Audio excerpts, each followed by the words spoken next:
Who the fuck said I was lying?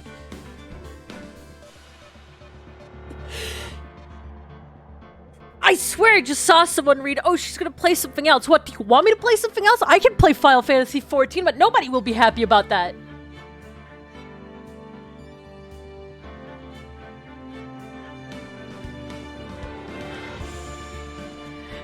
How...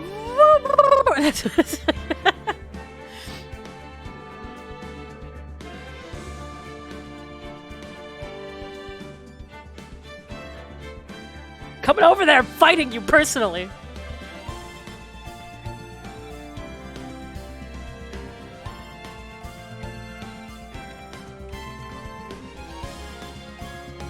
Oh, fuck.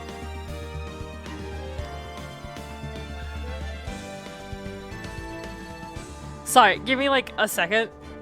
I have mosquito bites literally fucking everywhere.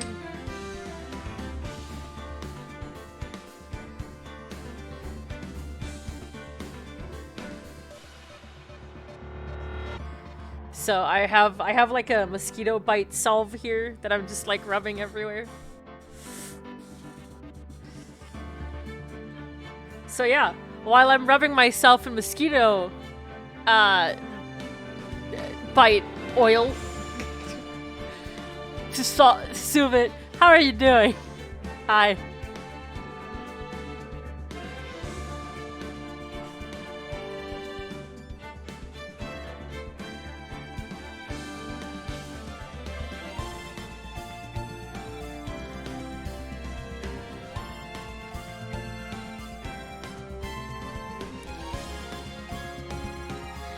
Yeah, it's Gay Raff Month.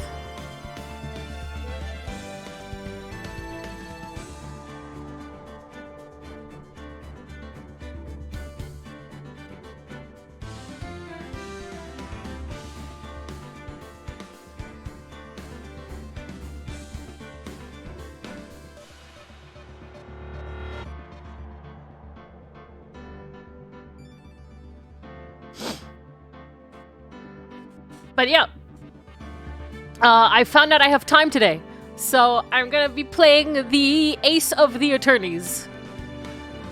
Except that they're gay, and maybe Ace at the same time. But they are indeed still in love.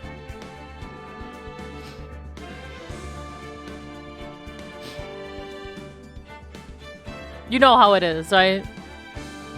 Where's the game? There's the game.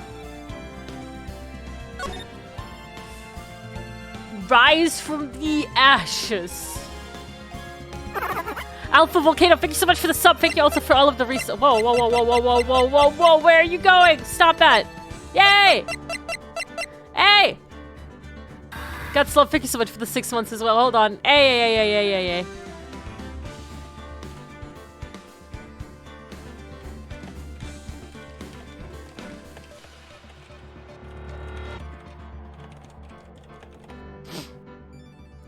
Okay. Today I'm not gonna start with like a long intro. We're just gonna get started because I want to play the game. I really want to play the game. I want to play the video game. It is my greatest pleasure to inform everyone that Milky is grilling in the maid outfit. Jebby sent me a message a little bit ago. And he was like, hey, I know that you might be streaming today soon, but Milky is pulling some cursed shit. Is this how he is in real life? Because Milky's been over to my place like twice now. And I was like, he is just as cursed in real life. And Jebby responded with, this is terrifying. And I responded with, I would even say he's sometimes even worse. He would just jump scare me for the fuck of it. He would hide around the corner for 20 minutes just so he could scare me.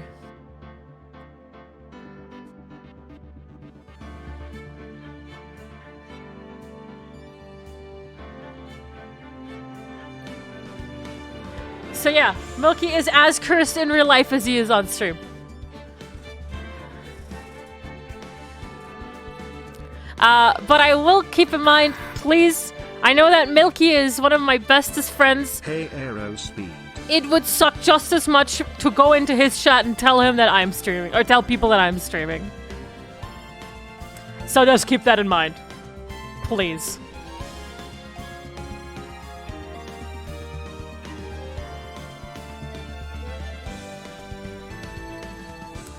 But yeah, let's play some Ace Attorney.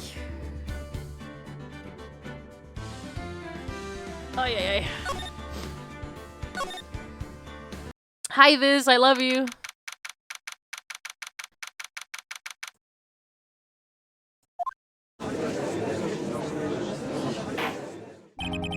The court will now reconvene for the trial of Mrs. Lana Sky. And I didn't come back.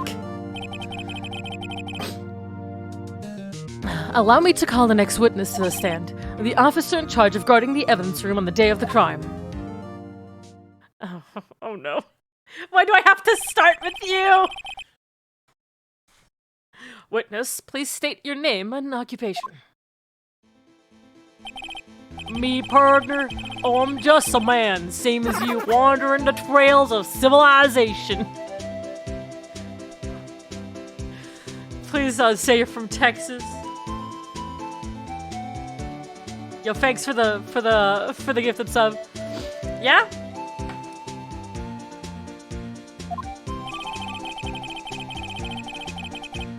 Occasionally helping the elderly cross the intersections when needed. Yes, we get it. Oh, I know, you're a patrolman. As for my name, if you listen hard enough, you can hear the howling wind calling it out. To be exact, it's Jake Marshall, Your Honor. Howling wind? I've never heard Edgeworth described that way before. Now, Mr. Marshall, let me ask you something. You were in charge of guarding the evidence room on the day the crime took place. Is this correct? According to the papers, partners. What do you mean? A desperado soul is... I can't do his voice, dude. I just woke up.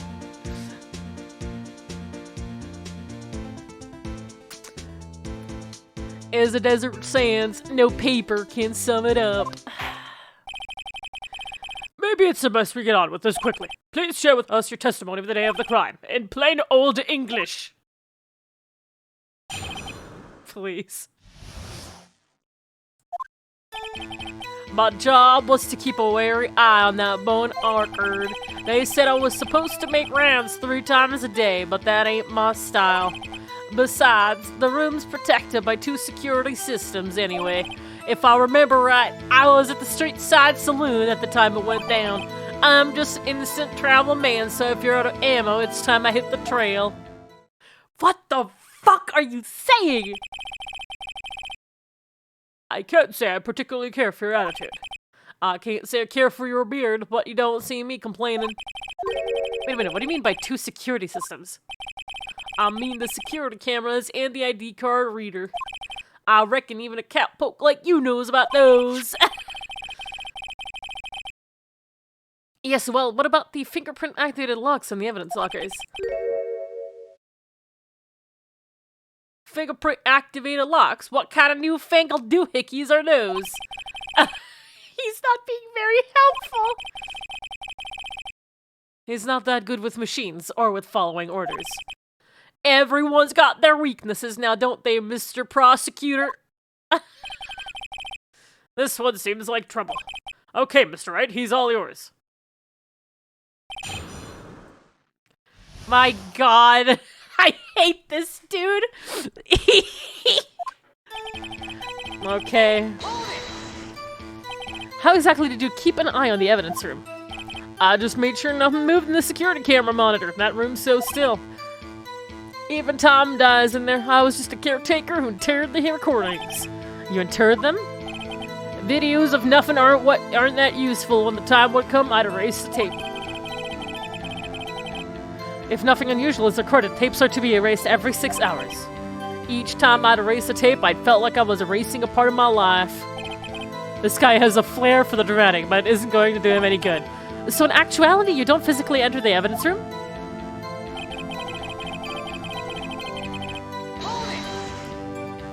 But you made your rounds on the day of the crime, right?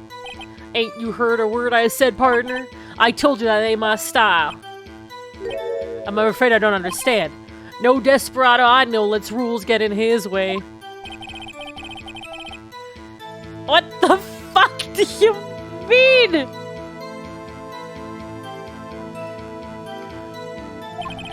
So, Officer Marshall, on the day of the crime, just between you and me, I didn't set foot in the evidence room that day.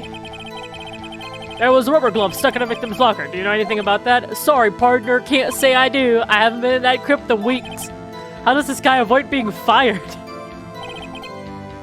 Good question. You used to be a detective, so you used the evidence room in the past, correct? Of course, back in the day, my locker was a gold mine of evidence. And yet, you didn't know about the fingerprint locking mechanism? Sorry, partner, I ain't good with machines. I couldn't even tell you how a bike works. That's quite incredible. The sensor on the locker handles cannot be seen. It's well known that some detectives are unaware of their presence. Now that he mentions it, Detective Gumshoe said something like that too. At any rate, it doesn't seem that this is relevant to the crime. Can you tell us what you were doing when the crime took place? If our... but that doesn't make... Hold on. I know this is probably just a shot in the dark. It might be wrong.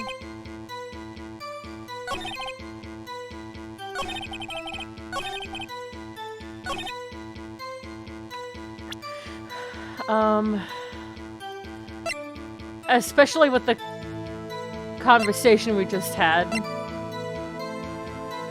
This is probably wrong.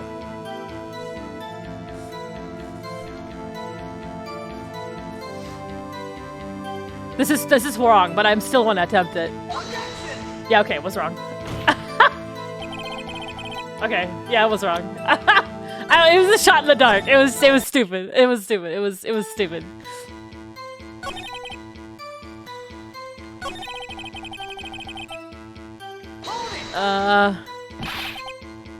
What were you doing in a place like that? I was eating spaghetti. Not even angel steak lunches can beat that Parlous Vongole sepia paste. Do you mean to tell us you abandoned your police duty to eat some noodles? Not all desperados eat tacos, partner. What the fuck? That's not what I meant. I hope this has at least taught you a lesson. That's strange. This is usually where Edgeworth says they did not want to raise this year? Out of ammo, Officer Marshall? That's right, partner, or as you call it, evidence. If you plan to pin on me on this crime, then you better draw. Otherwise, you're just wasting my time. My steel horse is waiting to carry me back west in the sunset. One thing seems clear, despite being responsible for guarding the evidence room, the witness doesn't appear to have seen anything. Taxes don't take orders from anyone. Everyone knows that. I say so I best keep my cool before I use it, though. I'd better up the ante. Oh, so you want me to... Okay, I assume you don't want me to use the fingerprints yet.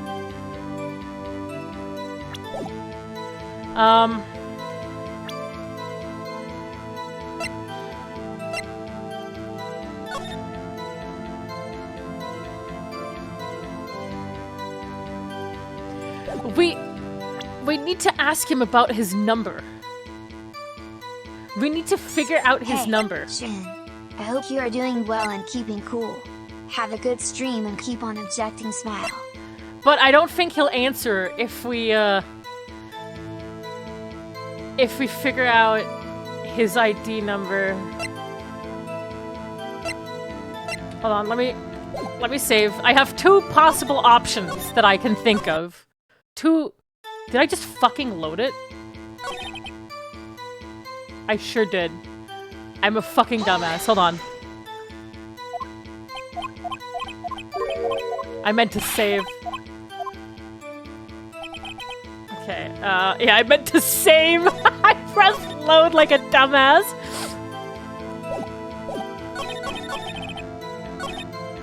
Okay, so this is the first one. Okay, never mind. Okay, yeah. We need to figure out his number. And then the other one I thought we could do was Nice! Okay, it was that one. I just don't know if we wanted to already... I just don't know if they wanted me to already use it because of what Phoenix said. So I was like, yeah, this is like the most hard-pressed evidence. Why would we use it?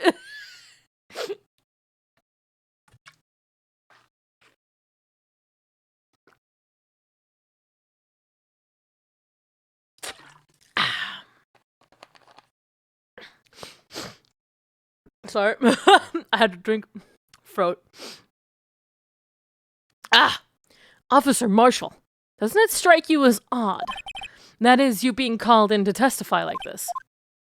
After all, you weren't in the security room at the time of the crime. And yet you dragged me down here. Explain yourself, partner. It's quite simple. You left a very large trail behind at the scene.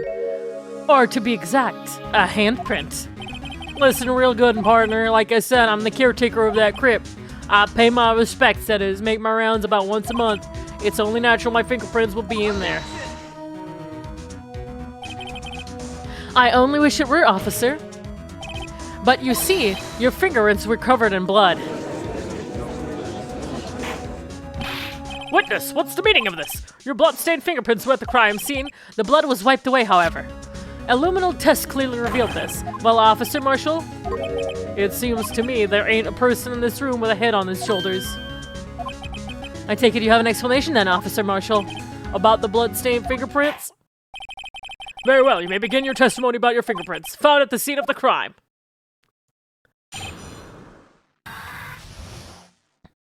Sarah did, thank you so much for the 3 months. Aero dance. Like I said, it's only natural for my fingerprints to be that evidence room. One of them just happened to be at the same place as the bloodstained handprint. The murder touched the locker where my fingerprint was by chance. The bloodstain and the fingerprint are completely unrelated, or didn't you know the murderer was wearing gloves? See, I had nothing to do with it. Oh, the witness explanation appears valid, although there's room for doubt. Life wouldn't be fun without any doubt, partner. The defense may now cross-examine the witness. This guy's hiding something. I can feel it. Now's the chance to prove it.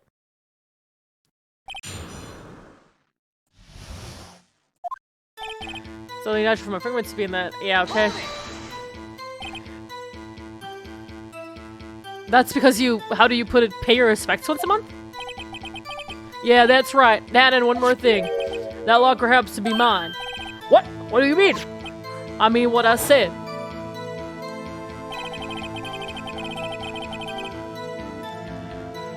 You stupid fuck!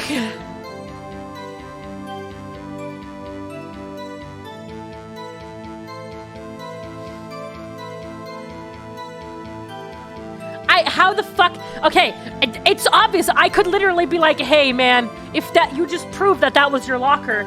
If you watch the tape, something appears in that fucking locker. What the fuck? Yeah, okay, you know what? That's the locker I used when I was a detective, the locker I still use. Yeah, that's all in there now is a heap of broken dreams. Apparently his fingerprints data was never removed from the locker. Hold on.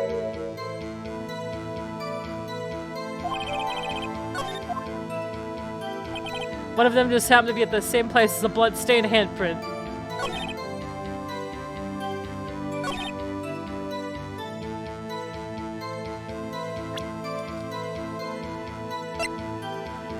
Okay, does the game... Okay, so it's super fucking obvious. Just the question is, at which fucking interval does this game want me to use the tape as evidence? That's the question. Like, it probably wants me to prove that the...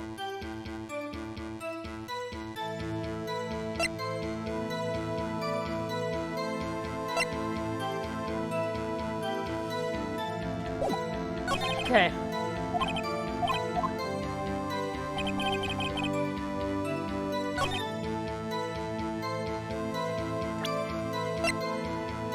Please. Please let it work.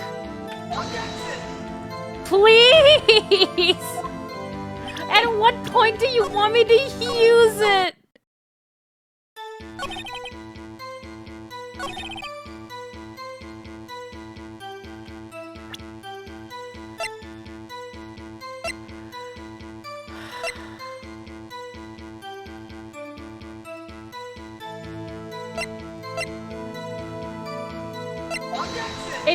Okay, at what fucking game? At what point do you want me to use it? I don't get it.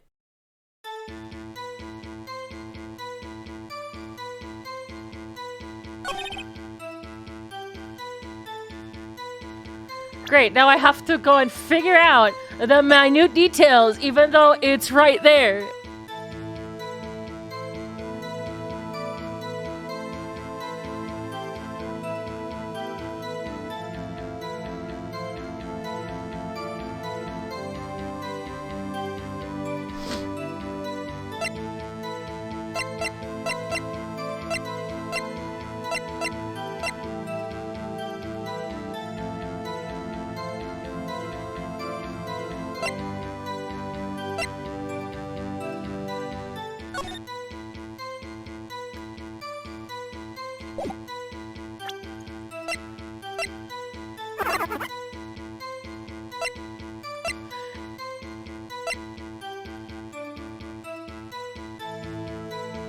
How do we get him to tell us his number?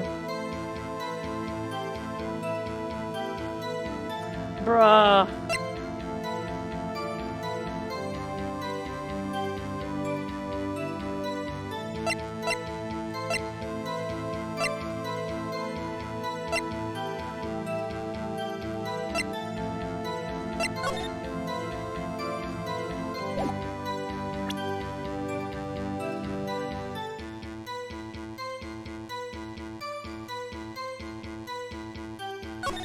Now I'm just confused. Where does this... Oh my god! What? This case is so unfair!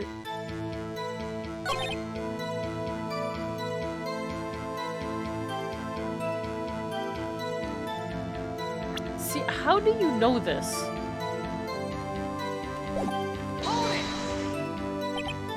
How do you know that?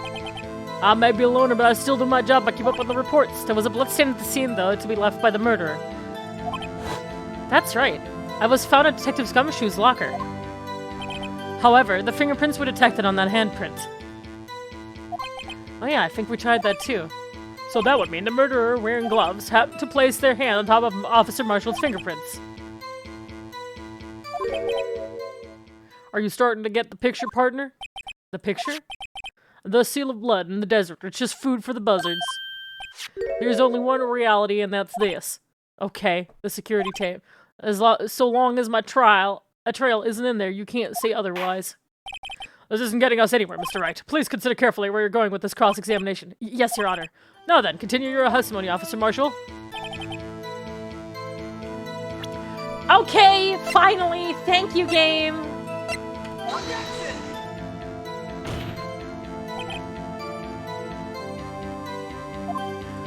What? What do you mean? What do you want me to do? Oh my god, I'm going to fucking rip my hair out! What do you mean by that?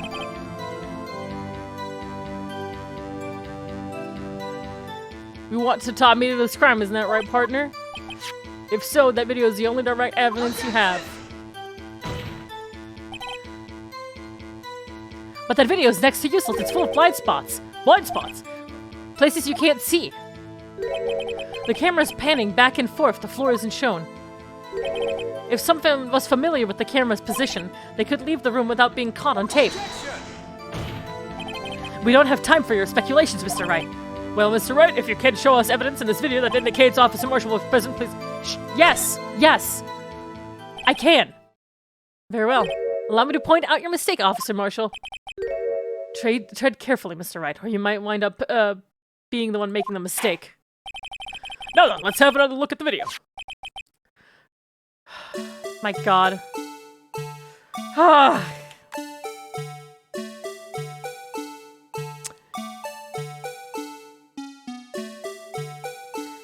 I love how many times we have to watch this.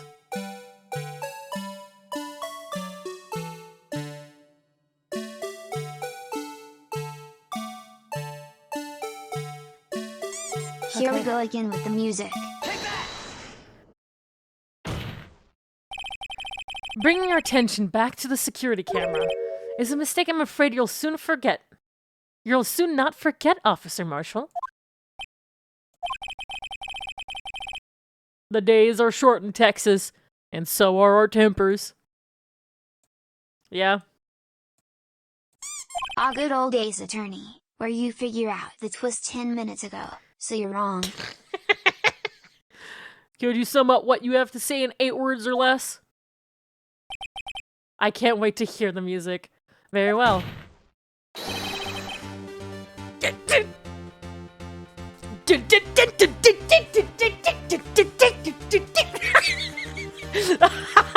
Sorry.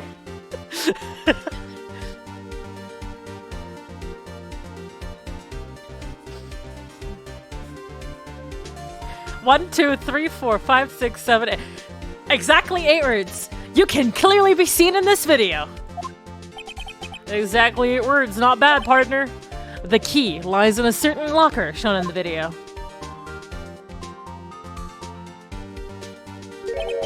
That locker with the white cloth sticking out. That was the witnesses, I believe. Now then, let's rewind the video a bit. Oh my god.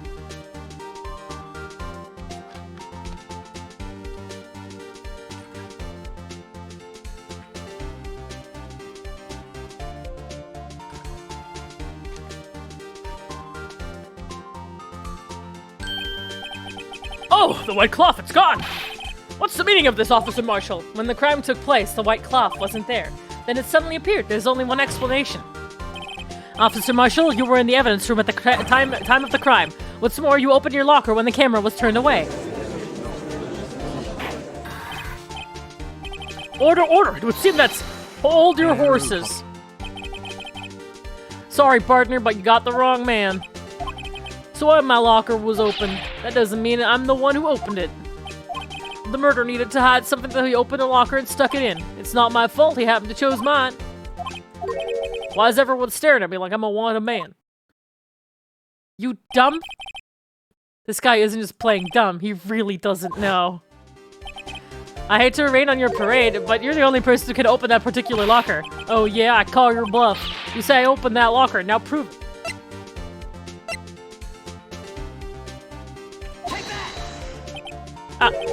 Fingerprint sensor! We talked about this earlier today! The lockers can only be opened by the detectives they belong to! What kind of crazy talk is this? Well, Detective Gumshoe did mention something about this. In any case, the locks aren't that obvious. There are even some people on the force that don't know about the fingerprint lockers. So, Sheriff, what do you have to say in 8 words or less?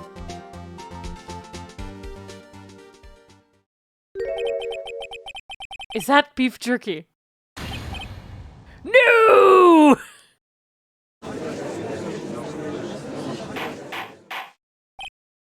Order, order, order! Witness, explain yourself! If this is a joke, it's the worst I've ever heard. I assure you this is no joke, Officer Marshall. Now then, please tell us what you were doing in the evidence room at the time of the crime. Olé! Please answer the question. What is he now, a bullfighter? That's right, Officer Marshall. I believe we can figure the rest out from here. We can? Have a look at these floor plans. There is no place for someone to hide in the evidence room. Yet Officer Meekins didn't see Officer Marshall. If that's so, then where was the witness? It seems Mr. Wright has an answer. That's right, the only possible conclusion. Well then, let's hear it. Where was Officer Marshall when he...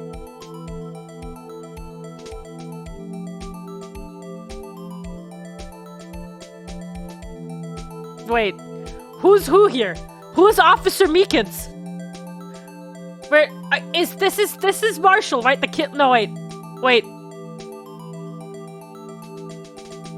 Oh god, this is so confusing because obviously we pulled in Meekins as the killer, so I thought they were like, oh yeah, that's Meekins. But okay, he's the victim now.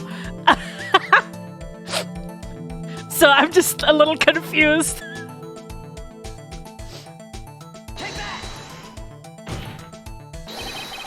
Officer Marshall was standing right there!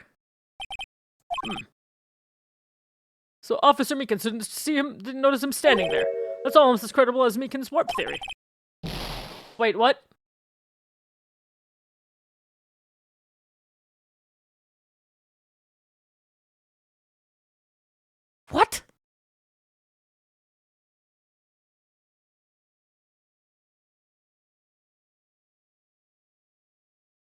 I fucking hate you, chat. I hate you so much.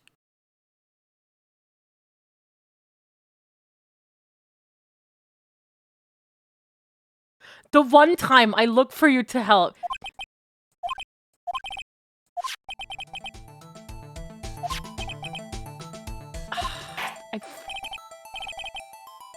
That is, you guys suck. You guys actually fucking suck.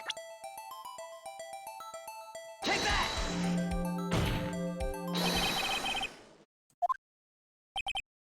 There, but that's where the detective. I fucking hate you. Correct, unless the man wasn't Detective Goodman. I believe the victim in the video is Officer Marshall. It was you, dressed up like Detective Goodman. Edgelord Edge, thanks so much for the sub. But that's preposterous! Officer Meekin witnessed a detective at the crime scene. Once he saw the man's face, he'd know for sure. May I point out, though, that Officer Meekin did not know Detective Goodman. He also testified about the man's reaction when confronted. When I entered the evidence room, I asked him to show his card, sir. Yes. Yes, and how did Detective Goodman respond? He suddenly pulled a knife on me. Something about the officer's story puzzled me. If the man had had his ID card, why didn't he just show it? Yes, he would have needed it to enter the evidence room, so he must have been carrying it. The answer is simple, he couldn't show it. As you can see, Detective Goodman's picture is on his ID card. Oh, I get it. If he showed that, his cover would have been blown. Officer Meekins wouldn't have realized the man wasn't Detective Goodman. Do you have anything to say to this, Officer Marshall? We've got quite an imagination, partner. We got a term for that. It's called circumstantial evidence. He's still denying it. You're gonna have to do better than to break a detective, unless you have heard evidence proving I dressed up as a victim. I can't say I particularly care for your uncooperative disposition. I can't say I care for your beard, but you don't see me comply. That's the second time. Well, Mr. Wright, do you have any evidence proving beyond a shadow of a doubt that Officer Marshall dressed up as the victim? Who am I kidding? I don't have anything like that. I can see the fear in your eyes, partner. It seems you're the one who couldn't make the desert heat. This can't be happening. It's so obvious he's the one. What can I do? It looks like your lack of experience has finally been exposed. I'll pass on to you what someone told me when I was just starting out. When you run into a wall with no place to go, return to the basics. The basics. Edgeriff is helping us again. Yeah, for me, that would be what Mia used to tell me. Phoenix, try thinking outside the box. I shouldn't look for proof that Officer Marshall was in disguise. But rather, I should look for the evidence that became about because he was in the disguise. Why do you think this locker was open in the first place? There's no reason for Officer Marshall to open his locker at the time of the crime. Yet he did, despite the chances it might be discovered later as it has been. Which means he didn't originally plan to open his locker. According to defense's argument, Officer Jake Marshall dressed up as Detective Goodman at the time of the crime. Then after the crime was committed, he opened his own locker for some unknown reason. The fact that a white cloth is sticking out of the locker seems to indicate that he opened it in order to put the cloth inside. So just what exactly is this piece of cloth? Perhaps the video is the key to all our answers to this question. I don't have any evidence, so this video is my only shot. Very well, let's take it in oh no. Please show us why the witness... What do you mean, why the witness?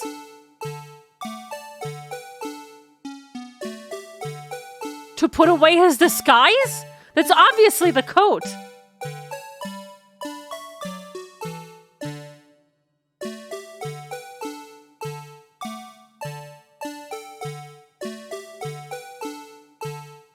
Now I'm confused.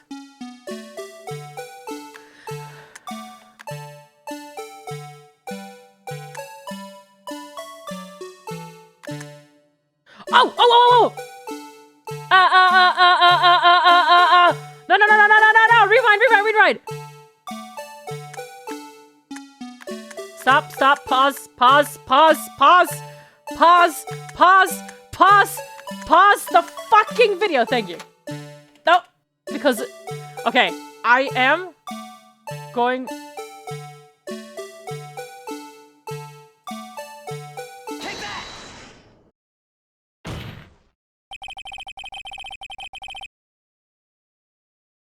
For some reason, you disguised yourself as Detective Goodman and entered the evidence room, though I don't know to what end yet. However, something unexpected happened. Officer Meekins barged in on you. When asked to show your ID card, you pulled a knife on him. However, Officer Meekins panicked, and the white coat you were wearing was soiled with blood. A bloody white coat. You couldn't just walk out like that, so you hid the coat in your locker. Not bad, partner.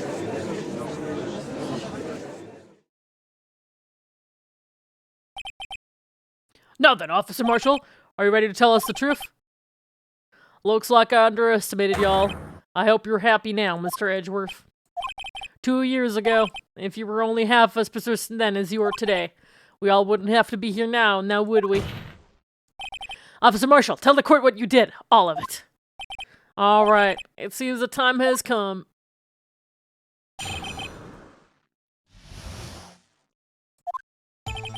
I had to do it that day. I couldn't just stand by and let it die. I stole the detective's ID and dressed like him. I planned to take out the evidence. I was expecting Officer Meekins and knocked him out, and managed to escape. I knew which areas wouldn't be caught on the camera. There wasn't any murder in the evidence room at 5:15. So the supposed victim was really you. But there's one thing I still don't understand. Traces of large quantity of blood were found on the floor of the evidence room. If no one was murdered, then how could that be? Officer Meekins managed to cut his own hand. My guess is he's the donor. It was way too much blood for such a small donation. What?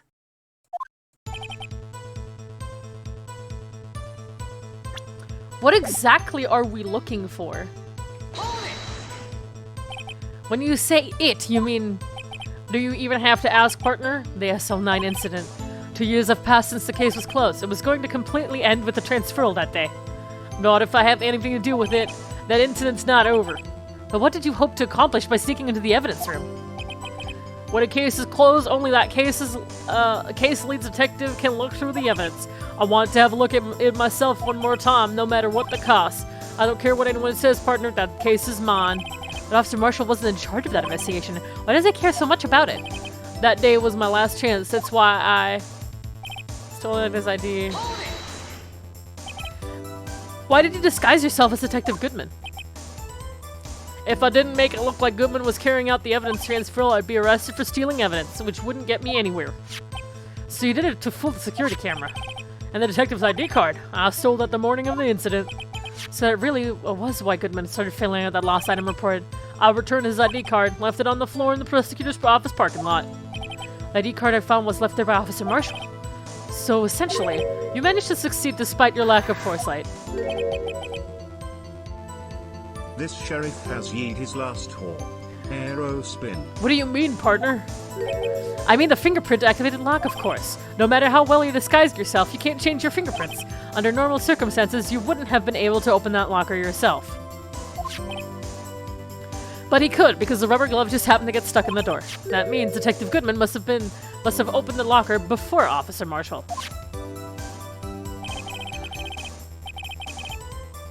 Wait, hold on.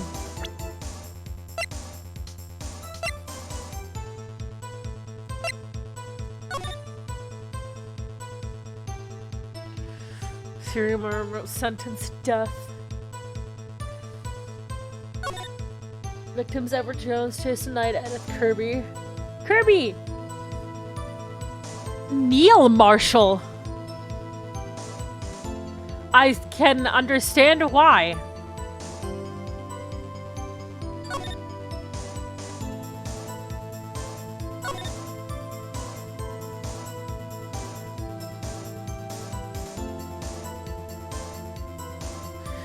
Okay, so I understand why he wants it to not close, because someone he's close to died with the killers. With the victim. Whatever. Hold on!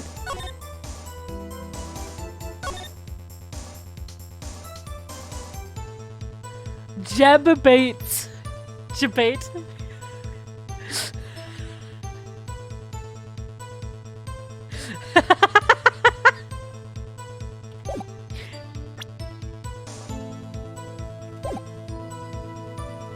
You got Jeb baited.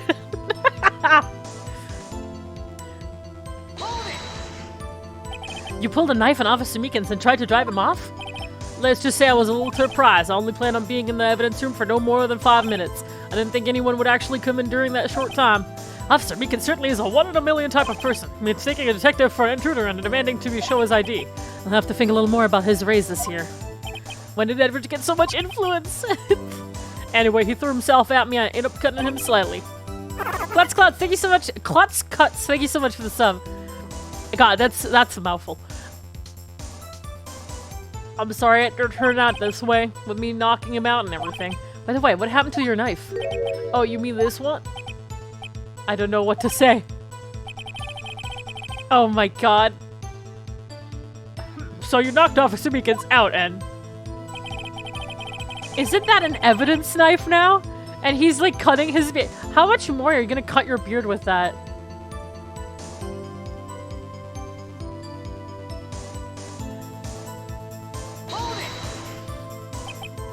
So you did your research beforehand. Those who go into the desert unprepared don't live long, partner. I didn't think it would make a difference, though. The security tape is erased every 6 hours. If I had gone as planned, no footage would have been left. However, you bloodied your coat and you're struggling with Officer Meekins. If someone was in the security room when I came out, the jig would have been up. I opened my locker and stashed it in there. What was Officer Meekins doing during that time?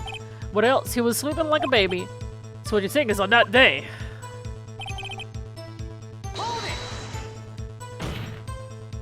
But the blood found at the scene certainly indicates a crime took place. What, are you blind? The victim showing that tape is me, and I'm not dead yet, partner.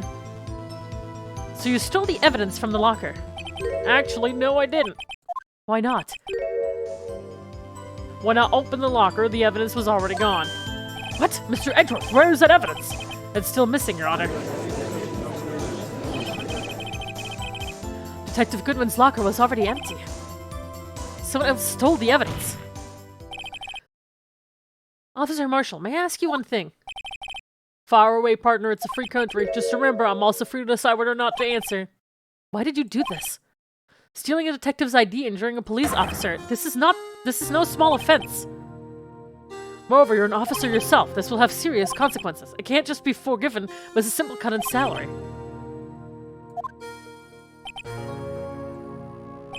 Like I said, this isn't your case, this one is mine. And I'll do anything it takes to get an answer I'm satisfied with. Winston has an unusual amount of zeal. Let's hear more.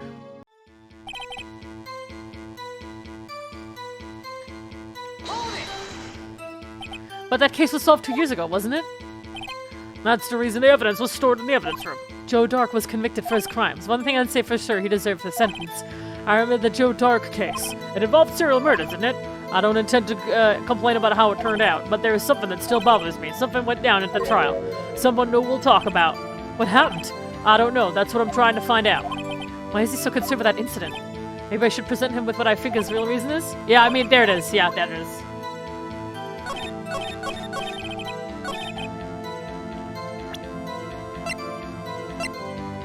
Objection! Officer Marshall, I think I understand. I think I know why you care so much about the SL9 incident. Sounds like you've been sipping too much cactus juice, partner. I have the SL9 incident file right here. The name, Marshall, is mentioned in here. And a list of murder victims. Neil Marshall. Are you related to this man? Neil Marshall. Meh, I'm sure you heard the name. 2 years ago. Oh! He received the same lousy prosecutor award you got. What? A prosecutor? He must be talking about the King of Prosecutor award. Now I remember. Prosecutor Neil Marshall. He handled the SL9 case before I did. That's right. He was killed. And the case fell into your hands. But what's his relation to...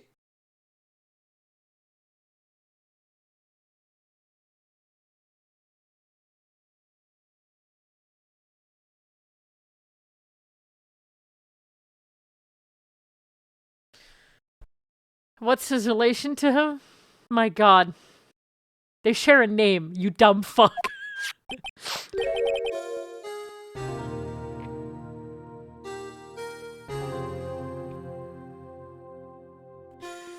He was my brother. He was investigating the murders with Damon Gant, the then Deputy Chief of Police.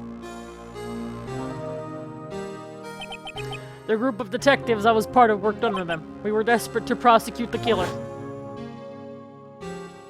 Who the fuck? Joe Dark. My brother fought Dark and was killed. That was the first time Dark left behind any evidence. That was all we needed. He was arranged and incarcerated. The case was finally closed, at least according to the public records. What do you mean? My brother couldn't have been killed by Joe Dark. I knew my brother better than anyone. No one could have beaten him in a fight. And that's it. That's your reason for insane actions? There's more to my brother's death than what the records say. No matter how much you try to hide it, you can't fool me. At least one thing's for certain. Now we know what happened at the police department on the day of the crime. That was the last day of the SL9 case That was the last day the SL9 case could be reopened. Not satisfied with its resolution, Officer Marshall planned to steal the evidence. Disguising himself as Detective Goodman, he entered the evidence room. Officer Meekins confronted him, so he rendered him unconscious and fled. Yes, this mystery has finally been cleared up. No murder took place at the police department that day. The thing that happened by chance never ceased to amaze me. At exactly the same time as the murder at the prosecutor's office, this fake murder was going on at the police department. Chance? It's got to be more than just that. So if no one was murdered at the police department on the day of the crime, that means the murder in the prosecutor's office's parking lot was the real one. Which in turn means only one person could have committed the crime. Chief Prosecutor Lana Skye. But wait, a verdict wasn't reached in yesterday's trial! Which is why we examined the incident at the police department today. But there's only one reason the defendant was not convicted yesterday. There yet remained the mystery of the simultaneous murder at the police department. It seems to me this boy's got the draw on you, partner. All of the mysteries at the police department have been resolved, no doubt about it. Our sole murder took place at the prosecutor's office. The only suspect is Lana Skye, and the testimony of one Mrs. Angel Starr is completely incontestable. If you have a response, make it a single word or less. Ugh! I rest my case. It seems this trial has reached its conclusion. There's no room for doubt. Well done, Mr. Wright. Thanks to you, I didn't need to waste my time.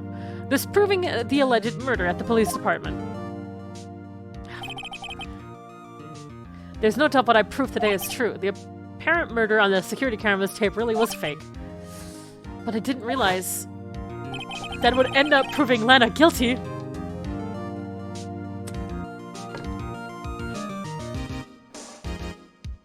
Oops. You hate that he's so hot? Who? Edgeworth or Phoenix Wright? Because both are.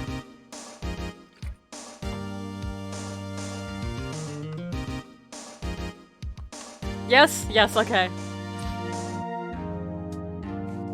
Again! I know this is gonna sound really stupid, but I really like the way that they draw, like, Phoenix, like, I don't know if it's only Phoenix, but the way they draw the eyes. I always really like those, spiral pupils. I don't know what you call them.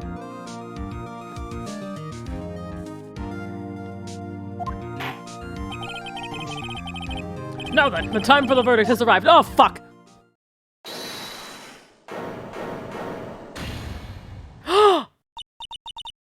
Your Honor, wait! Emma!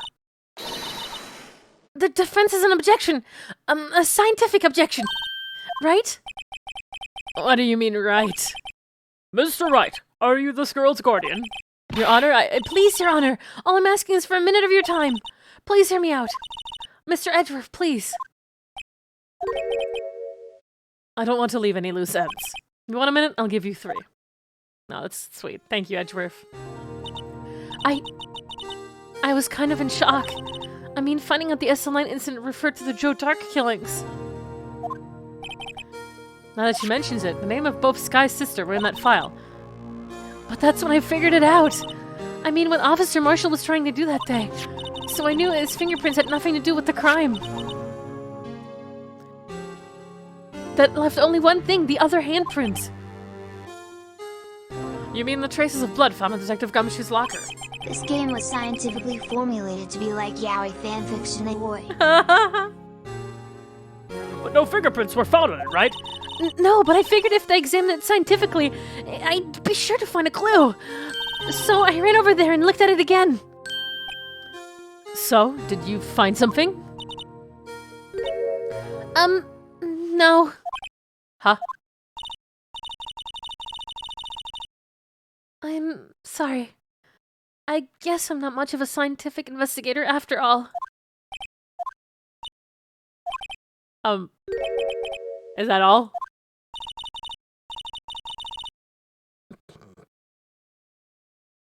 Please don't be mad, I'm just a high school student. And I'm just an attorney.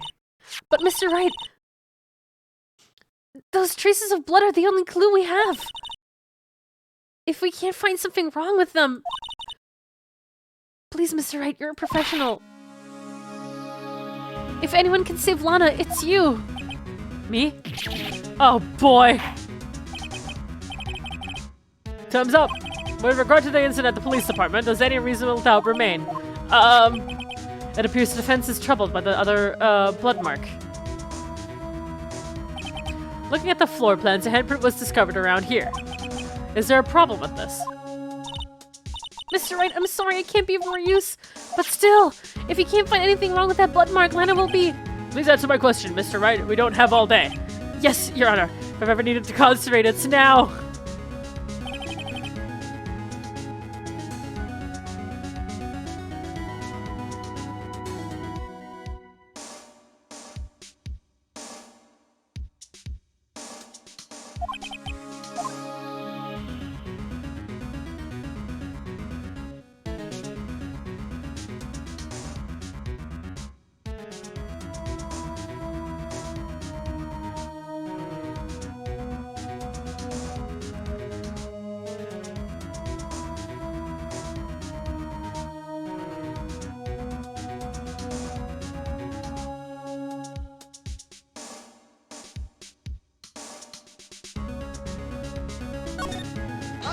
I mean, I have to object, This handprint left at the crime scene clearly shows a contradiction. Brain cell activate. The only thing that seems clear is your grasping, Mr. Wright. You've been staring pretty intently at those floor plans. Tell me, is there a problem with them? Yes, this is strange. Take a good look at these floor plans. Something is missing. Missing? You mean something hasn't been drawn on there? Yeah, we'll completely change the meaning of the blood mark. Oh god. Let us pray the defense isn't simply trying to... Very well, Mr. Wright. With all this evidence here, there's got to be something I can use.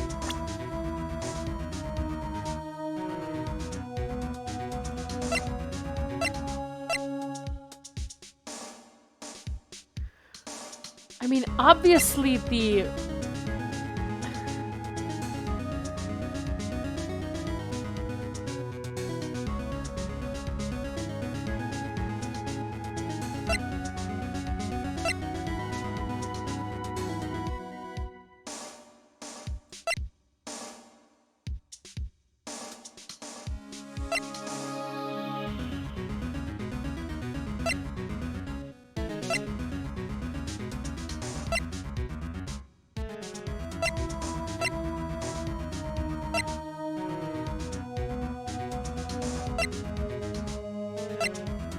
I would think that it was the smear pattern, but the vase maybe? Oh god.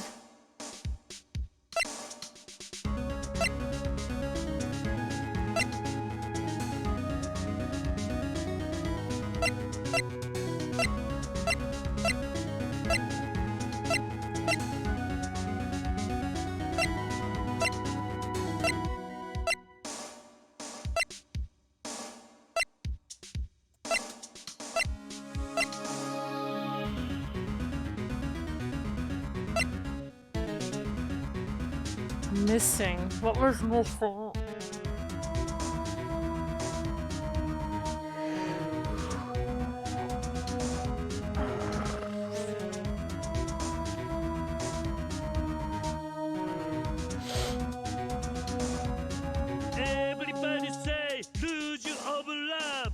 Found you through your Amori playthrough and then saw you play this game, so I have been catching up on the VODs now but wanted to donate as appreciation for the awesome free content.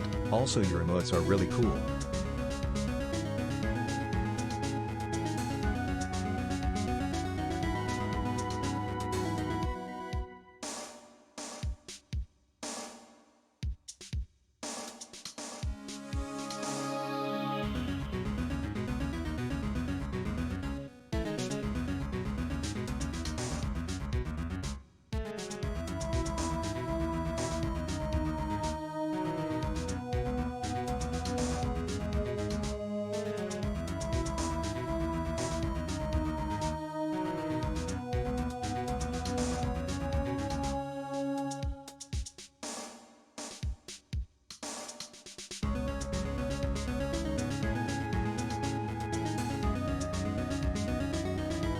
Something was missing.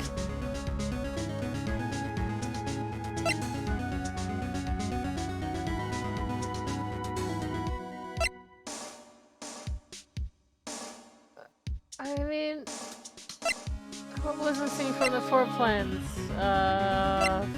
Fucking... The only thing that I can think of is the blue badger, but like, what the fuck would the blue badger have to do with it? Like, absolutely nothing! What does it matter?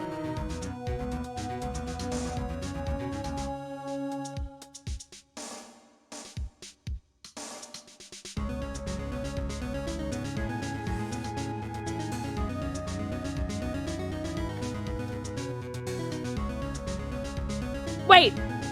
But... Wait, no!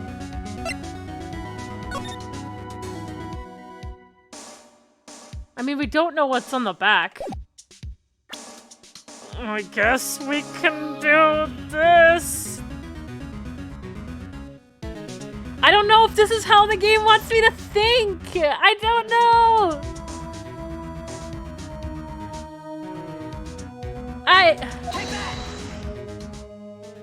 Oh my god, no, wait, it's right. Oh my god, are you fucking kidding me? Are you serious? Oh my god!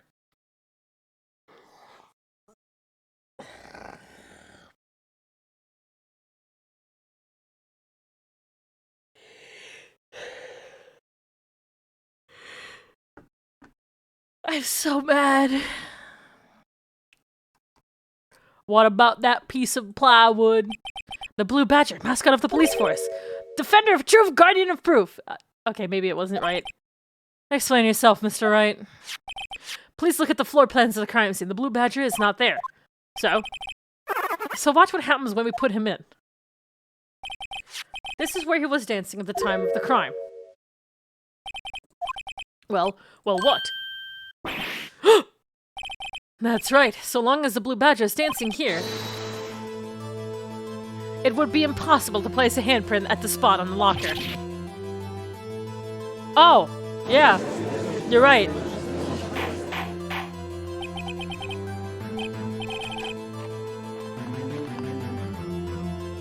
So that means, just exactly what does that mean? It means it can't be done. What are you saying? Blood traces were undeniably found in that locker. Don't look at me. Mr. Wright, think it through scientifically. Emma. Wait, why are you suddenly here? On that afternoon, Officer Meekins was the one who brought the blue badger to the evidence room, right? After he put it down, it would be impossible to leave a handprint on that locker. So that must mean this blood mark was left there before the blue badger was brought in? Just one moment. I will not allow such far-fetched, balderdash in my courtroom. It may sound far-fetched, Your Honor, but it's the only possible explanation. On February 21st, the police department's evidence room, blood was spilled not once, but twice. But how? One time was captured on this tape taken by the security cameras. But where... How did they not see it? How did... Officer Meekins cut his hand from which a trivial amount of blood fell. The problem is the other time.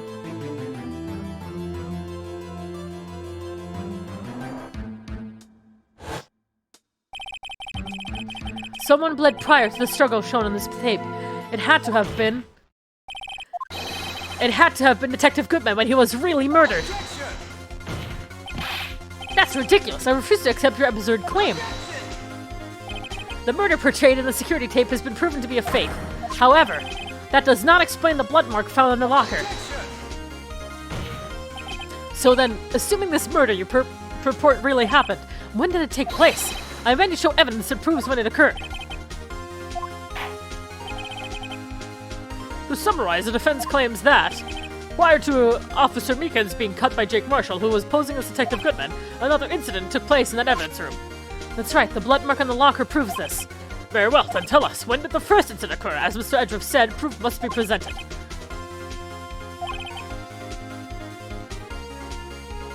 There's only one piece of evidence that can show that.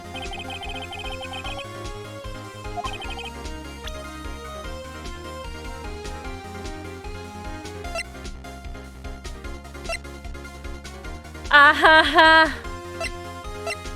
ha ha, you act like I fucking know!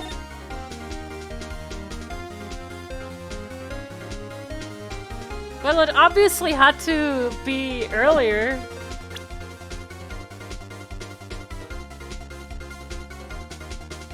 Oh god, I can't save.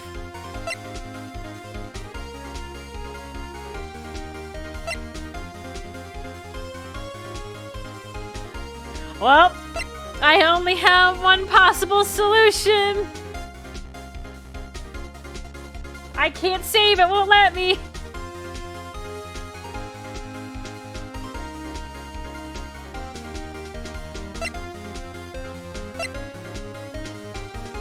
It's probably not correct, but oh well. If the crime took place inside the evidence room, then the killer would have had to enter it. In order to do so, an ID card would have been required. An ID card? Oh, the ID card record! Okay, it was right. Officer Meekins brought the Blue Badger panel into the evidence room at, let's see here, 4:50 p.m. If the crime took place before that time, then it would be 4:40 p.m. Ah!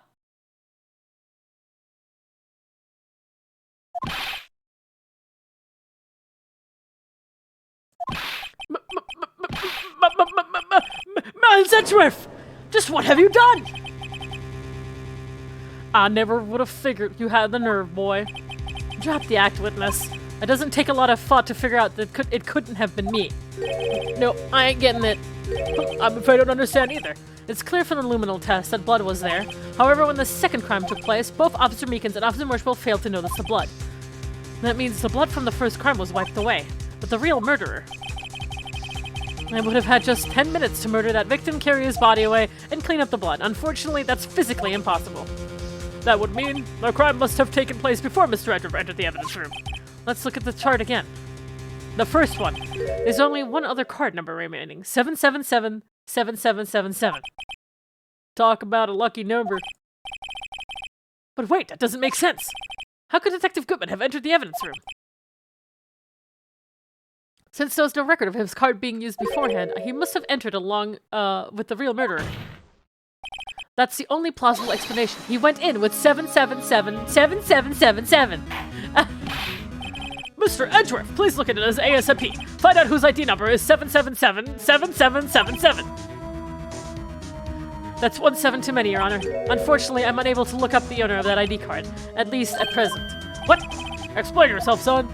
The ID number 777-7777 belongs to someone with the rank of captain or higher. Someone who is a so-called executive officer. We don't have the authority to inquire into such a person's identity. But that's ridiculous. Just... I'm not finished talking, Mr. Wright. There is one situation which can be granted such authority. If an official charge filed against an executive is accepted. An official charge? You're all alike, aren't you? With your cover-ups and your forgeries. 777,777. That's how the prosecutor's office operates. I'm really amazed it's not his number. I take pride in my work, Officer Marshall. I would appreciate if you would keep your slander to yourself. Slander, is it? Okay, let me ask a question. Yes? No, not you. To her. The defendant is sitting over there. Your own little executive. Lana? Don't be stupid. She's been charged with murder. Of course we've looked up her ID number, and it's not 77777777. Don't pay me for a full partner, that's not what I wanted to ask. All I wanted to know is one thing about that incident, the SL9 incident. Answer me this, Chief Prosecutor. In that trial 2 years ago, did you really only use legitimate evidence?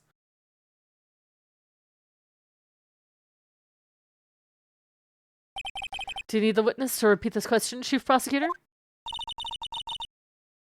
I heard him fine, Mr. Edgeworth. 2 years ago, I was in charge of that prosecution for the trial. At the time, occasionally, we felt the powerlessness of the law. At least, I did.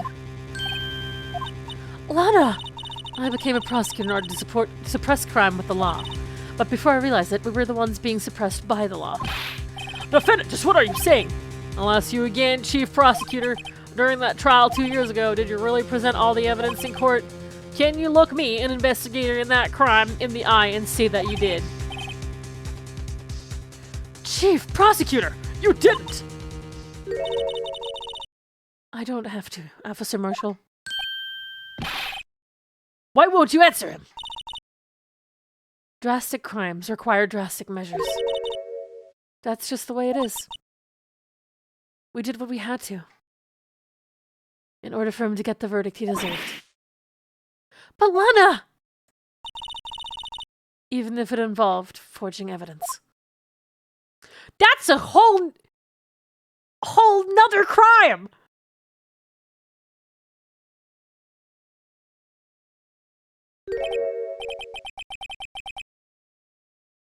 See, that's what I'm talking about. No! No! Order, order, order!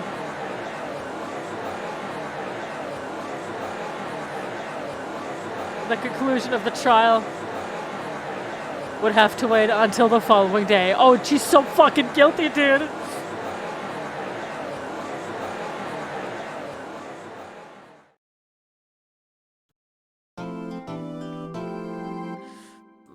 Jesus fucking Christ!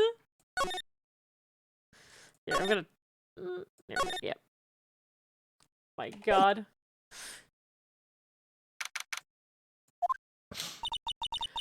I'm so sorry, Mr. Wright.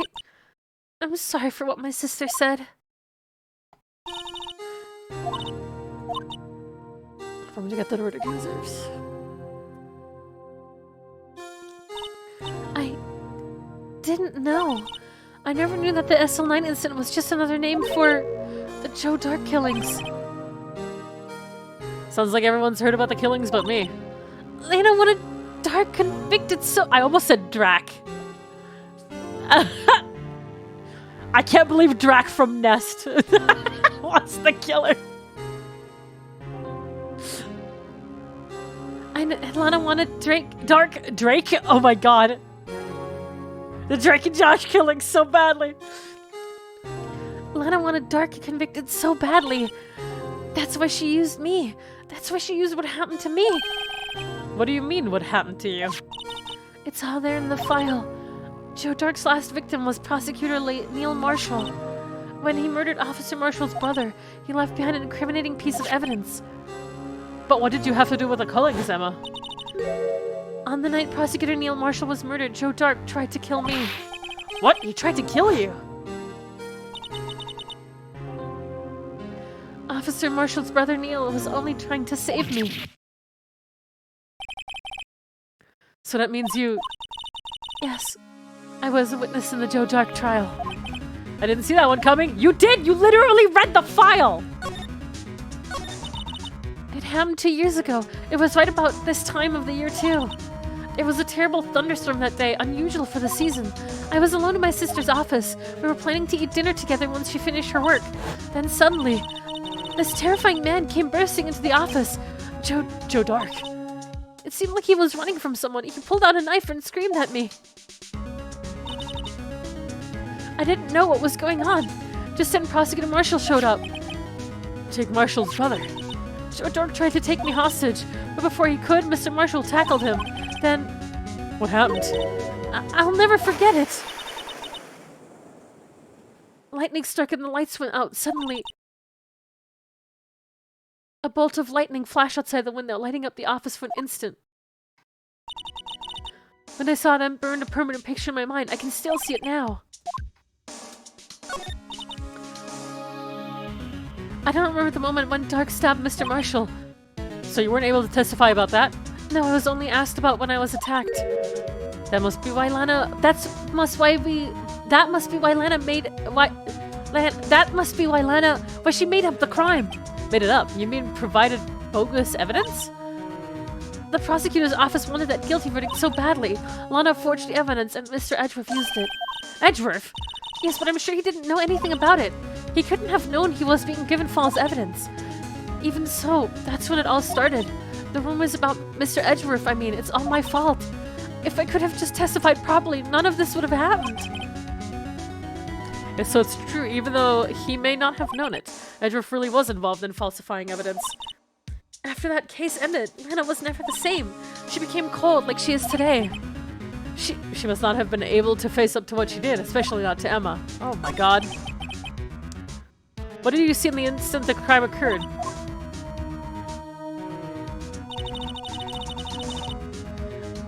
Dark knocked down Mr. Marshall and raised his knife. Neil Marshall was stabbed right in front of this poor girl.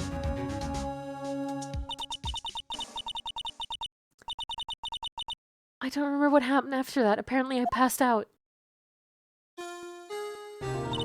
When I came to, Lana was cradling me in her arms. Poor Emma, you've been through so much.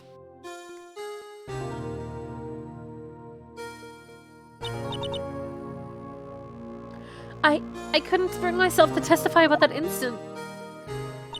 I tried, but the words just wouldn't come out. I drew a picture, but it wasn't any good. 2 years ago, you must have been 14. That's understandable.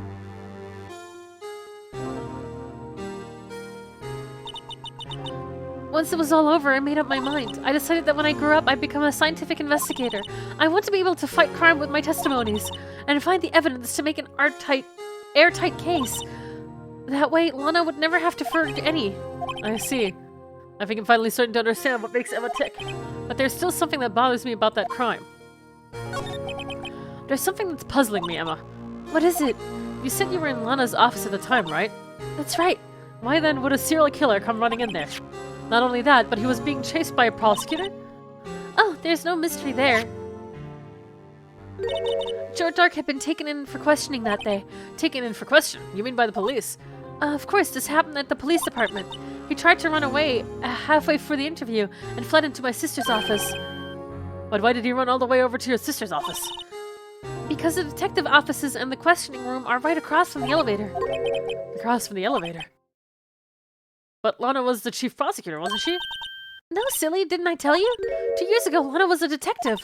She was the best in the entire force. What? That's news to me. After the Joe Dark case, she was transferred to the prosecutor's office and made chief prosecutor. Lana used to be a detective? I better have another talk with her.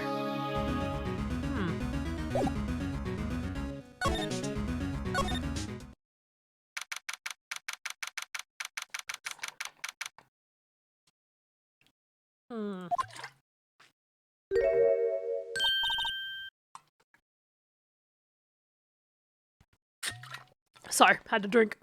I'm so thirsty. Mr. Wright, it seems I keep causing you trouble. Falsifying evidence? I didn't think you were the type. Criminals don't mind playing foul, why should we? But Lana, if you're wrong, an innocent person might be found guilty! Believe me, I understand the risks. Lana, Emma told me about you. Oh? About how you were a detective 2 years ago, and how the S-Line incident was the reason for your transfer to the prosecutor's office. That's right. Could you fill me in on the details, especially about the unusual change of jobs? I suppose you have a right to know, Mr. Wright. Well, a lot of revelations were uncovered at the trial today, not the least of which was the fact that this case is largely connected to another one, 2 years ago. Evidence from that case was stolen as well, though I expected as much. I know how obsessive Officer Marshall can be. That trial, it really wasn't fair, was it? I believed in you, Lana. I believed that no matter what happened, you'd always stick to the truth. It couldn't be helped, Emma. At that trial 2 years ago, I sold my soul. Well, all drama aside, the fact of the matter is, at 5:15, there was a no murder at the police department. Tell me it's not true, Lana. What the witness, Mrs. Starr, said about you stabbing Mr. Goodman with a knife. Lana, I don't understand. Why won't you tell us? Emma, this doesn't involve just me. I don't think I've ever seen Lana look so phased before.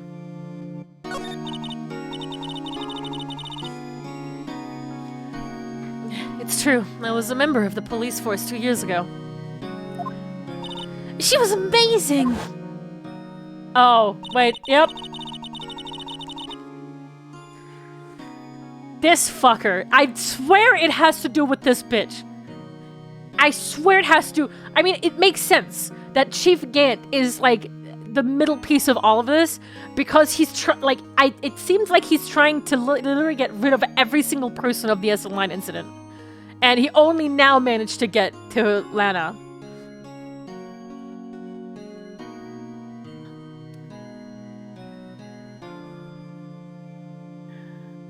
They still talk about all the cases she and Chief Gant cracked together. Chief Gant? He was a deputy chief of the police back then, but he still worked the crime scene.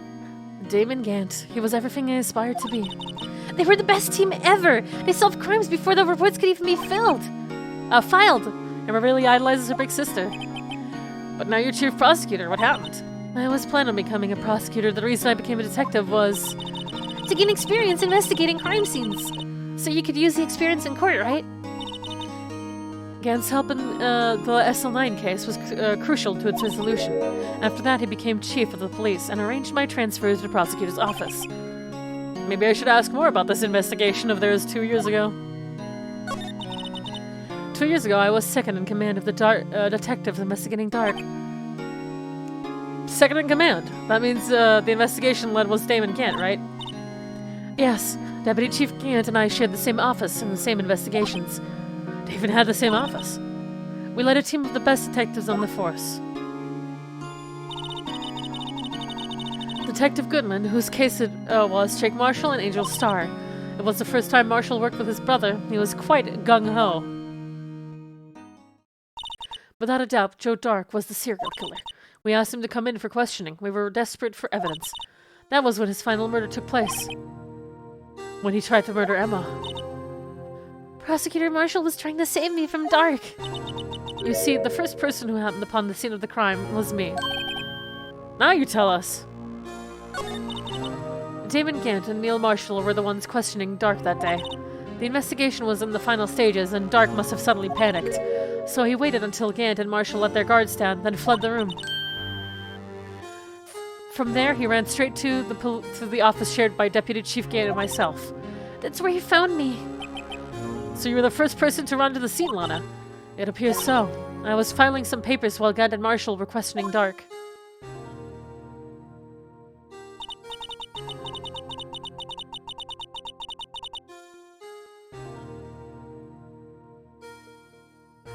That does not look like an intended murder.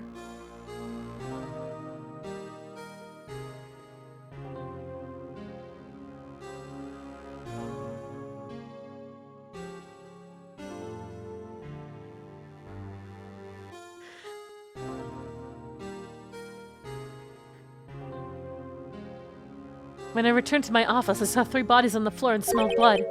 3 bodies? Prosecutor Marshall, the victim, Emma, who had passed out, and the suspect, Joe Dark. During the struggle, it seemed Mr. Marshall struck a final blow before he died. Joe Dark had incurred a minor concussion and lay unconscious. What did you do? To be honest, I panicked. I picked up Emma, carried her out of the room, and just held her. Can't blame her, after all her sister must have gone through. After that, I placed Dark under immediate arrest. Let me get this straight. You were all involved in the SL9 incident. That's right. Quite a coincidence. I don't buy it. What are you saying? There's no way everyone involved in this trial was also involved in that incident. Just by chance. But that case was solved 2 years ago. At least one person went to extremes because they didn't believe it was truly solved. Officer Marshall, yeah. His actions came as a surprise to me as well. Ever since his brother died, he's changed completely. I guess he wasn't convinced with the ruling against Joe Dark. Life doesn't end with the closing of a case. Everyone has to live the rest of their lives with their memories. That case just might not be over yet. Emma was assaulted by Dark at the police department, right? Yes, in the office that Damon Gant and I shared. The office that Mr. Gant now occupies by himself, the chief's office. Maybe we should have a look at the chief's office, see a site of the final SL9 murder. Yeah, maybe we should say hi.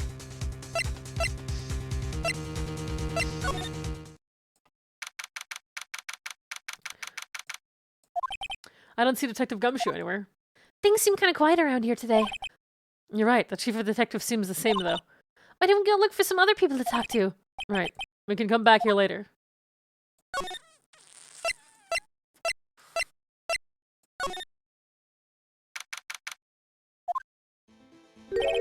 Howdy, Bambina. Oh, Mr. Marshall! I never thought things turned out the way they when I woke up this morning. Cause Sarah. I don't know if I said that right. You never know where life will lead you, eh, Bambina? I should have known my luck had run out when old Billy dried up this morning. Billy? He must be his pet cactus. Say, where are you headed? I just drove to the prosecutor's office for a little interrogating. It's a voluntary appearance, but we all know I won't be coming back. Sorry, but you can't go in there in the evidence room today, partner. But, Mr. Marshall, why did you do it? Why do prospectors head west? If ever there was a case I needed to know the truth about it, it was that one. Before you turn yourself in, Mr. Marshall, would you mind telling us exactly what happened? Looks like I won't be getting a steak lunch today. Something was fishy about that trial from the beginning. I was just me either. All the detectives thought so. What do you mean fishy? Some of the facts reported were inconsistent with the evidence we found. For example, the murder weapon. The murder weapon? You mean the switchblade knife with the broken tip? That was Joe Dark's, alright. But in the initial autopsy report, a question was raised. A question? The blade of the knife was not a perfect match with the wound the victim sustained. What does that mean? It means there is a good chance that knife was not the murder weapon. However, in the report that was finally submitted, that possibility had been erased. Could the facts have been concealed with forged evidence? That case left behind scars on all of us. The scars that the SL9 incident left behind. I got the looks, but he got the brains. He was one of the best prosecutors around. I had just made detectives when it went down. It was our first case together. How old was he, your brother? He was 27 at the time. He was awarded the highest honor that very day. The highest honor? You mean the king of prosecutors? I knew it. What are you looking at me like that for? That's an honor for a prosecutor. Mr. Marshall must have really been close with his brother. The day the SL9 incident took place. That was in the same day as... That's right. It was the day of the evidence transfer. Interesting. It was drizzling that morning, and by nightfall there was thunder.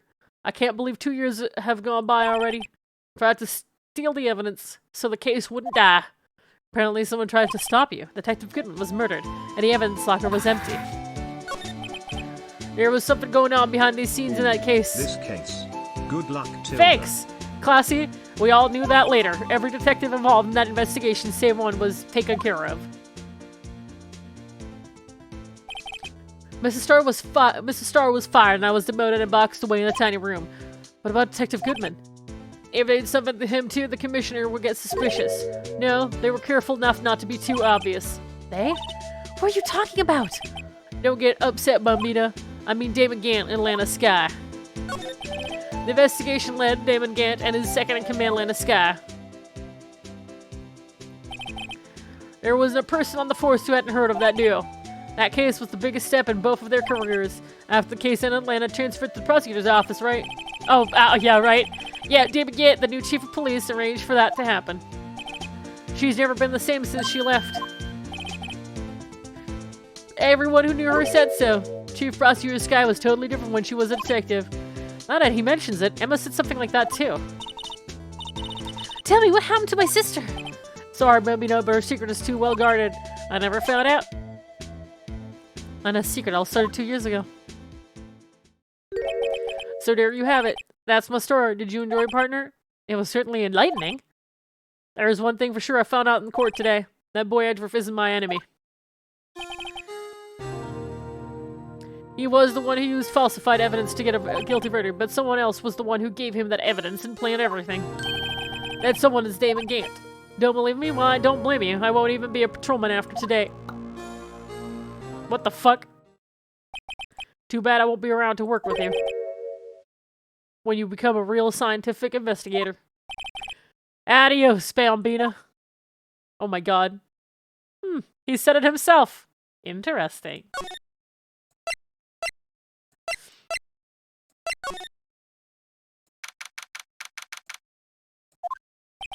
No one's here today, not even Mrs. Starr. Everyone's probably busy looking into what exactly went down in the evidence room. That must be where the detectives are. I proved in court today that on the day of the crime, no one was murdered in the evidence room at 5:15 p.m.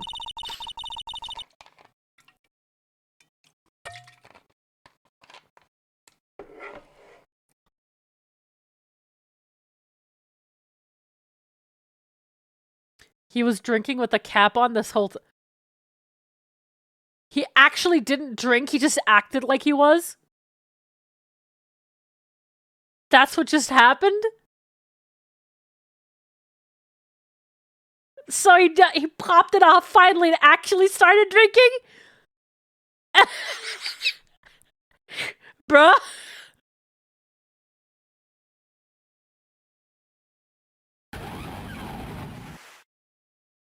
Are you kidding? Classy, thanks so much for the 6 gifted subs.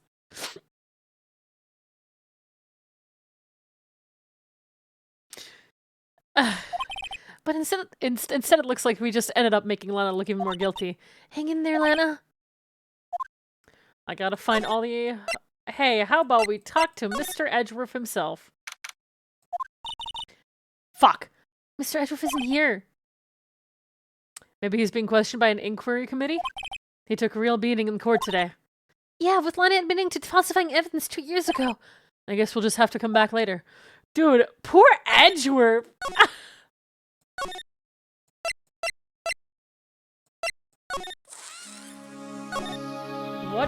Where do we go?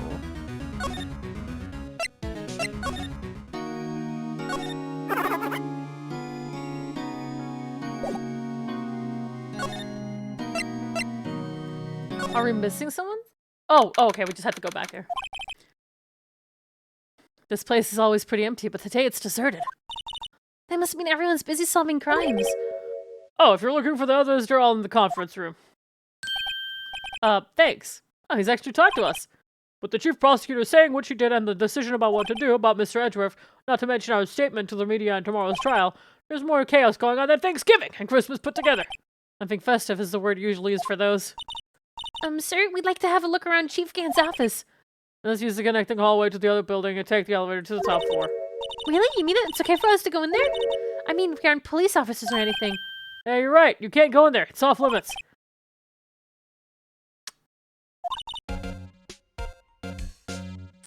Well, what are we waiting for? Let's head to the Chief's office.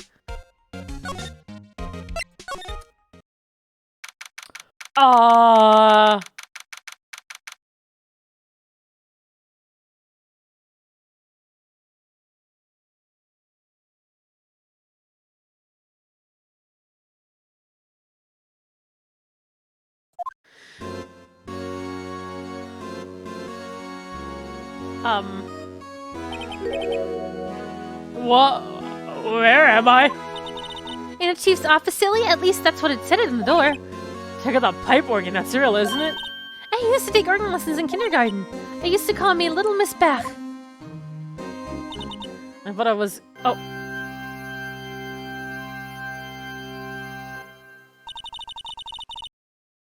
I never could remember where C was. Oh my god! Oh, it's you two! Chief Gant! He put that paper he was reading in his desk. So, have you been swimming lately? No, I haven't. I've been kind of busy lately. I can appreciate that. I've had my hands full too with Mr. Marshall's misconduct and Lana's provocative statement. Provocative statement? You mean about the forged evidence? 2 years have passed since that incident. With how whatever. See that big picture on the wall over there?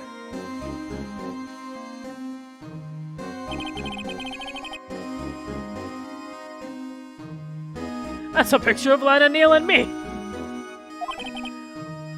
So this is Mr. Marshall's brother, Prosecutor Neil Marshall. We took it to put our work to hold the phone.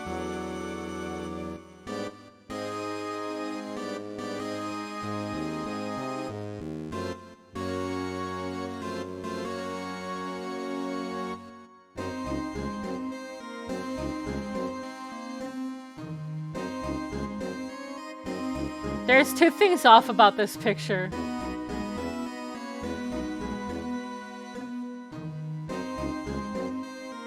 I swear the trophy looks a little different. Like it's still broken, but I feel like there's something missing. And then the vase. That's a really ugly looking vase, like prepared.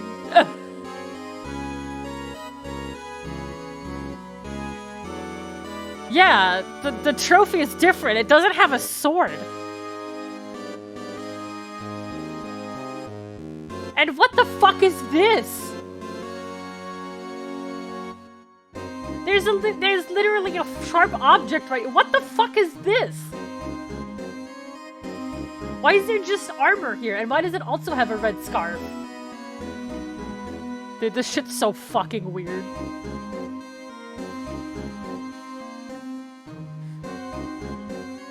We took it to commemorate our work together. Something's not right with this picture. Yes! So much is not right with this picture. I can't seem to put my finger on it, though. Me too.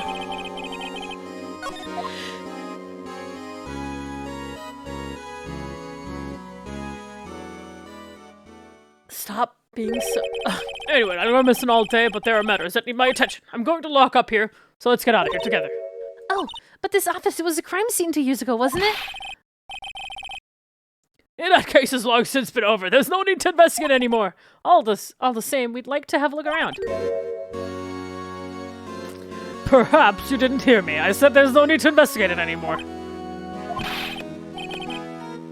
Now hurry up and get out. I have a meeting to attend. Looks like we aren't welcome. It seems that case isn't over with yet after all. What do you mean? Chief Gant denied our request to search the crime scene. That means there must be a reason he doesn't want us looking around in there. You mean like a clue? There's got to be a way we can get inside the chief's office.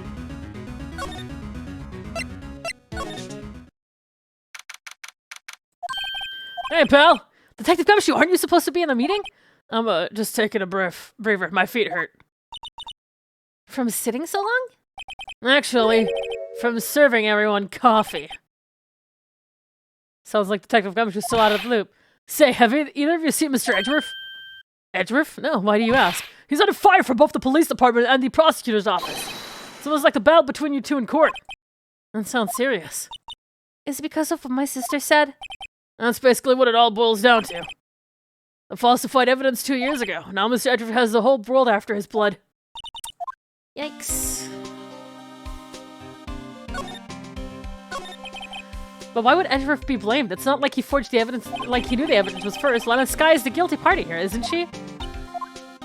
Regardless, the prosecutor is responsible for the evidence they present in court. Not only that, but as you know, there've been a lot of rumors going around about Mr. Edgeworth. His amazing talent as a prosecutor kept him safe from those who don't like him. But now with this, are there really so many people who hate him? in our world, only those with talent rise to the top. Mr. Edgeworth not only has that, but he's young. There's no better recipe I know for making enemies. Hey, Dick, keep up the good work! Yes, sir! Let's go out for lunch again sometime, my treat! Yes, sir! Yeah, take me back to that joint sometime, okay, Dick? Yes, sir! It seems you don't have any problems with enemies. Yeah, well, I'm careful not to stick out. Anyway, I'm a bit worried about him. Under all this pressure, I'm afraid Mr. Edgeworth just might crack. Oh, man! Actually, I took a look at the files earlier while the coffee was brewing. He was genuinely concerned for Edgeworth. Well, did you find out anything? The only evidence Stark left behind was during his final attack. His final attack, you mean when he killed Prosecutor Marshall, who was trying to protect some girl. Me. That was when he left the most incriminating evidence of all. Well, what is it? Oh, let's see. I think it had something to do with the murder weapon. Oh, I forgot. Look, it's all written somewhere in here, okay? His powers of recollection never failed to impress. Maybe we should show him the murder weapon. It might jog his memory.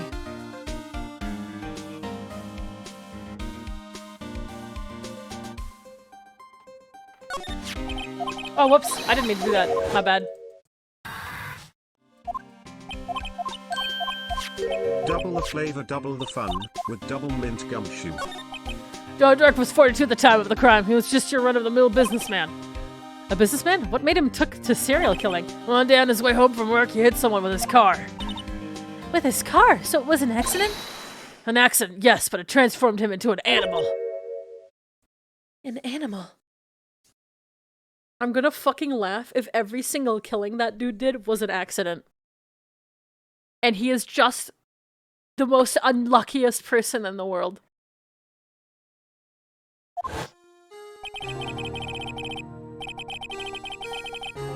Joe Dark. Is there any pun that you can get with that name?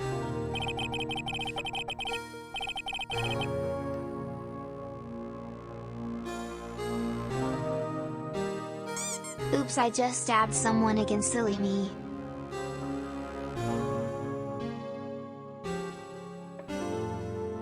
No pun, damn. A dog came upon this scene and was killed as well. Finally, he turned himself in. Seems he was a pretty careless animal. Of course, it's all conjecture. There wasn't a single shred of evidence. So he turned himself in. Yes, but in the middle of his questioning, he fled and murdered his final victim. Prosecutor Marshall. That crime was witnessed by someone too, but luckily Dark was arrested on the spot.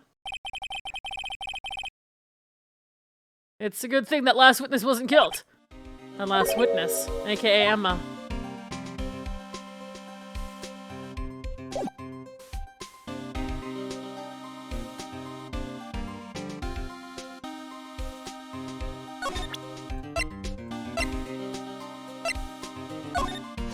About this. Hey, is that? It has a tag attached to it with the label SL9 incident on it. I believe this would be the broken murder weapon you were speaking of.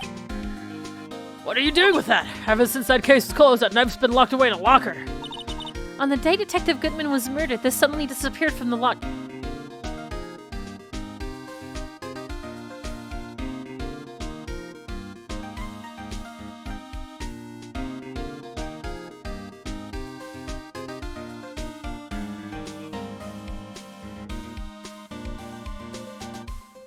But that, I remember that weapon was hidden in a muffler with a red scarf in a muffler. It was hidden in a muffler and was taken out of the evidence room to be hidden or to land in our hands. Something's going, well, obviously something is going on here. Muffler in the muffler in the muffler. Muffler.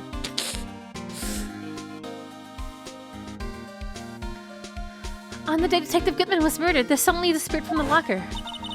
And was found in Mr. Edwards' car muffler. That's it! Now remember what that incriminating piece of evidence was. When you showed me that knife, it all came back to me. Well, what is it, Detective? Quick, before you forget again!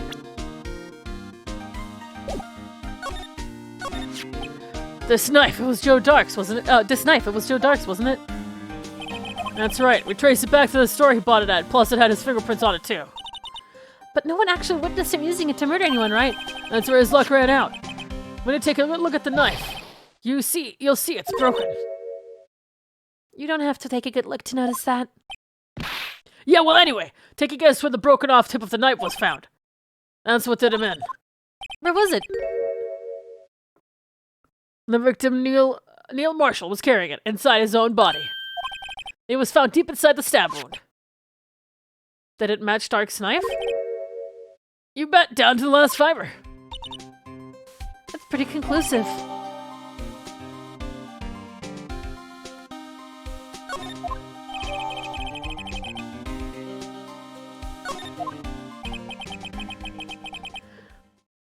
Well, there you have it in a nutshell. That's all I know. Can I ask you one more thing? What is it? If it's money you need, you should ask Chief Gant. It's not money, but it does concern the Chief. His office is a crime scene, right? It's where Prosecutor Neil Marshall was murdered. The chief's out now, and his office is locked, but we'd like to have a look around if that's okay. Well, any detective's ID card can unlock the door. What, really? But if I let a civilian in there, I'd be charged with breach of trust. Breach of trust. Simply put, I can't. Sorry, pal. I don't plan on getting fired because of you. How about this ID card? It was Detective Gitman's. That won't work either. The data was deleted the day he died. Oh. So in other words, Gumshoe is our only chance of getting into that office.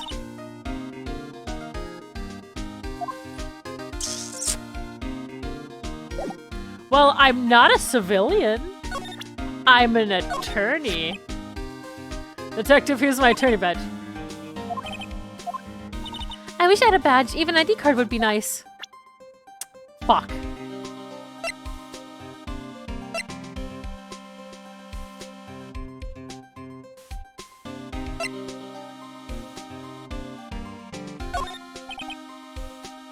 If you don't have a clue, keep your trap shut. I've been studying up on those files. There's nothing wrong with Mr. Edgeworth's presentation to think people are accusing him of injustice. Everyone ain't buying it, pal. You're looking into the case for Mr. Edgeworth? Yeah, it was a pretty big deal what was going on, you know. Dude, Gumshoe, sometimes I can't tell if you just really like Edgeworth or if you really like Edgeworth. You know.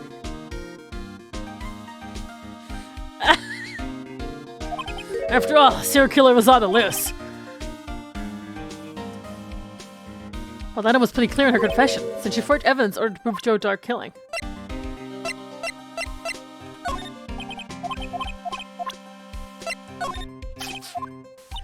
You know Officer Marshall? Of course I do. He was like a mentor to me. When I first started out, he even gave me a small cactus. Really? He said, Dick, she'll listen to all your troubles. Note to self, Detective Gumshoe talks to a cactus. Hard to believe he's just a patrolman now. Someone ought to trade places with him.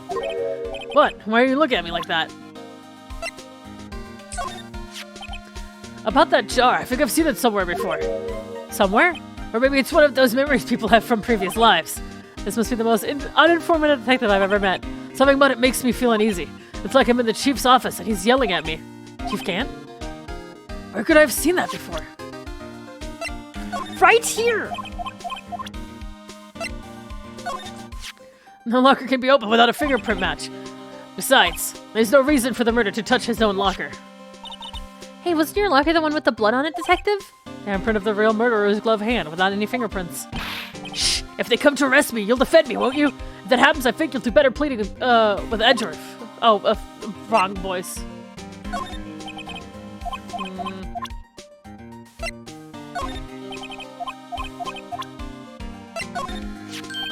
Oh, a lost item report, huh?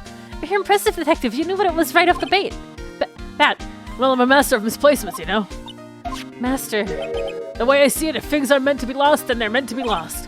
There's a higher power at work here. Wow, a higher power. Maybe we shouldn't let Emma hold any evidence. What can I show him? The powder is used for detecting fingerprints. Yeah, Mr. Edgeworth gave it to us. He did what? All I have is some flour. Are you okay, Detective? Quick run! Achoo!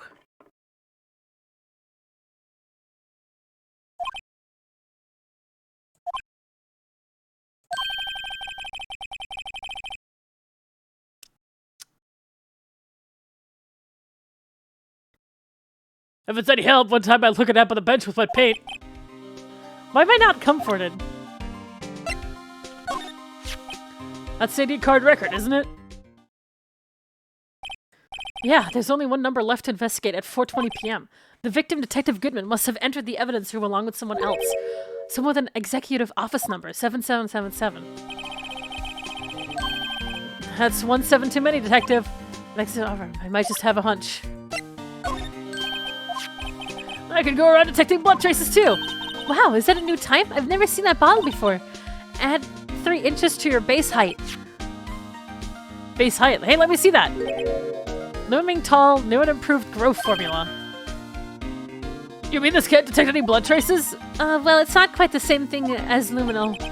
That's why the lady at the counter had that smirk on her face. Wait, I already showed this.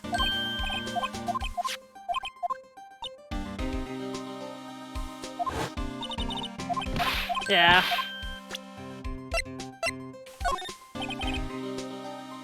Let me share a little advice with you as a detective. Oh yeah, I already read this. Duh, I'm a fucking idiot.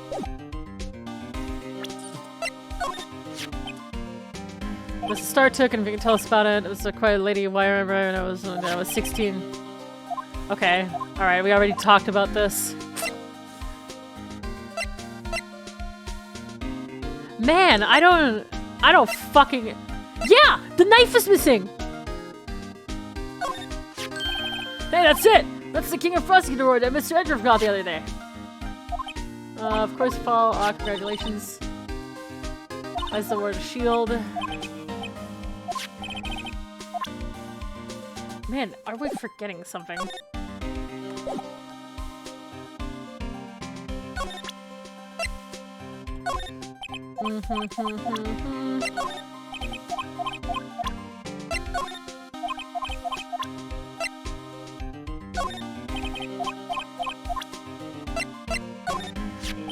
Found Mr. Edwards' car stop with Mr. Edwards' knife. I don't know what to show him.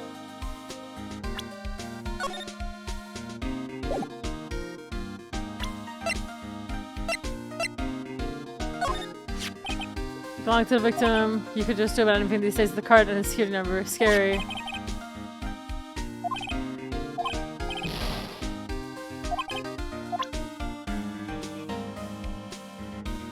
I already showed my badge.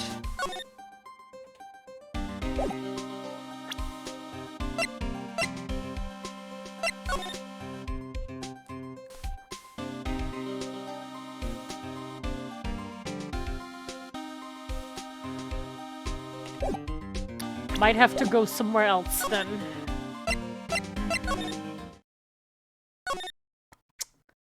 Fuck, dude.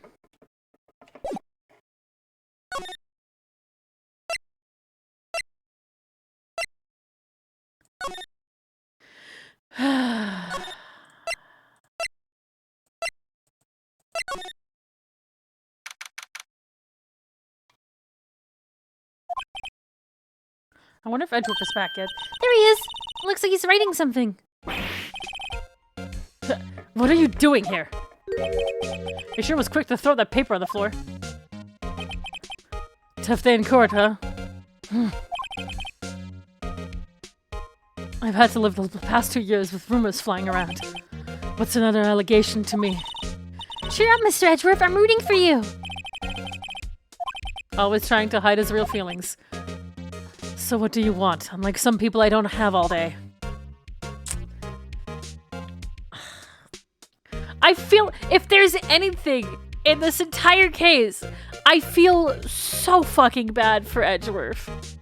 Like, genuinely super fucking bad.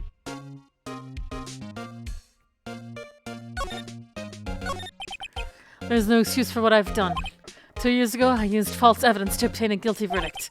That's what it all breaks down to, and nothing I can do to erase that fact. But you didn't know, did you?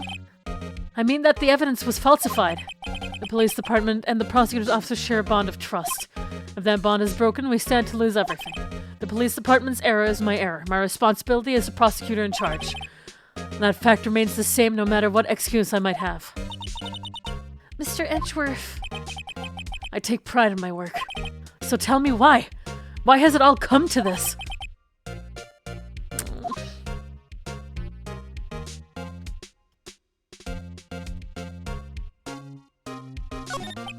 Are you up for the trial tomorrow? First last year's trial and now this one.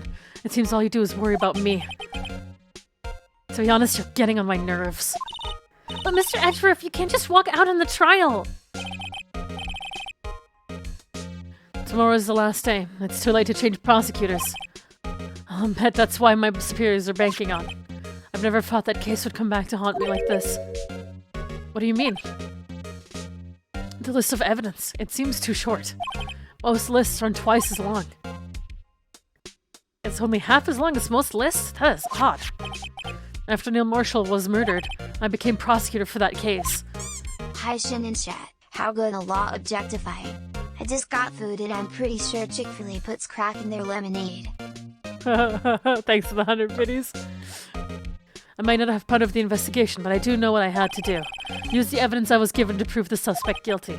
That was really the only thing on my mind at the time. See, we just saw a picture taken around that time. That picture, something seems strange about it. Could you tell us again about what happened that day? The day Detective Goodman was murdered. You were participating in a ceremony over at the station, right? I've never cared for ceremonies, but I had to attend that one.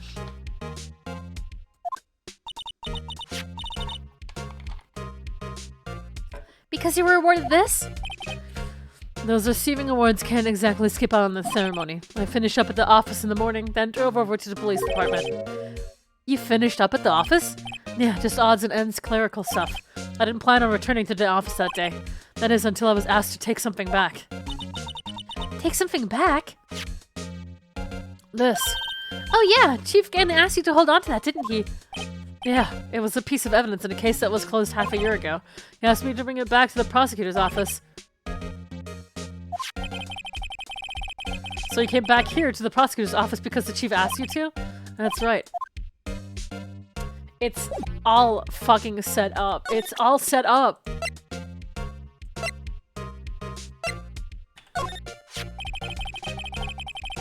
This picture was hanging on the wall in Chief Gant's office. Prosecutor Neil Marshall just started making a name for himself. Looks like this was taken when he received the King of Prosecutors trophy. Speaking of that, there's something that bothers me. Yes. The trophy Mr. Marshall is holding. It's a little different than yours. Yes, you're right. Ah, I remember now. Remember what? That was what the official prosecutor's trophy looked like until 2 years ago. There's a story behind its design. A story? Sounds interesting. Would you mind telling it to us? It's simple, really. Contradiction. That's what the award's based on. This award originates from an ancient Chinese tale. The word contradiction is written with 2 characters. The first means halberd, and the second means shield. Have you heard the story? Me? Oh, sure. Everyone knows that. Why don't you tell it, though? For Emma's sake. Very well. Oh my god. Long ago in the kingdom of Chu, there was an arms merchant. One day he presented the king with 2 items. The first was a halberd that he claimed could slice through any shield or armor. The second was a shield he claimed could withstand any weapon. Wait a minute. Objection! Those claims contradict each other!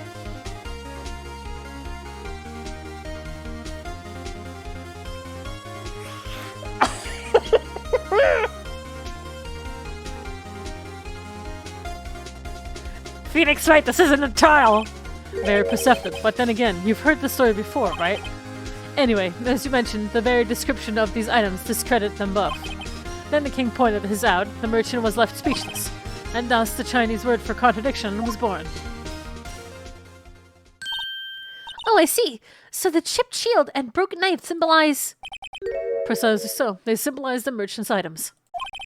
The ancient tale ends with the merchant at a loss for words, but it's in our nature to pursue matters to their conclusion, even if it results in something as ugly as this. Wow, thanks, Mr. Edgeworth. I learned something new today.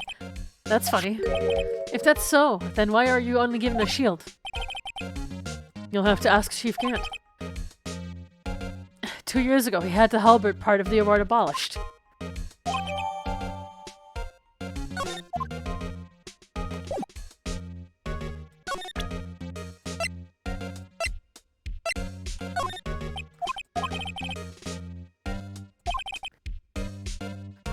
Just tell me about the case. Mr. Wright! Mr. Edgeworth just told you no in a very silent manner. Okay, we already... Okay, already did that. I'm just trying to show everything to him. Also, I need to quickly examine. I wonder what he was writing before. Come on, Mr. Wright, let's take a look. Are you crazy? Edgeworth is standing right there. Let's distract him. I'll check it out. Hey, Edgeworth. Is that Detective Gumshoe out the window there? Oh no, who's falling to the ground? Hold on, first let me see what this girl is doing crawling around my feet. What? Letter of... No! No, you're not writing a letter of resignation.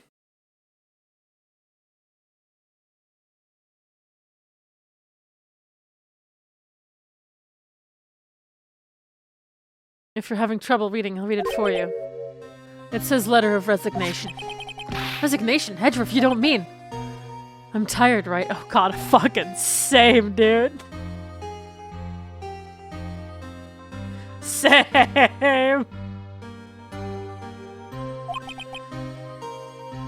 I feel as if something inside me is... Oh my god, no!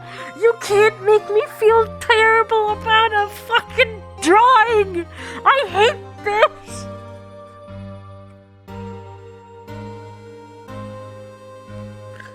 Oh man!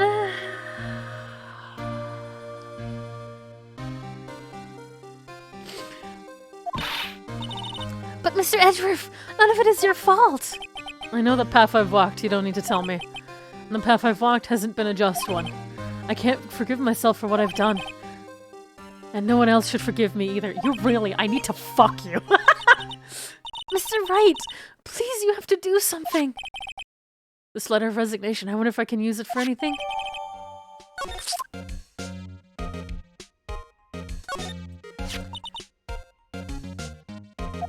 Hey, you think you want to show this thing off more? Yeah. I can fix you with my dick. If you started something amiss here, maybe I should show everyone. I mean, I already did, so.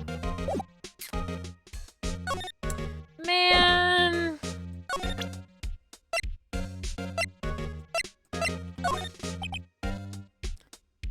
They say where there's smoke, there's fire. Apparently I was so caught up in the smoke, I lost sight of the truth.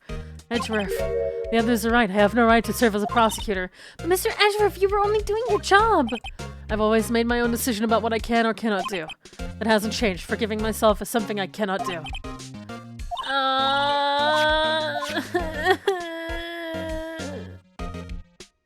Oh, I know what we can do. Yeah, alright. We can show that to Gumshoe, and he'll probably... Excuse me?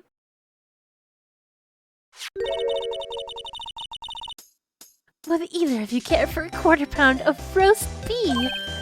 Mrs. Starr, I guess she's out of lunches. You certainly are the curious sort, aren't you? Kind of like the first person who sucked the cow's nipple to discover.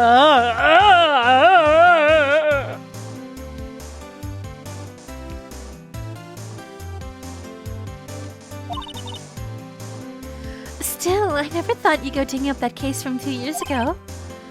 Everyone in this trial was involved with the SL9 incident, ma'am. Why would you say that?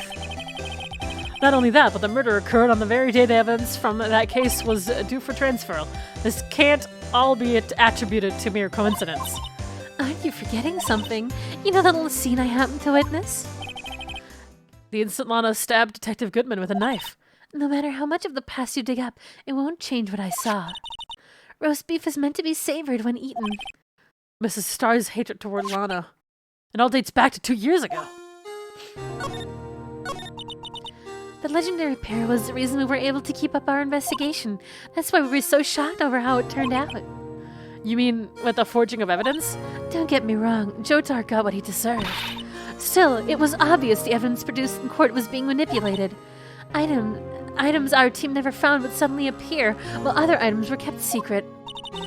But you don't have proof Anything illegal was done. You know what's even worse? If Joe Dark would did commit murders, but if they were all accidental, they hung a killer, like someone who wasn't actually a killer.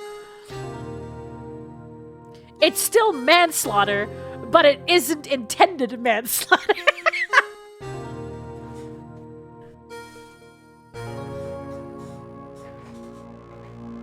Well, his first was an accident? Okay, don't say that, because we don't know.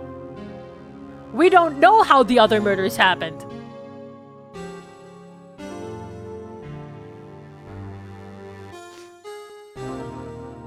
Isn't manslaughter by definition not intended? Oh, I didn't know that. Hold on.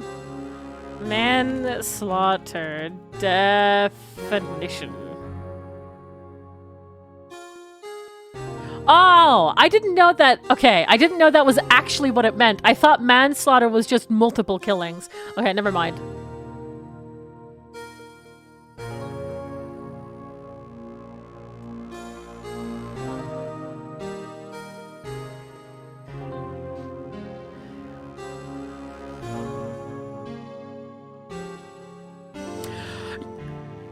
Gumshoe told us what happened? Dude, everybody in this game tells us what happened and it's fucking wrong. My god, guys. Come on. But suddenly it's true. I just went on break. What did I miss? Like obviously it's probably not important, but I'm just saying.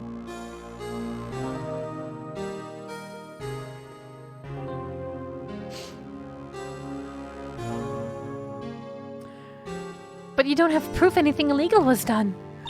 I'm proof enough of what happened. After that case, all of us, save Goodman, were relieved of our duties. Without even so much as an explanation. Then Lana Sky transferred to the prosecutor's office and became chief prosecutor. Lana always wanted to be a prosecutor. Nothing's quite as simple as it appears. Huh? Lana Sky was merely being used as a pawn. That's my take on the matter. She's being used. Lana transferred to the prosecutor's office 2 years ago, didn't she? Yes, thanks to Chief's grand powerful influence. Chief? That's right, having solved the SL9 case, his position as chief was secured. There was only one thing left for him to control, and then no one could stand in his way. The prosecutor's office. What? You mean that's why Lana was transferred? If he could control the chief prosecutor, he could control the prosecutor's office. That must have been his goal all along. But how could he control Lana? I don't know, but one thing's for sure. Ever since that case ended, she's never been the same. It's only logical to conclude there must have been a reason for a change. At last, I'm finally getting close to the bottom of this ugly mess. Thank you, Mrs. Starr.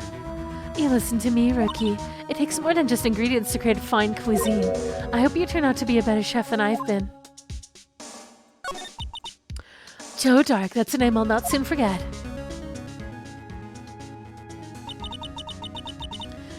We trailed him for half a year. Oh, the pressure. So I don't think I was ever more alive than I was then. Those days were steamier than a bowl of hot gravy. Poor old Jake Marshall, though, must have been going through hell. You mean because of his brother's death? They were close, those two. After Neil died, something took over Jake. He became obsessed. Seeing Jake like that made her all the more desperate. Her? Lana Sky. My sister. The best of the best were put on that SL9 case. Of course they were led by the legendary duo. Lana and Chief Gant. Damon Gant and Lana Sky.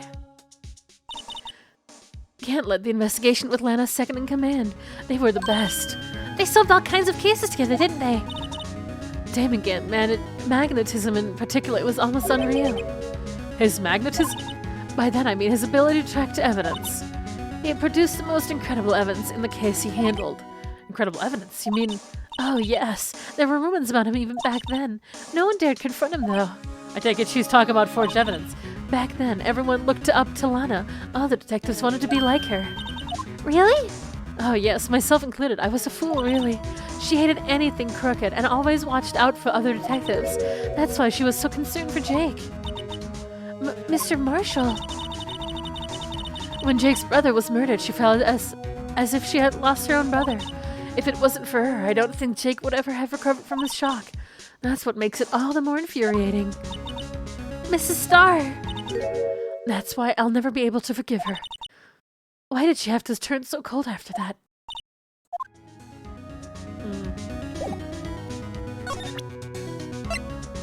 What do you think about this picture? Mrs. Starr, the only thing I have given you now is Popeye's rice seed. Eat this and maybe you'll be able to tell black from white from court tomorrow. Okay. Well, she doesn't have anything to tell me.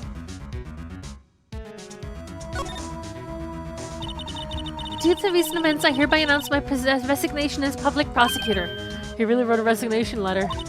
Wow, even when resigning, Mr. Edward is cool and concise. Still, it wasn't his fault. Someone has to be held responsible. That's how it is in the grown-ups world. Yeah, but then responsibility means nothing if he's just quits. Well, not everyone sees it that way. To truly take responsibility, you should have to work the rest of your life for no pay. That's one tough grown-up world there. Wow.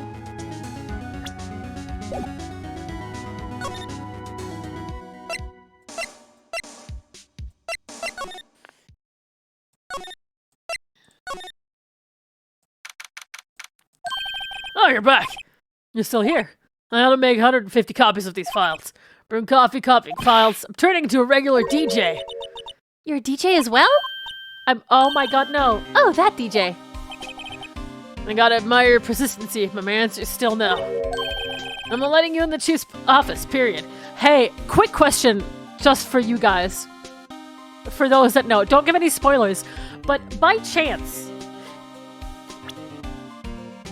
in the next upcoming games, do they have a fucking log for if you ever miss a dialogue box on accident?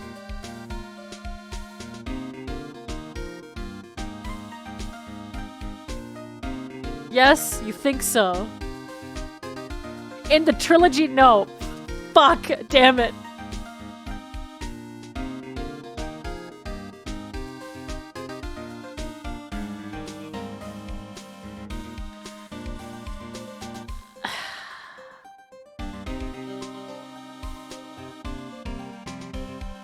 Trilogy, no. 3DS games, yes.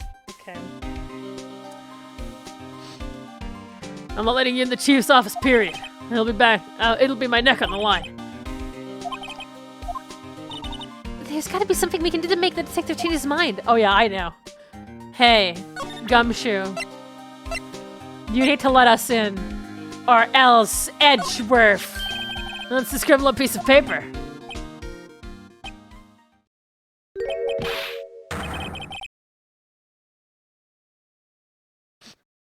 No way! Mr. Edgeworth can't be serious! Is he ever not serious? I can't believe they've pushed him this far. Mr. Edgeworth really feels responsible. When I first met him, I thought he was as cold as ice, too. But I know different now. He trusted us detectives to provide him with sound evidence. But we betrayed him. Detective. That's it. I made up my mind. But... Here, take my ID card. We can't do that. If someone found out, they wouldn't let you off the hook with another lost item report. Look at me. It's no secret I'm already out of the loop. After all, I'm friends with Mr. Edgeworth. Depending on how this case turns out, I may already be as good as terminated. What? So at least let me do this, for Mr. Edgeworth's sake. Alright, detective. Thank you. Man, don't make me feel emotions for these characters.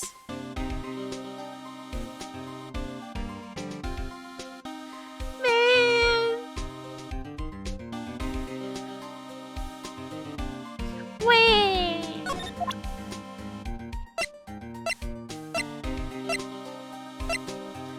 Bro, we have a... There he is. Our good old Gumshoe. Detective Gumshoe's very photogenic, is he? What? He's pretty fine. Whatever you do, just don't say that to his face. Look, his eyes are half shut. Yeah, his mouth is half open. But it's not. Hey, each of his shirt buttons is off and on, But there isn't a shirt. There aren't shirt buttons. And he's got the narrow end of his tie in front. I think this goes beyond being a photogenic issue.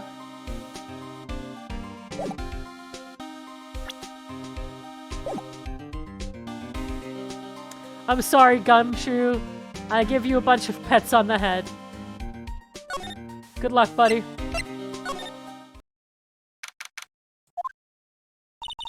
Here goes Mr. Wright.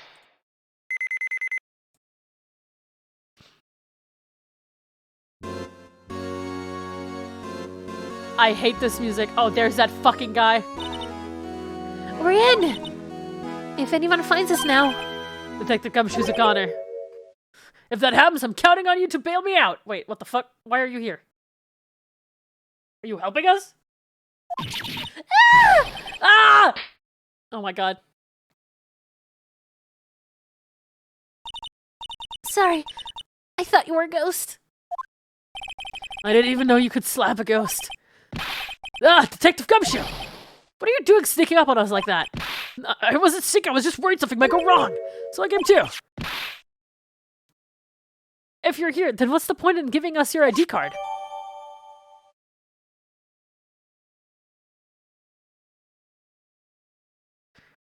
What the fuck do you mean crushed and rendered unusable?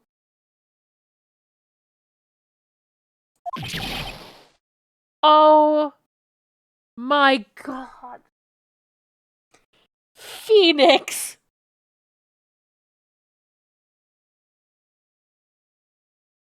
Hey, don't do that to my card! I hardly ever get a chance to come in here, so I figured I'd have a look around myself. Besides, we're all in this together now. You really do want to get fired, don't you? Not if we're lucky. No, come on, let's see what we can find out. Oh, man. You can see pretty far from 50 stories up. If you were... Why does it auto-scroll? At first, the chief wanted to use stained glass for this window. Really? Why didn't he? As he changed his mind because he wouldn't be able to see the view. Oh. Stained glass and all, it's a huge window. This is the real deal, isn't it? It's armor and... So that's where Gant's beam is from. He is that organ on autoplay. There's armor and these weapons? Sure is, pal. The chief doesn't care for imitations. First the pipe organ, now this armor. Do you know how many taxpayer dollars must have gone into this room? What? You don't mean we're paying for this? That's it. I'm not paying 1 cent of my taxes. You don't have any taxes to pay.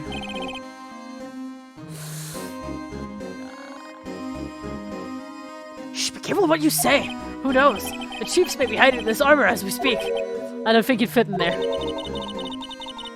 Even if he did, he'd never be able to get back out. Get it out. You guys don't know how scary that guy can be. Wow, look at the size of Chief Gant's desk. Speaking of that, when we were here earlier... Oh, it's you two. Chief Gant. I wonder what he was reading. This looks like a list of evidence. A list of evidence? In most cases, the list runs twice as long as this, though. Hey, look at the case name. Huh? That's a line incident. I wonder what this is doing here. Hold on, detective. What did you just say? I said I wonder what... No, about the evidence list. Normally they're twice as long. The Mystic, thank you so much for the sub. That's right, I guess there was a lot of evidence. A half-sized list of evidence. Most lists run twice as long.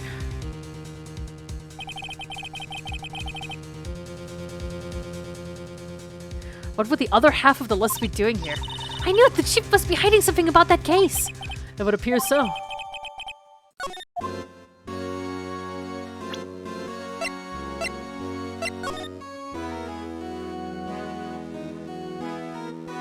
Wait. Hold up! What the fuck is this doing here?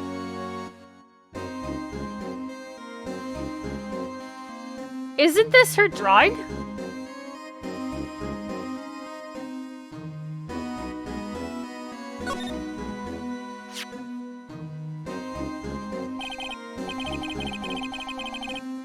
I wonder what this is. It looks like someone drew some cut. What is it? Did you find something? Huh? Oh. Oh, no, it's nothing. Why are your eyes moving about like that, Mr. Wright? I better not forget about this picture. What do you mean? Just fucking show it to her!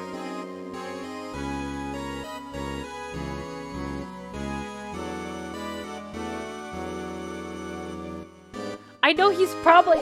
I can't say that Phoenix Wright is stupid anymore. Because the last time I said that, he did it on purpose. So maybe he's doing it on purpose again.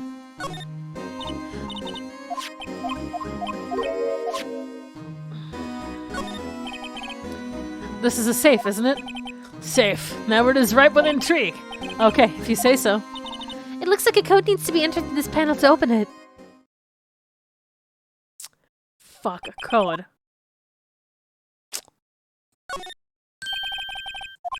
I have a hunch. Oh, I know. You want to try my birthday? It's...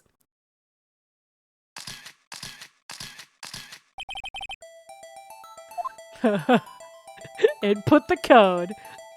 77777.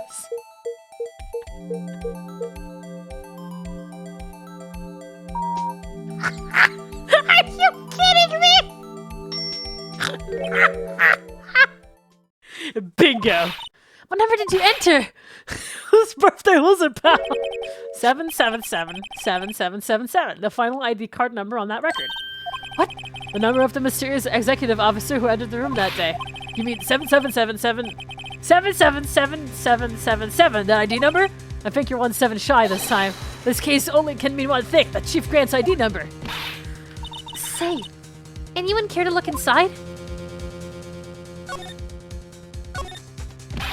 Is there any money in there? How much does he have stashed away? Look, it's A shard from a broken cup. This somehow looks familiar. Where have I seen this before? there's something else in here too. What's this? It looks like a piece of leather cloth. This is a handprint, isn't it? Hey, I saw someone wearing a shirt like that once. You think the chief made up the design? I don't think so. Well, it was just a thought. Is that it? Is that all that was in the safe? Apparently so. It's empty now. A piece of cloth with a handprint on it and a broken shard from a cup. They look like pieces of evidence. Yeah, but unless you have to you can prove they have something to do with this case, I'm afraid I can just let you take them. After all, it's my neck on the line here. Great. Now I have to prove their relevancy to get them. How are these two here? Come on, there's got to be something we can show the detective. Okay. Here. Detective, could you have another look at this jar? Remember when the three of us put that back together? All those were the times. It's kind of fun to be nostalgic. Wasn't this jar a piece of evidence from that case? That's right. One of the shards had an SL9 incident sticker on it. And doesn't this ring any bells? Do you know? The fragment that we just found? You mean this one? That wasn't that safe? Yeah, that one. That was in the safe. Now that you mention it, it's ringing a lot of bells. Let's see if it fits. Here, let me see if that shard. I'll take a crack at it this time. Go ahead, pal. Show us what work you can do. This right here's some glue. Here goes.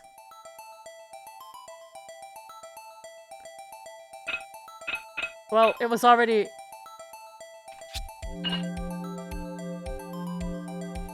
What the fuck? There, it fits like a charm. That, of course, means...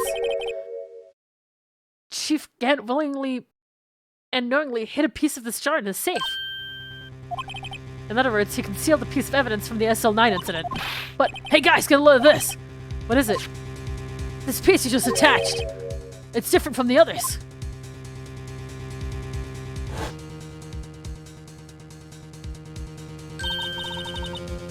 There's a reddish line on it.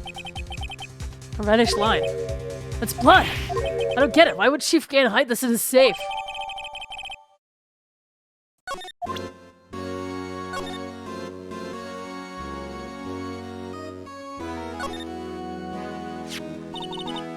Hey, look here. It's hard to make out, but there's a dark red stain here. Looks like blood. This piece the chief has is different, though. The blood stains on the other pieces are just spots. But this one's a line. That is odd.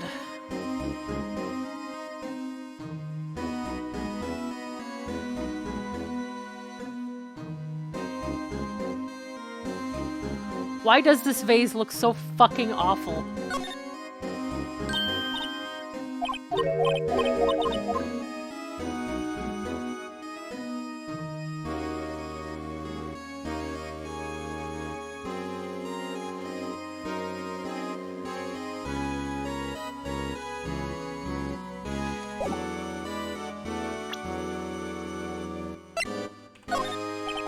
If I'm fine, I won't be able to give you any information, so that's why I have to get it all out of my system now. Don't be so negative, detective. We do want you to share your information, though. Oh wow, who am I fooling? I've never had anything useful to share to begin with.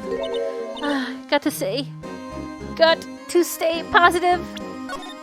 Well, I mean, I assumed it's... the leather is...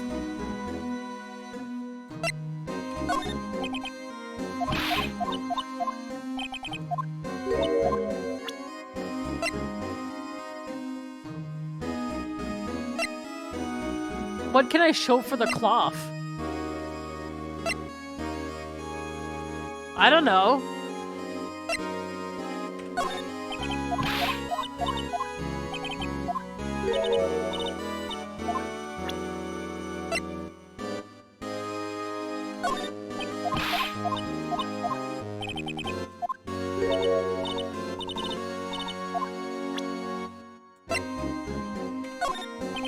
Detective, I'd like you to have a look at this. I know what that is. So you want to take some fingerprints? That's a great idea, Detective. All right, go to town. Sheesh. What are you doing? Why are you sticking out your hand like that? Go ahead, take my fingerprints.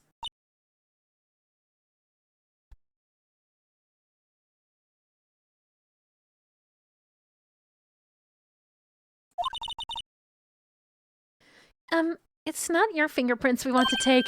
Huh? Come on, this isn't the time for jokes. We're talking about that cloth we found in the safe. Oh! I knew that. The one with the head on it, right? Sheesh, where's your sense of humor? Okay, Miss Wright, let's check for prints. Sprinkle powder on the cloth. Then, once we've been absorbed into the prints, blow the rest away.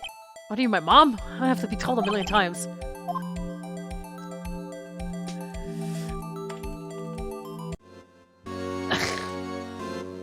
It made me go back.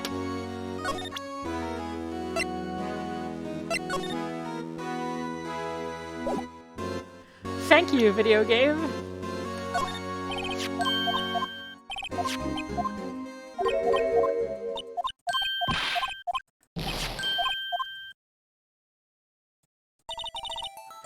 Yes, yes, yes, yes, yes.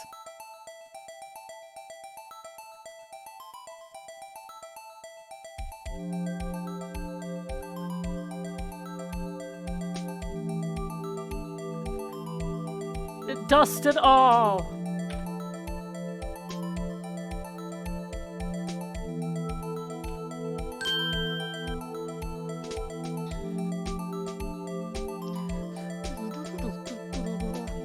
Oh, that's not Damon Gant's.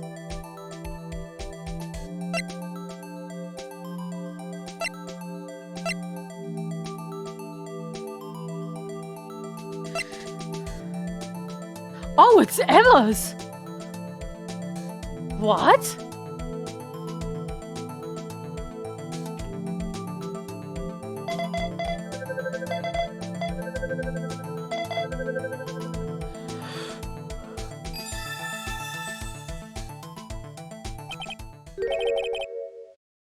No, how can this be? What are Emma's fingerprints doing here? Hey, you found a match? Whose fingerprints were they? Oh, it seems his prints are too old. They aren't clear enough to get a match. Oh, that's too bad. I thought they'd be Dark's print.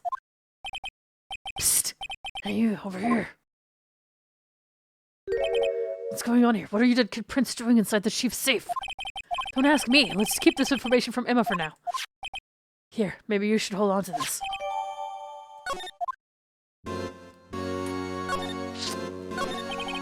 Hold on, I'm gonna quickly grab a drink. I'm so thirsty.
Oh, I'm back. I have a drink.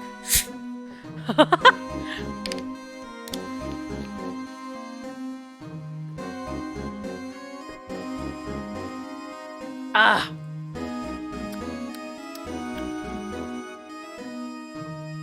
My poor throat is like dying.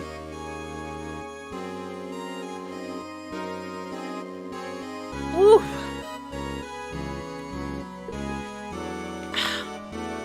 Okay.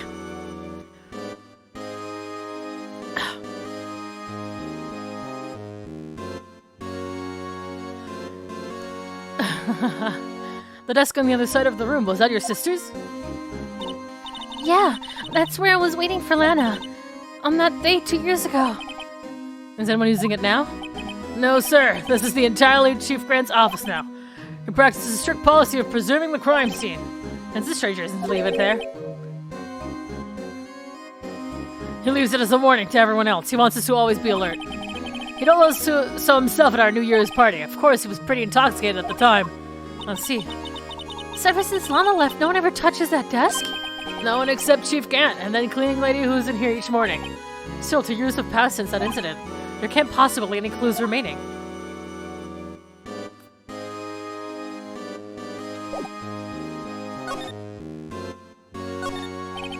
The shelves are mostly empty. Lana must have cleaned them out when she transferred over to the prosecutor's office.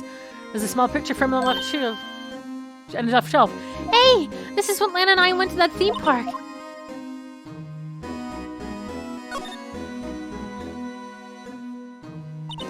This was taken on that day 2 years ago. The day Joe Dark ran out in the questioning room and tried to kill Emma. After receiving his award trophy, Mr. Marshall took a picture here. Then went along with Chief Grant to question Dark. I bet he never knew he'd be dead just a few hours later. Gee, you think?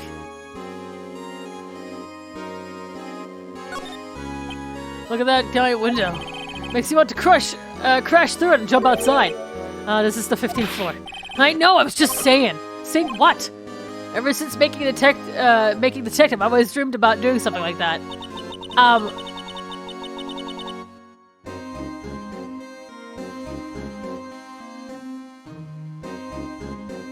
Let this help. Detective Gumshoe has a lot of dreams. So long as he doesn't go crashing through that window when he gets fired. Don't say that!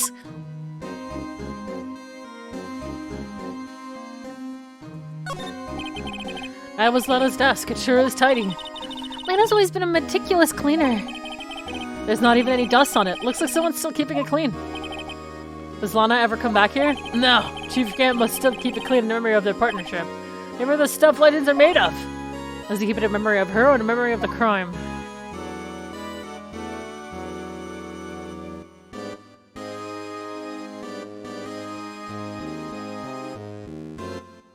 Nothing. The disease organ sure is a sight to behold. Occasionally we hear him playing it from the Criminal Affairs Department. That's on the 2nd floor, and this is the 15th floor of an entirely different building. When a detective screws up, the chief calls him to his office and makes him listen to the organ for hours. What's so bad about that? Music soothes the soul. After that, the detective can't hear anything for days except for the ringing in their ears. So it's an instrument of punishment, literally. But aren't the chief's ears affected? He never listens to anyone anyway. That's beside the point.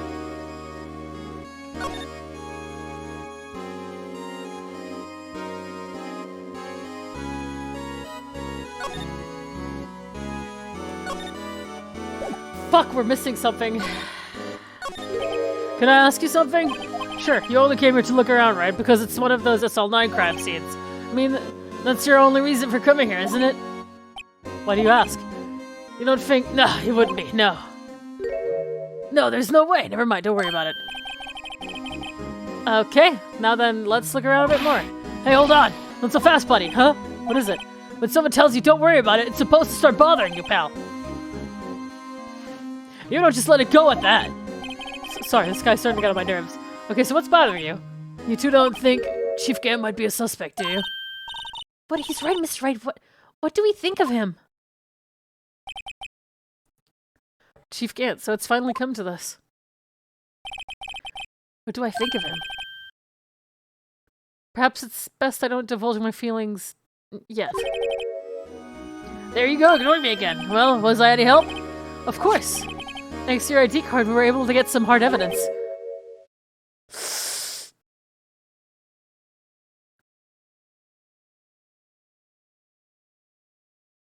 Uh-oh.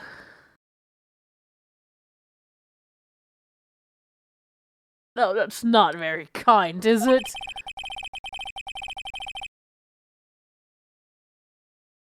In other words, if it wasn't for his ID card, he would have been useless. Isn't that right, you in the coat? Chief Gant! We didn't think you'd be back so soon.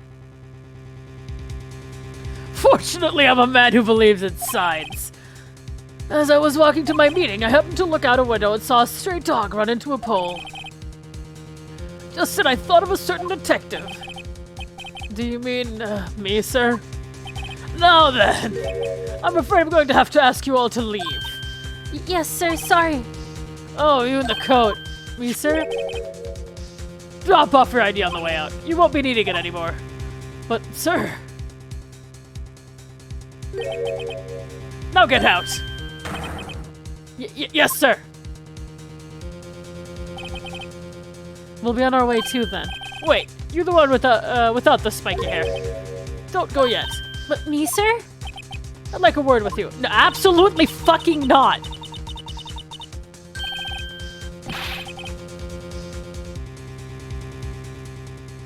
You with the spiky hair, you're free to go. Mr. Wright!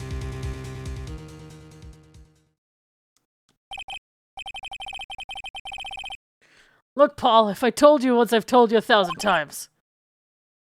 The chief's office is off limits. But no, you just had to go sneaking in there like that, didn't you? I thought you said you didn't care anymore if you were fired. Yeah, but if I knew I'd be like this, I never would have said it.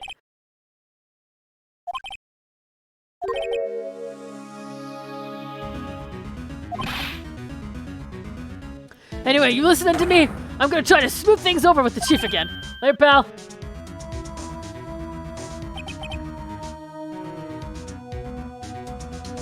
After that, I heard from Emma. She said the police wanted to ask her some questions. She'll be busy for the rest of the day.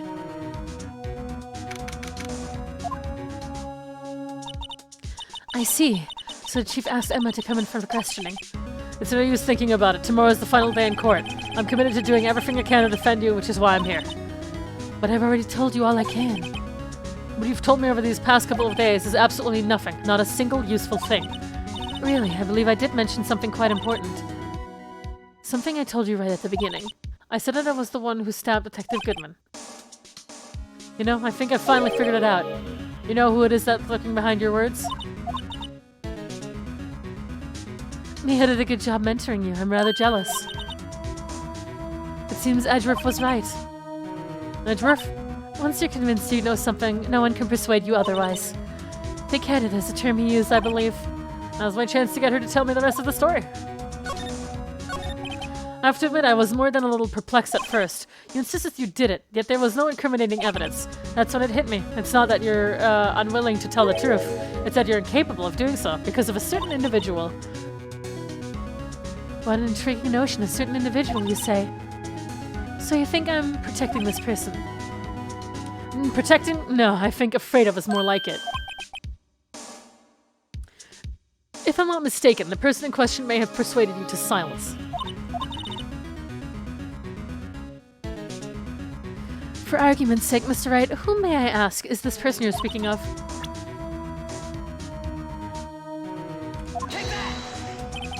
Well, Mrs. Sky?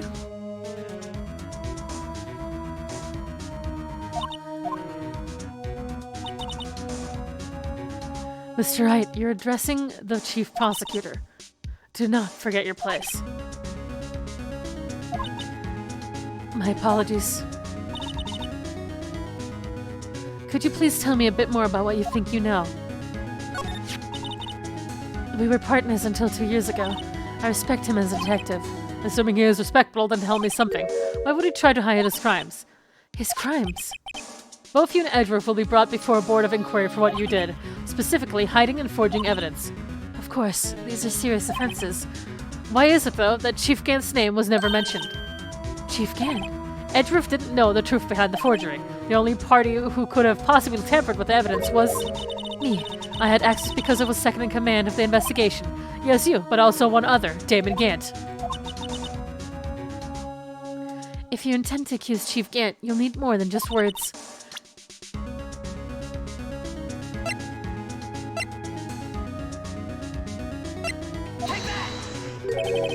I just found this in a safe in the chief's office. This jar piece and this piece of cloth. Do you know what these are? They're pieces of evidence from the SL9 incident. The person concealing evidence was none other than Chief Gant himself. Now tell me, why are you taking all the blame for him? Touché, Mr. Wright. It's as you surmised. I cannot disobey the chief's orders. Even if it means being found guilty for murder. Why not? Come now, Mr. Wright. You can't possibly expect me to be able to tell you that. 3 days ago, I had no choice but to cooperate. In the murder of Detective Goodman. Or perhaps I should say, follow orders. Yes, that's more accurate than cooperate. Although I can't tell you the details, I can say that I was given an order that day. I need to dispose of Bruce Goodman's body. You'll find it inside the trunk of Miles Edgeworth's car.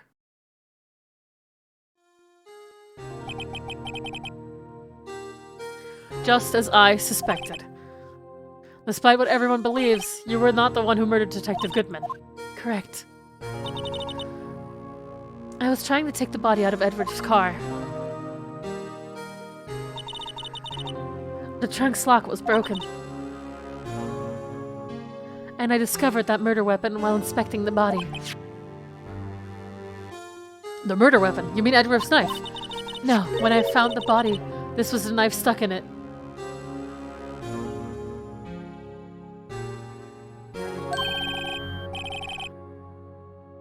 The knife from the SL9 incident. Serial killer Joe Dark's knife.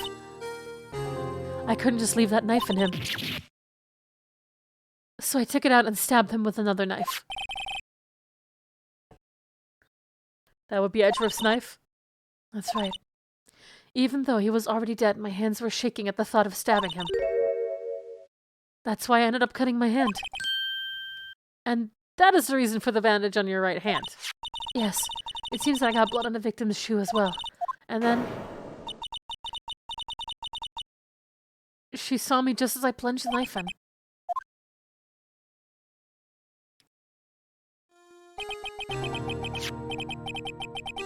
Why did you need to hide Dark's knife so badly? It took a lot of work to finally close the Dark case 2 years ago. It was over with. I didn't ever want it to be opened again. My intent was to prevent that by whatever means possible. So you hid the Dark's knife? The weapon used to stab the detective was evidence in the Joe Dark case. If word got out, which it would, the reporters would have a field day with that. So you wrapped the knife in your scarf and hid it. In Edgeworth's exhaust pipe. Right, then I called my sister. To tell her what happened, and to ask her to hide the knife that was inside my muffler. Inside the muffler. You asked Emma! I didn't want anyone on this force to know about this. That would explain why Emma is so confident about Lana's innocence. Speaking of phone call... I know we're trying to make Lana innocent, but she is so fucking guilty regardless.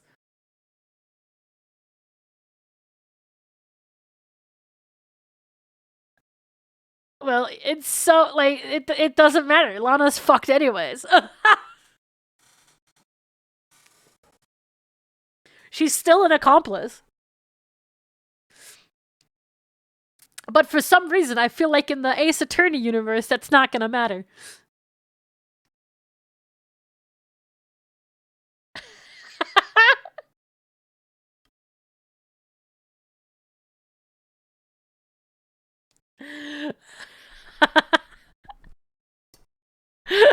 So funny.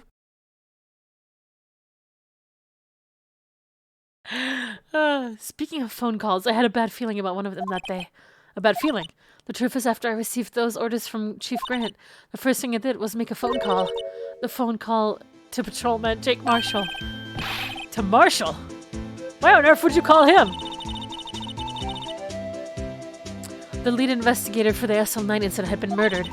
I wanted that fact to be kept hidden, and I needed help. He was the only other person I could trust. Or at least I thought I could trust him at the time. However, it seems that after I spoke to him, he went off on an escapade of his own. Oh, you mean... Not wanting the case to die, he decided to take things into his own hands. He disguised himself as Detective Goodman and tried to steal the evidence. He had already stolen the ID card. But it seems he still hadn't made up his mind to break into the evidence room. After my phone call, any remaining doubts he had must have disappeared. So your phone call caused the incident in the evidence room.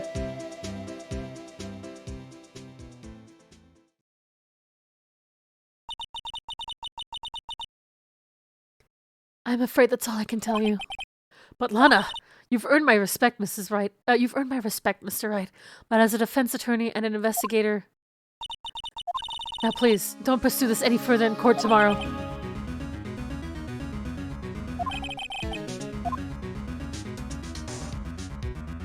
The Detective Goodman's real murderer. I said Mrs. Wright. And what went down in those shoes almost 2 years ago?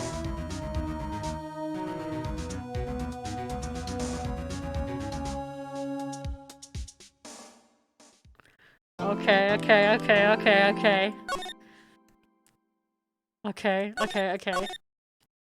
Trans rights.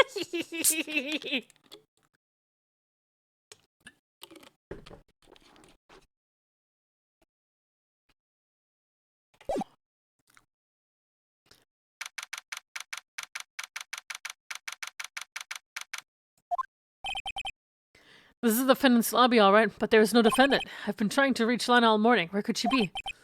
And where's Emma, for that matter? It almost seems as if something's been happening behind the scenes. Edgeworth! Knowing you, you're already figured it out. Who the owner of the 777777 ID number is, that is. Well, I have a pretty strong hunch.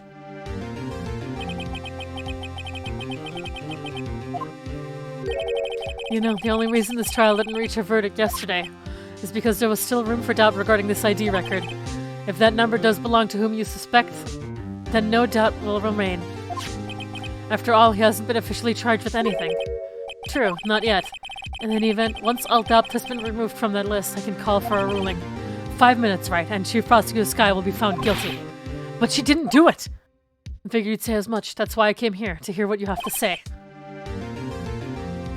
This is the first time he's ever done something like this. Lana's hiding something, and the only way we'll ever know the truth is to draw it out of her. The truth. Everything goes back to the SL9 incident. Don't be stupid. Today's the last day of the trial. We don't have time to reminisce about the past. That depends on you. If she's found guilty, you lose your only chance to find out what really happened.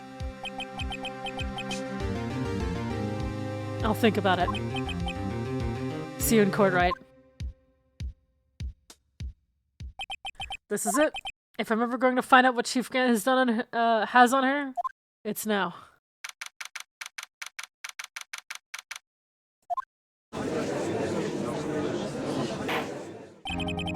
Court is now in session for the trial of Mrs. Lana Skye. The defense is ready, Your Honor. The prosecution is ready, Your Honor. Normally, this is when the prosecution puts forth its opening statement. Just question mark. But before that, the police chief has a proposal to make. Chief Gant.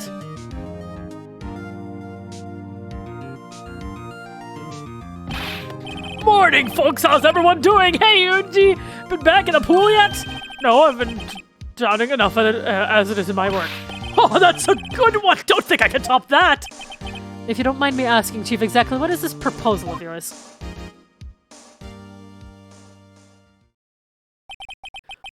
Lana, that is to say the defendant, has asked me if she could speak directly to the court.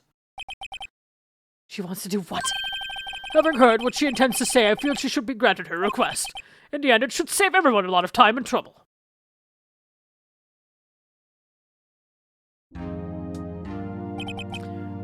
What's this all about, defendant? I'd just like to make one simple request and I'll be finished. Well then, what's your request? Your Honor, I'd like you to put an immediate end to this trial. Huh? I confess to all charges against me. On February 21st of this year, I murdered Detective Bruce Goodman in the underground parking lot of the prosecutor's office. No, Lana! Objection! You can't, Your Honor! The defendant's claim does not change the defense's plea! In that case, Mr. Wright, I no longer require your services. But Lana! Your Honor, I hereby forfeit my right to an attorney. The prosecution may lack direct evidence against me, but it has sufficiently proven its case through testimony and circumstantial evidence. I would like you to render your verdict now, if you please. Well, the defendant certainly has the right to self-representation. Her request is legally valid, although this is an unprecedented situation. Indeed, it appears there is no further need to continue this trial, even if Mr. Wright may feel otherwise. This can't be happening. It appears the time for the verdict has arrived. This court finds the defendant. Please, Emma, come in. Objection! Oh, never mind. Okay, Edgeworth. Thank God.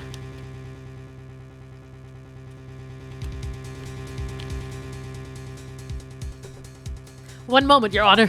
Mr. Edgeworth! The prosecution has not yet proven the defendant guilty beyond reasonable doubt. Any ruling at this stage would certainly be premature. Come now, Worthy. I understand this is a difficult time for you, but why don't you just be a good little boy and keep your mouth shut?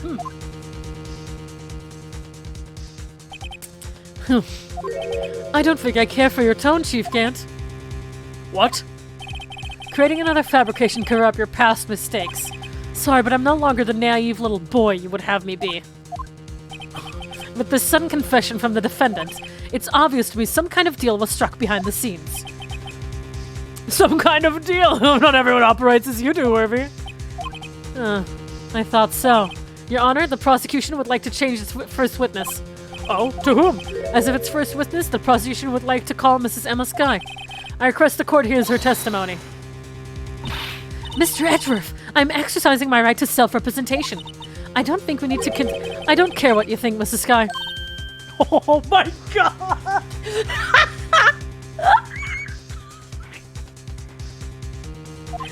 The exposure of truth sometimes results in tragedy. However, no matter how tragic the truth may be, it would be an even greater tragedy to avert one's eyes from it. Very well, the court shall grant the prosecution's request. That's okay with you, Chief Grant?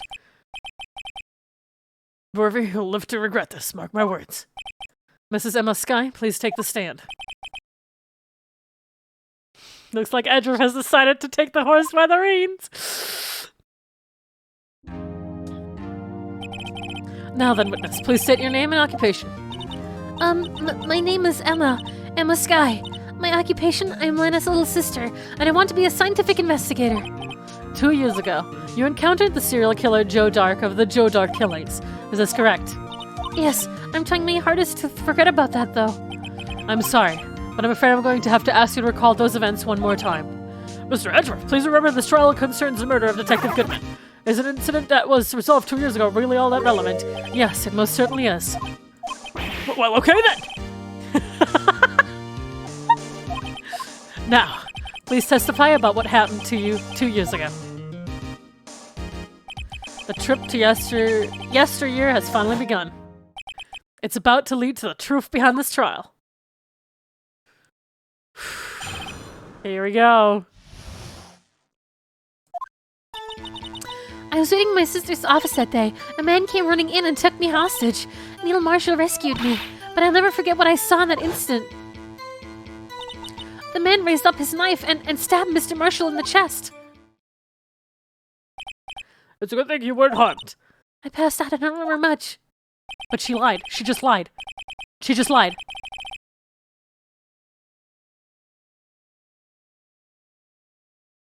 She obviously doesn't know. That's understandable. However, please tell me, Mr. Edgeworth, what does this testimony have to do with Detective Goodman's murder? That will soon become apparent, Your Honor. Considering he has no evidence. Very well. The defense may begin its cross-examination.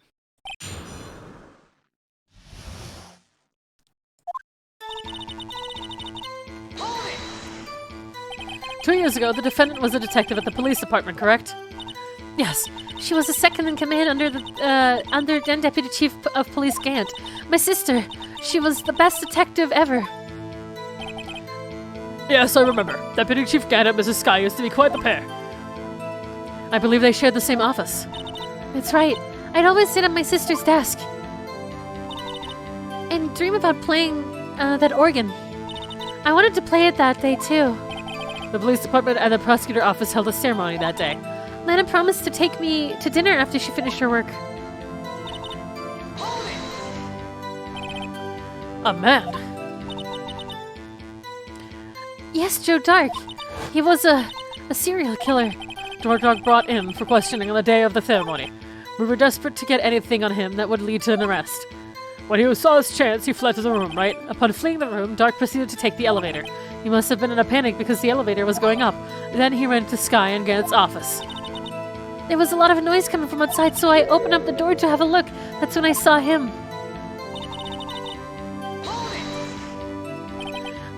What was the prosecutor doing there? That day, there were two people present during Dark's questioning. The Deputy Chief Damon Gant and Prosecutor Neil Marshall. Almost forgot about Gant. Neil Marshall had just received the King of Prosecutors Award.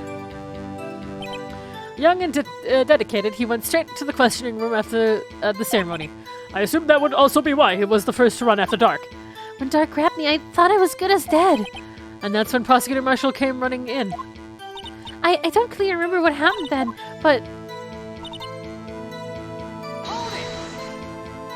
Can you tell us about that? Mr. Marshall jumped on Dark. Just then, the lights went out. The lights? It was just about this time of year. There was a terrible storm going on and lightning struck nearby. So the electricity went out? Wait a minute. If it's pitch dark in that room, you shouldn't have been able to see anything, right? Right, but just then lightning flashed again outside. That sudden flash left an unforgettable image of the scene in my head. I see. I told the detective about what I saw then.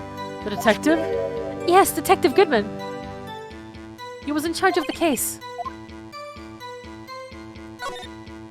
So you spoke with Detective Goodman about this 2 years ago? Yes, that's what's so scary about this trial. And you told Detective Goodman about what you saw? Yes, but at the time, the words just couldn't come out. That's why I drew a picture. A picture? Yes, I think she mentioned that before. Well, Miss Wright, have you heard enough? This picture to witness true. I believe it has a very important meaning. But the list of evidence I was given 2 years ago didn't contain a picture. Witness, would you mind if we added the statement to your testimony? Yes, Your Honor. No, it hasn't! Let's go! Wait, where is it? It's on the back here. Yeah, it's on the back here. Objection! It's right here, Your Honor! Mr. Edgeworth? This little girl put all her heart into drawing that picture. And yet, you would insist on denying its existence. Huh? Hey, I'm not the bad guy. All I'm saying is that as the prosecutor for the case, I wasn't handed such a picture. That may well be. But that doesn't mean it doesn't exist. Behold! This is the evidence list for the SL9 incident. Please turn it over, Your Honor. Turn it over, turn it. Wow, what is this? Yes, what is that? Hey, that's a picture I drew.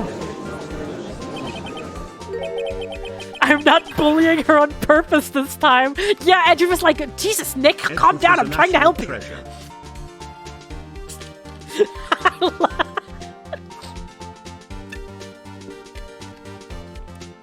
That's the thing so much of the 4 months. Indeed, 2 men appear to be wrestling here. What's the meaning of this? What are you doing with that list? Me? Only the prosecutor in charge should have access to that list. Huh? These lists, they're different from each other. What? It would appear, Mr. Edgeworth, that the evidence list you were handed 2 years ago was incomplete. These 2 lists fit together to form one. You can see the marks here where they were torn apart from each other. So you see, Mr. Edgeworth, it's quite obvious what happened. 2 years ago, only half the evidence in that case ever reached you. What? What? Order, order! But Mrs. Sky, why did you draw your picture on the back of such an important list? Because that's what Detective Goodman handed me in the questioning room, Your Honor. Wait a minute. If this list was torn in half, then that means... Your Honor! Are you alright, Mr. Wright? Your eyes are bulging from your head. If the evidence list was torn in half, then there might be more of the drawing on the back of Mr. Edgeworth's list. Yes, it's quite conceivable, Mr. Edgeworth. It's possible, let's... There's something wrong. Do you even have to ask? Sorry, Your Honor. There is indeed something drawn on the back of my list. It's that thing.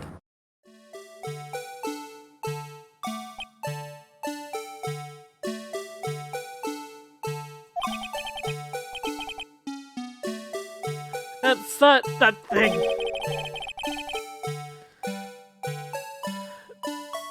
That thing that was dancing in the evidence room.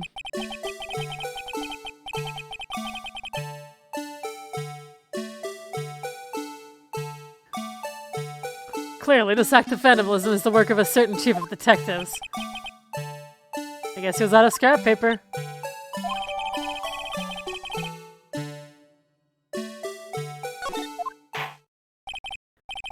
Very well, witness.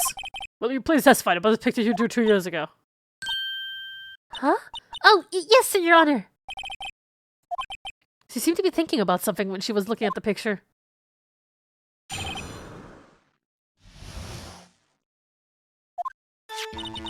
This is a picture I drew 2 years ago. The flash of lightning was so bright all I could see were shadows. After that I must have fainted. This picture shows exactly what I saw in that instant. To think a flash of lightning could burn such an image in your mind. Thanks to that, though, she was able to show us exactly what she saw. Well, I don't see any contradictions here. This clearly shows Joe Dark about to murder— No, it doesn't. It clearly doesn't.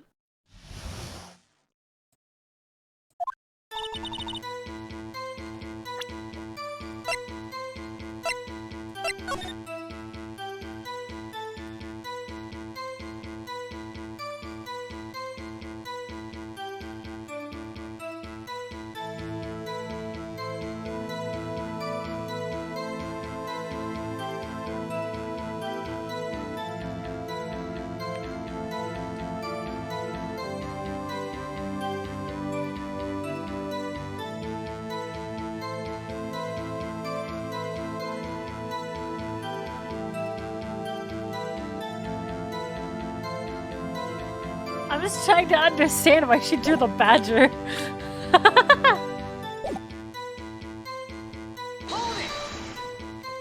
Did you draw this picture right after the incident?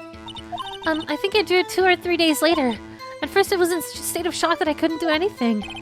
During that time, the investigation team was very organized. The detective Goodman was placed in charge, under the direction of Damon Grant and Lana Skye. 2 or 3 days later, the memory should still have been fresh in her mind.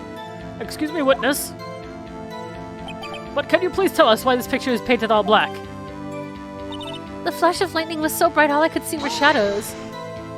So at the time you didn't even know it was Mr. Marshall who had come to your rescue? No, I couldn't see him clearly.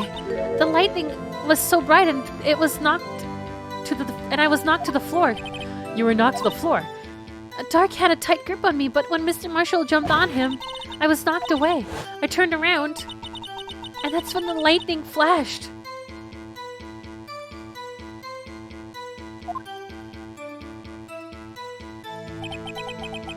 Poor Emma, I'm just glad she wasn't hurt.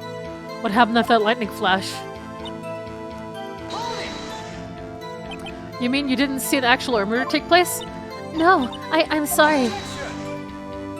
The flash of lightning only drove off the darkness for a split second, not only that, but the trauma of the situation understandably caused the witness to faint. Do you really need to torture this girl any further? What? Hey, I'm not the bad guy here! Give me this picture.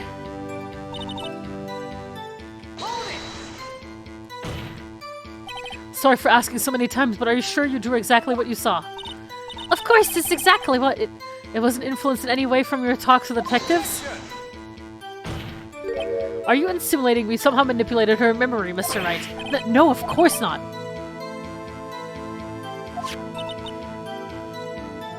I drew this picture before I heard anything from the detectives, so I don't think anyone's story would have influenced me. Mr. Wright, is there something that's bothering you about this picture?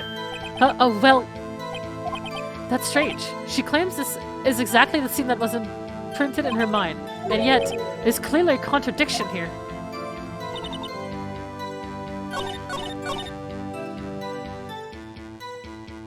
What? That doesn't...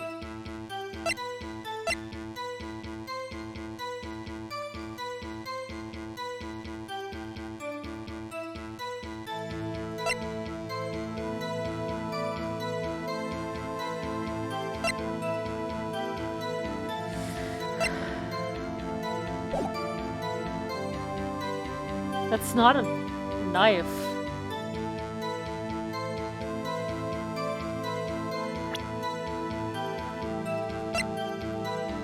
Objection! No, never mind, that's wrong.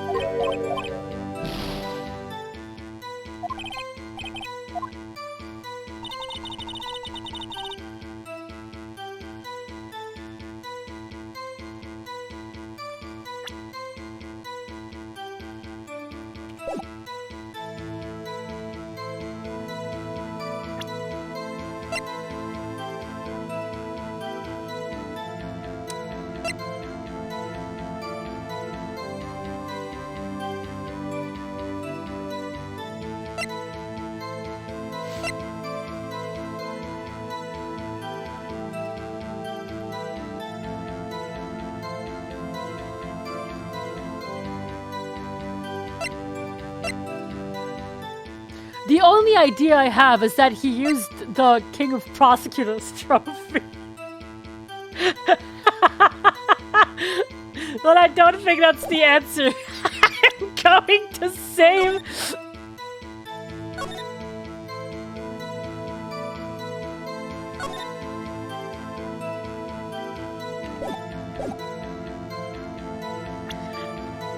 I mean, there isn't anything you can...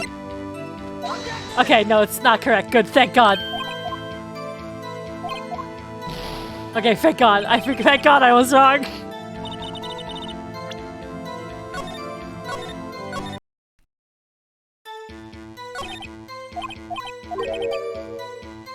But I don't know what it means by a contradiction, because obviously you can't say that it's clearly them, because...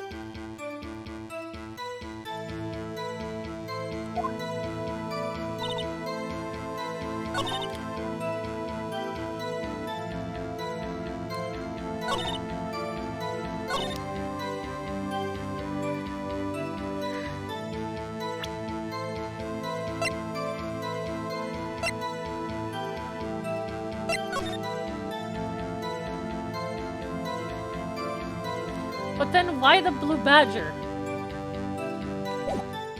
Okay, I'm gonna just... Objection! Nope, okay. Alright, nope, it doesn't want that either.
Hold on!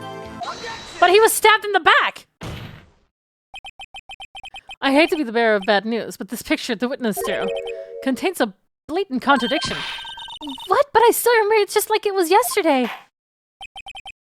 Mr. Wright, perhaps it would be fast if you simply pointed out this contradiction for us.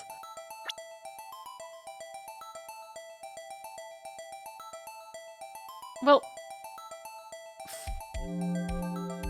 I mean, obviously he's in the front.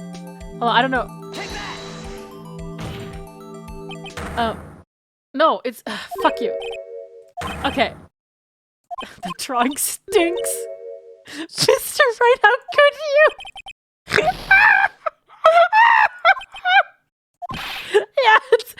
I thought, okay, maybe it's the, sorry.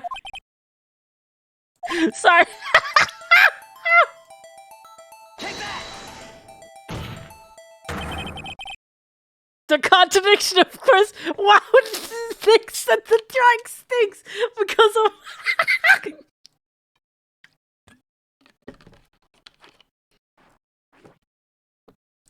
The contradiction, of course, lies here. Take a look at the knife the man is holding. If you look closely, you can see this tip is broken. Even I don't have to look closely, said Mr. Wright. But Mr. Wright, look at the evidence. See the murder weapon? The tip is broken too. If I recall, the tip of the knife was found broken off in the victim's body. Yeah. Do you guys listen to yourselves?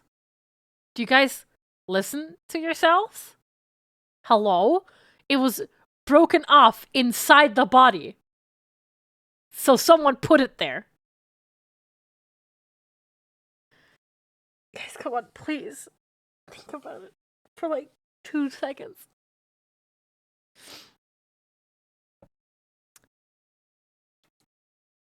It was the conclusive piece of evidence proof Joe Dark was the murderer. I'm afraid it's not so simple, Emma. And where, pray tell, could you possibly see a problem? It's obvious, really. The victim suffered a single stab wound to the back. If the victim was only stabbed once, then the murder weapon should not yet be broken. Oh, what's the meaning of this? Perhaps the knife was broken beforehand. Sorry, but I'm afraid that's not possible. The tip of the knife was found inside the victim's body. If it was broken beforehand, it couldn't possibly wind up there.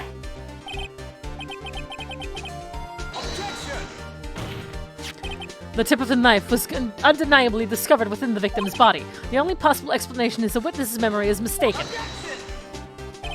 That's why I asked her so many times if she was sure she remembered correctly. I believe you were annoyed at that at the time, but she was sure she remembered correctly. But there's no other way to explain this inconsistency. Oh my god, so many objections! Not so fast, Mr. Edgeworth. There's another explanation. Have you forgotten already? A little something called falsified evidence? You're treading on thin ice, Wright. All I'm saying is that this broken knife tip might be the piece of evidence that was forged. You can't deny the possibility. No. Yeah. Order, order, order. Are you saying the investigation really was corrupted? Your Honor, please allow me to once again go over the events that took place the day of the murder. The police department and the prosecutor's office were holding a ceremony that day. After receiving the King of Prosecutors Award at the ceremony, Neil Marshall questioned Joe Dark along with David Gant. During his questioning, Joe Dark fled the room. Prosecutor Marshall chased after him and was killed by Dark. It is my belief that somewhere in this story there is a lie. I'm not lying. The man really was holding up a broken knife. If that's true, then there's no other way around it. This could not have been the actual murder weapon. There must have been another broken knife. We all know which one it is, baby!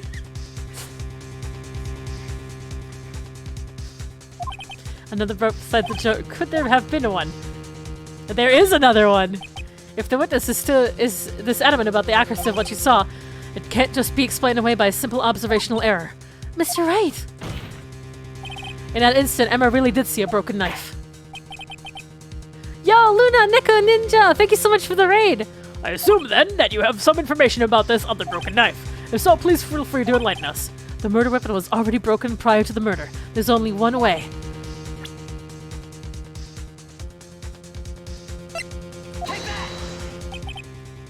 If anything's broken here, it's you. Huh? I'm sure this must all be very amusing to you, Mr. Wright. But may I remind you that the— Wait, what the fuck are you talking— Okay, you want me to use the picture? Alright, you can go fuck yourself. Ugh.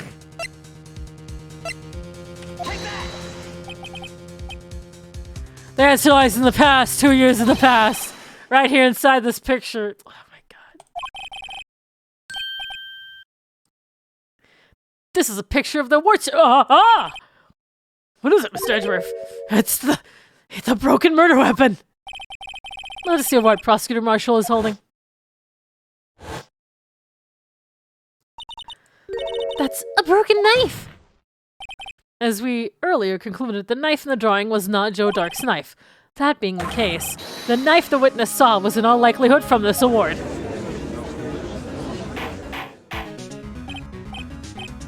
Order, order, order!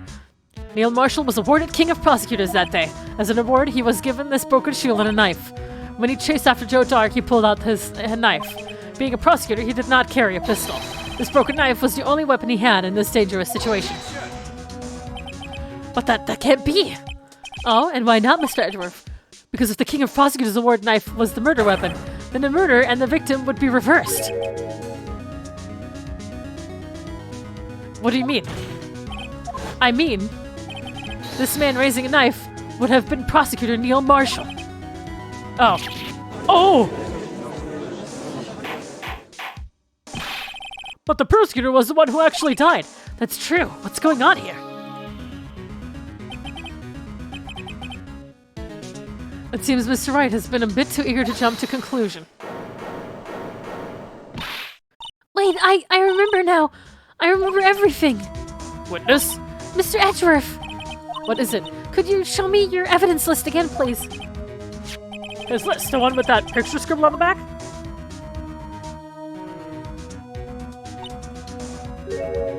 I knew it.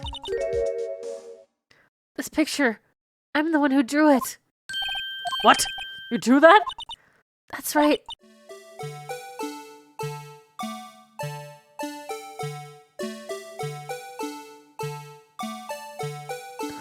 This wasn't turned out half the time I drew this picture.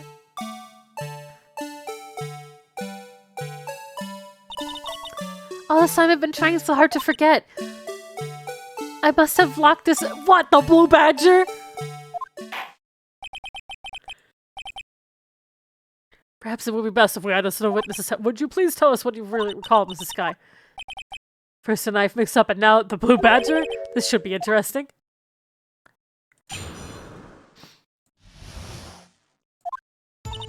When I saw the man raise his knife, I panicked and rushed towards both of them. I think I knocked away the man with the knife. Just then, there was another flash of lightning, and that's when I saw the blue badger. He wasn't in the room, but I'm sure I saw his shadow.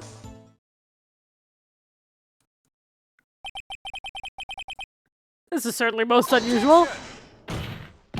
Try impossible. The chief of detectives hadn't even designed him until this year. That would mean he didn't even exist 2 years ago. Wait! Does that mean he made it? She saw something close to the badger and the fucking— You fucking created a mascot based on evidence?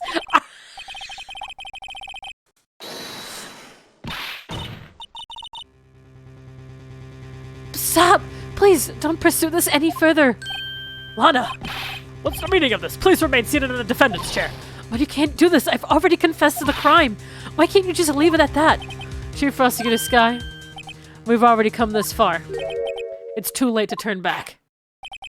Silence! The defense will now begin its cross-examination. Why is that badger still following me? Bailiff, please detain the defendant. It seems we're finally getting to the core of the matter.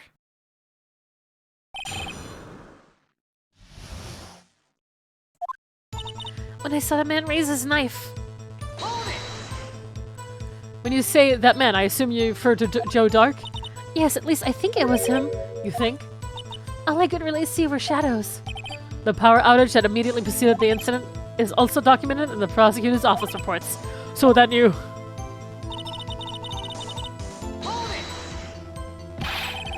Why would you do something so dangerous? What else could I have done? He was about to stab Mr. Marshall. She seems convinced that Dark was the one holding the knife. But as we just theorized, Mr. Marshall was the one holding the knife. Well, I didn't know that at the time. When the dark guy knocked me down, all I could think was, I've got to help that other person. What do you mean, you think? It all happened so fast and I was in shock. I don't remember everything clearly, what I did. It's all kind of a blur. Mrs. Sky was almost killed before she was witness to a murder about to take place. With so much happening in a matter of seconds, a little disorientation is only natural. I saw the man about to stab the other person, who I thought was Mr. Marshall. I knew I had to stop the man with the knife. What you did was very brave, young girl. So then, what happened next?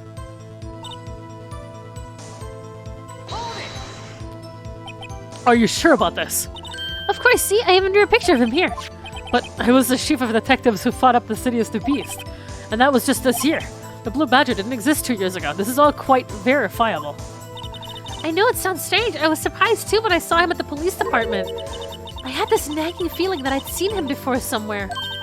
Now I finally remembered. Oh, brother. Just when you thought that the thing had caused enough commotion. Tell us, where in the room did you see him dancing? You saw his shadow. His shadow? So you mean you didn't actually see his face with its winning smile and all? That's right, but it's still remembered. He had 3 creepy horns.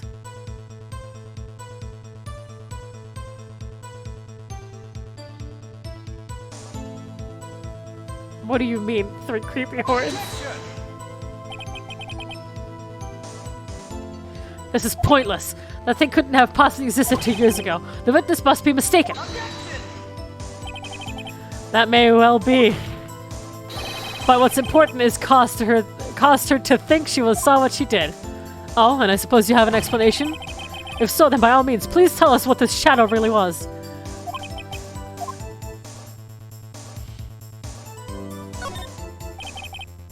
The Blue Badger hadn't even been dreamt up when Emma drew this picture, yet she's certain she saw its shadow. Ladies and gentlemen, it is the defense's belief that on that fateful day 2 years ago, there indeed was something that looked similar to the Blue Badger. Something that is now sitting in this very room.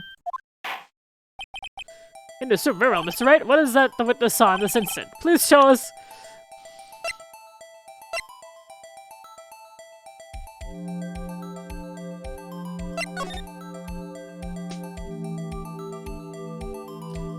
It couldn't have been this, right?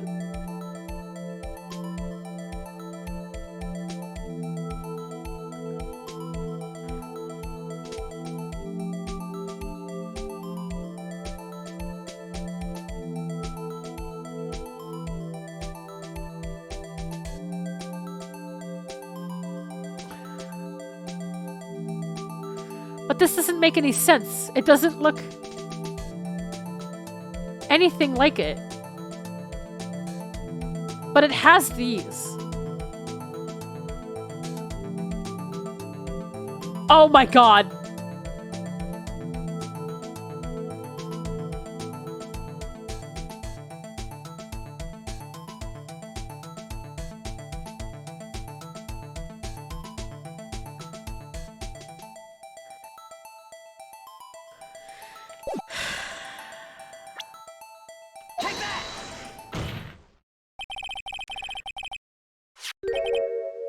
The mysterious Blue Badger was in fact this.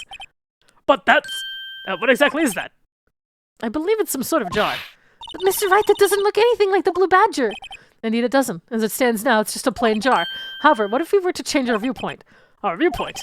I've got to show them the correct angle.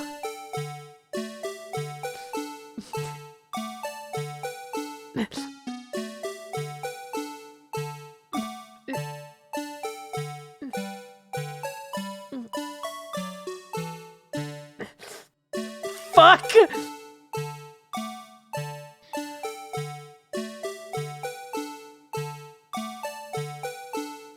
that! Objection! What? But I'm trying! The right...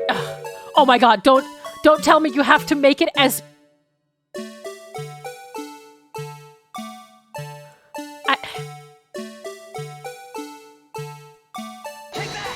I did not press E! Objection!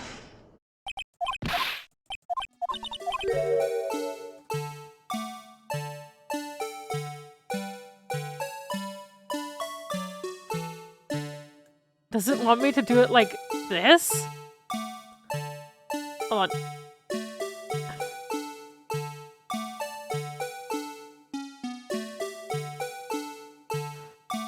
Bro, I'm trying so hard.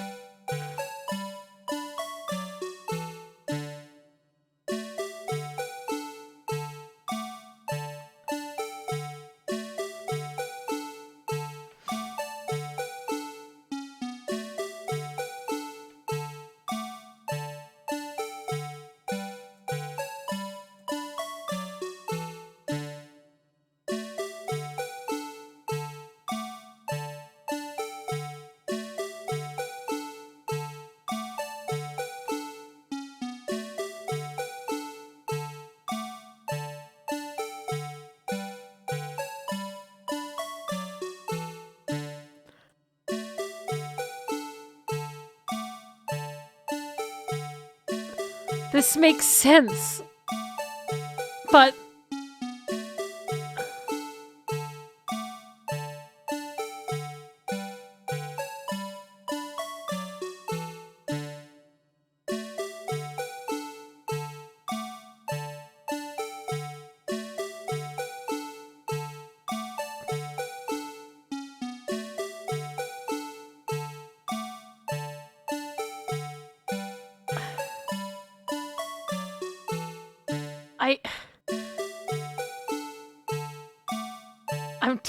I'm trying really, really hard.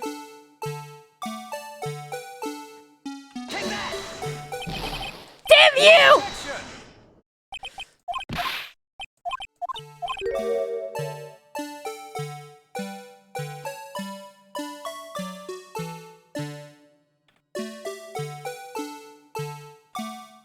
This thing sucks.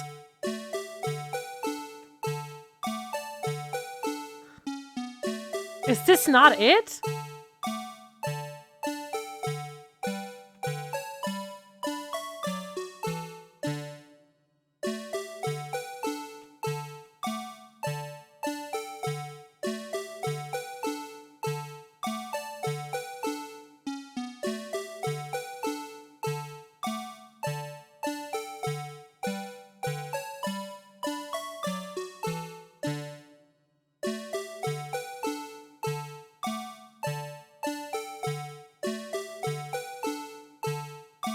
Guys, I don't know what the actual, like, direction is.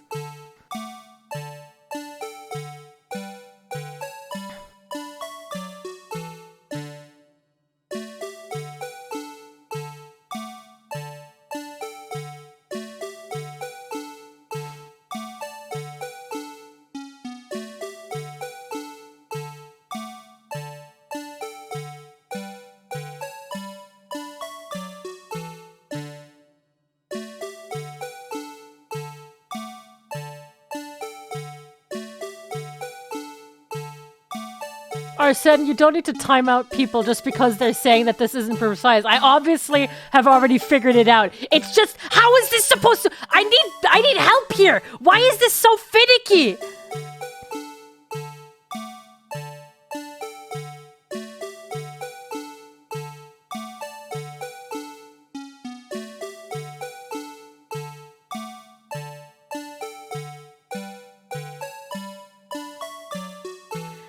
Okay, so if it's not that, I mean, obviously, it seems like one of the handles might be broken, but...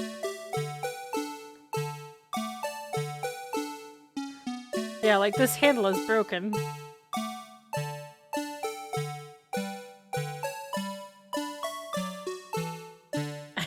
I hate this so much. I do want to know the angle! This is so insane!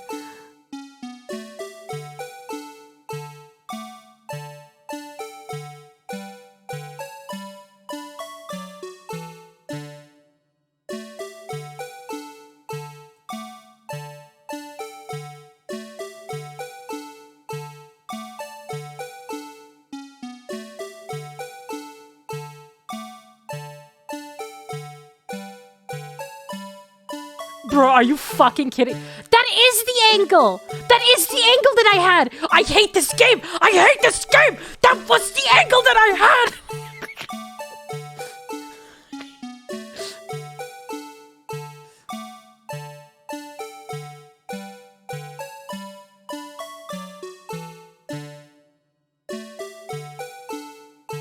Fuck you. Oh my god, I hate this game so much! I can be your devil or your blue badger angle.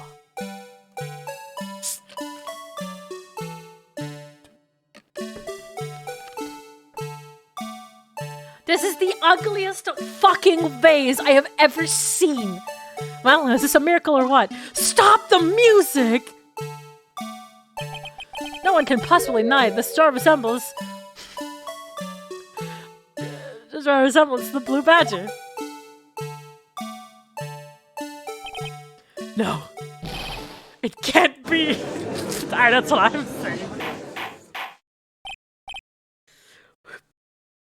Order, order! The defense has proven its claim. The mysterious blue badger witnessed on the day of the crime was actually this. Although we all enjoyed Mr. Wright's dramatic performance, one question remains.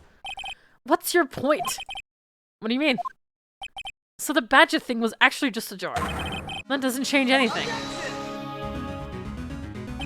I'm afraid that's where you're wrong, Mr. Edger. You see, this changes everything. Indeed? Very well, then please tell us. What's different now than that we know the witness saw this jar?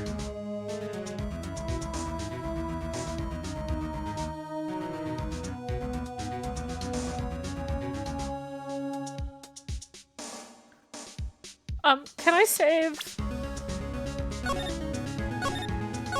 Obviously, probably the murderer.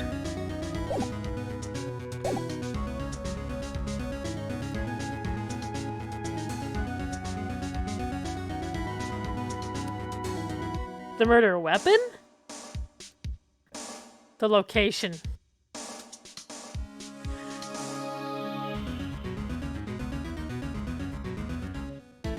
Well, I don't get it. I'll just fucking say the murder weapon. Fuck it.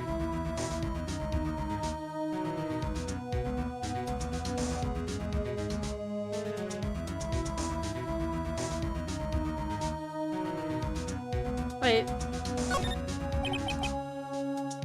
Allow me to take these in turn. At the moment of the murder, the witness saw this jar. At the very specific angle, I might add, Mr. Wright. Yes, well, knowing this, where could she have seen this jar? Where? The location of the jar is shown in a picture taken on the day of the crime. It's on a shelf in the office of Damon Gant. But the body was found lying near Lana Sky's desk. The witness testified so herself. Yes, and as these two facts reveal what actually transpired. You see, the struggle between Dark and Marshall did not take place in Lana Sky's office. It happened on the other side of the room in Chief Grant's office. Are you implying the murderer moved the victim's body? From Damon Gant's office to Lana Sky's office? Yes. Why would he do that? There's no reason. Exactly. If there wasn't a reason, he wouldn't have gone through the trouble. The only logical conclusion is that there was a reason. Do you know what that reason was, Mr. Wright? I finally figured it out. So this is why Lana tried to stop the trial. It's too late to quit now, though. Please recall the witness's testimony. She said she knocked away the man who was holding up the knife. In the next instant, the jar was hit and flew through the air. Now tell me, what could have sent the jar flying? That would have to have been the impact the man made when he was knocked into the wall. Ladies and gentlemen, if I may draw your attention to this picture once more. If the man was knocked in the direction of the shelf the jar was sitting on, what would he have hit?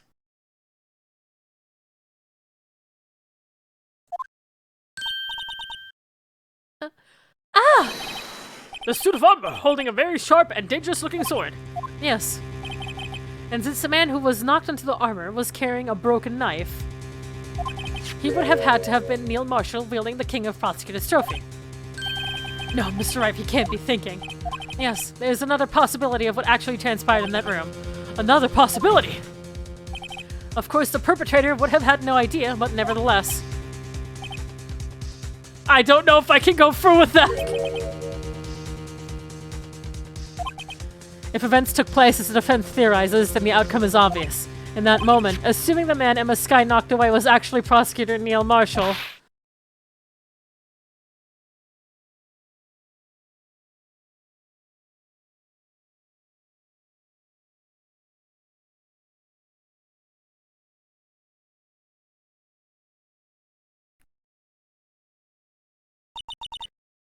Oh no!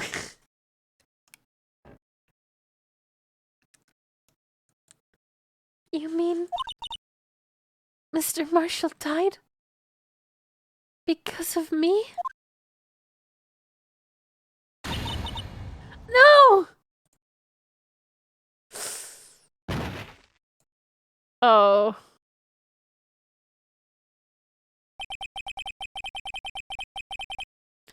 I never imagined her testimony would lead to this. So it was the witness who took the victim's life, and then proved so with her own testimony. This is unprecedented.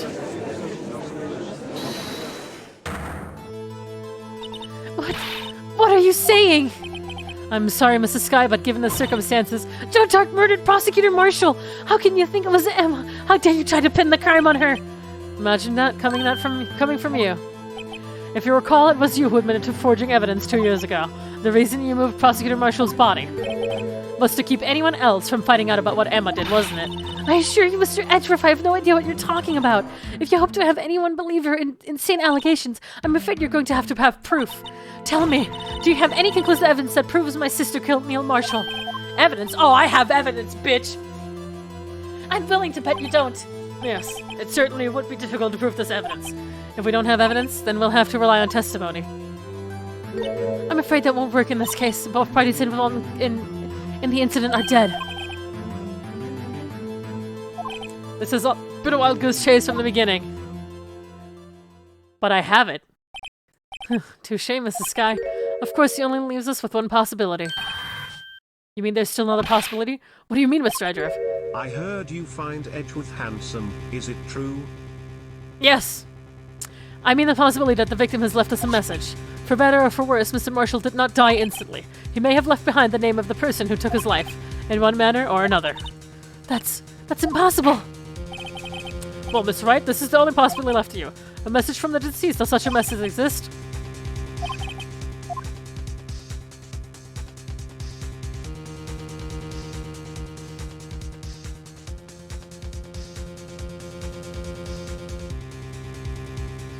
What is this game trying to do? Obviously, we have the handprint.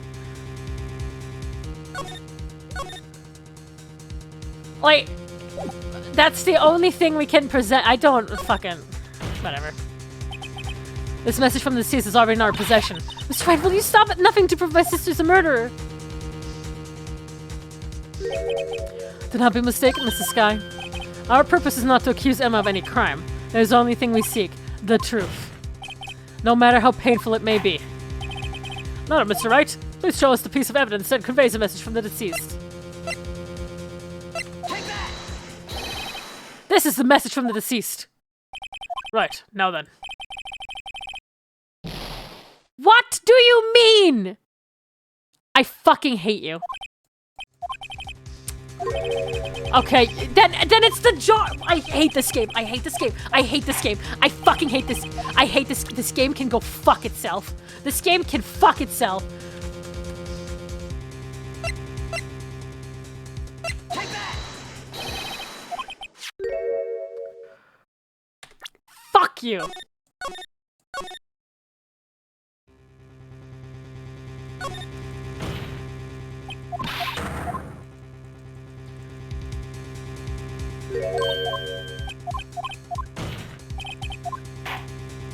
I hope they stop doing this bullshit in the next game. Because this is annoying. Take that! Of course not. God damn it. This is that blue badger from before. Well, if the games continue to do this, I no longer feel bad about save scumming.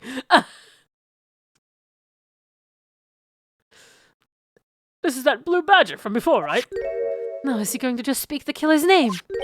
If that thing could, I'm sure it would. Looks like everyone's forgotten this is just a jar. A message was left here on the surface of this jar. What do you mean? If you look closely, you can see a faint trail of blood on this jar. It looks like someone wiped the blood away. Yes, but notice, for some reason, the blood on some of the fragment was not wiped away. Yes, there is a line here drawn in blood. So what you're saying is the dots were one of the lines.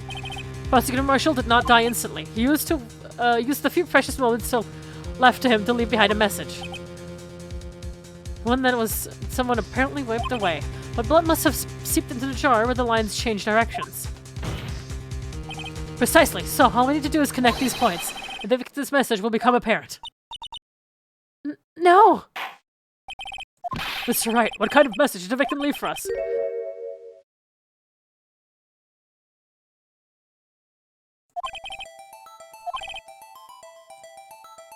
I assume this is like a... I assume this is a Japanese kanji.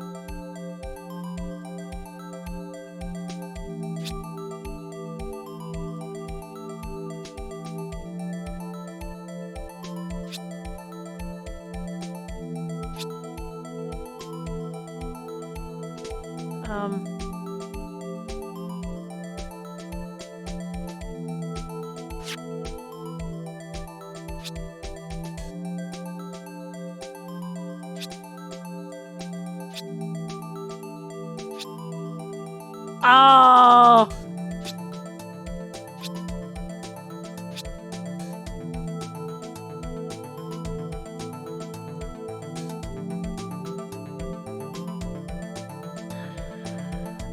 Take that!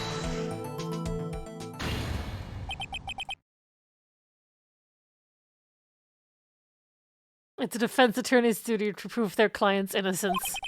That's all I've been thinking about is saving Lana. After all my efforts, I never thought it would turn out like this. So this is the final message Prosecutor Marshall left behind.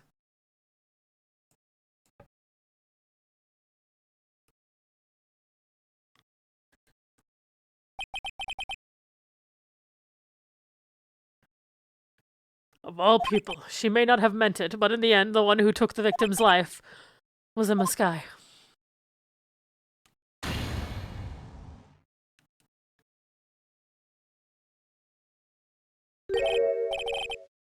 See whatever you say. Can't say I didn't warn you.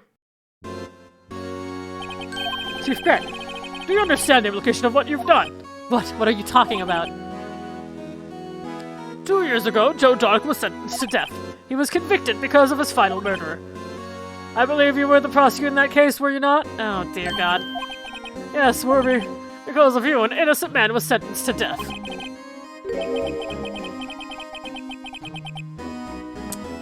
Now I feel like this was all set up by him to get rid of Edgeworth!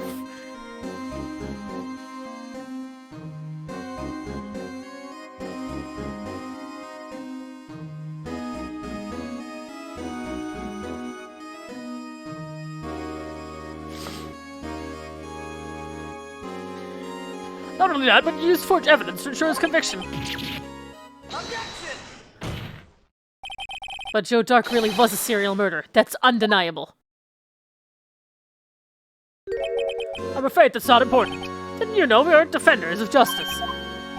We're merely keepers of the law. Sentencing a man to death is no light matter, even if there wasn't any cover-up or evidence forgery. Ultimately, the responsibility falls on the prosecutor in charge. Despite what anyone may say, this fact cannot be denied. What's going on at the prosecutor's office? They may have sent an innocent man to his death. How could he just stand there like it wasn't his fault?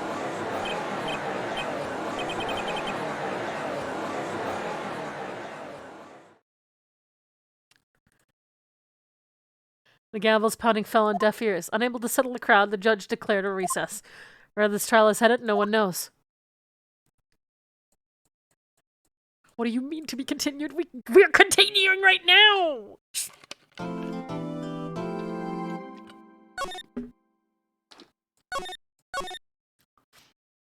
Saving Private Edgeworth.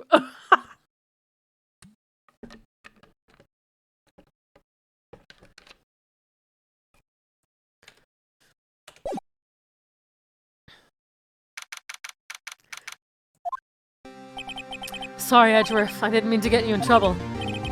Don't worry about it. This is my problem, not yours. I'm not interrupting anything, pals. Oh, guess I am. I'll come back later. Wait, Detective Gumshoe, what is it?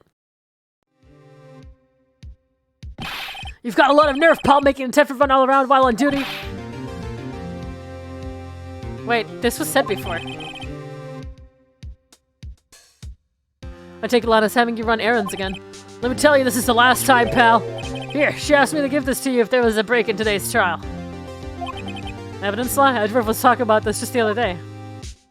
You must know the 2 rules of evidence law. Rule 1, no evidence shall be shown without the approval of the police department. Is that right, Mr. Wright? It seems so. You could at least study some evidence law, really. The chief prosecutor also wanted me to give you a message. A message? She said, if you're planning to take him on, you're going to need this book. Him. Yes, I'll need to give this book a thorough read.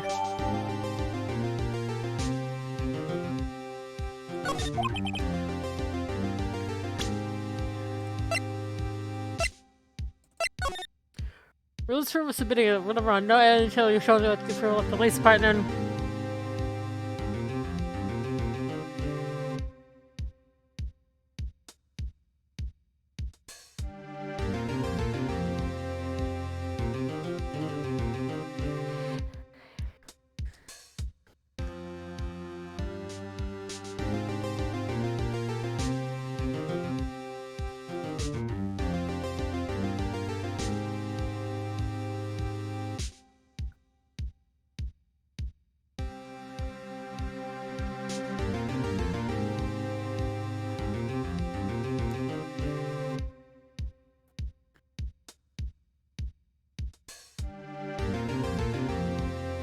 Okay.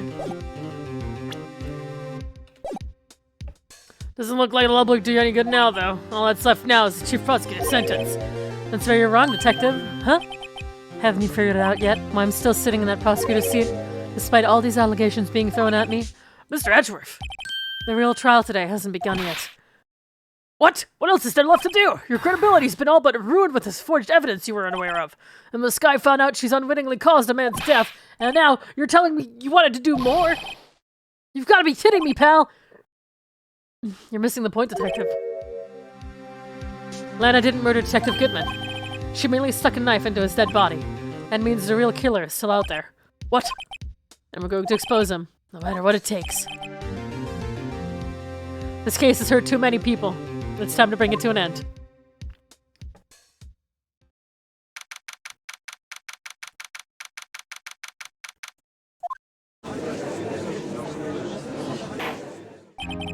Court will now reconvene for the trial of Mrs. Lana Sky. Mr. Edgeworth? Yes, Your Honor.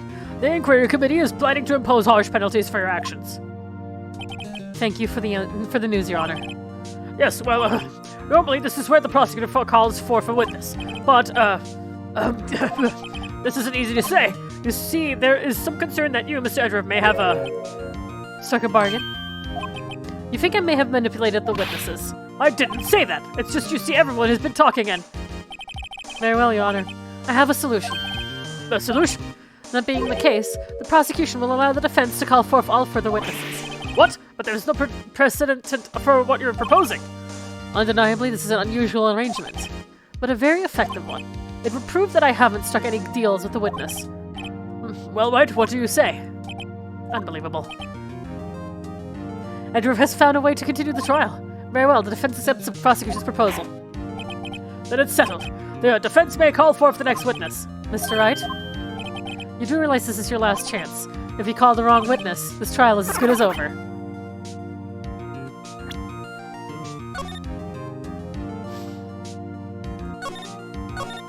Screwball, thanks so much for the sub. Wow, the only person that I think we can call... Take that! Damon Gant. Defense calls Damon Gant to the stand. Damon Gant? What does he have to do with anything? As the defendant's partner 2 years ago, Mr. Gant has first-hand knowledge of the crime. I feel we should hear what he has to say about it. As luck would have it, he should still be in the courthouse. He would also be the least likely to have been manipulated by me in any way. Wouldn't you agree, Your Honor? True. All right. Bailiff, whack his pee-pee. Witness, please state your name and occupation. What is this? Some kind of practical joke? Your name and occupation, sir. Worthy, are you sure you want to do this? Your name and occupation.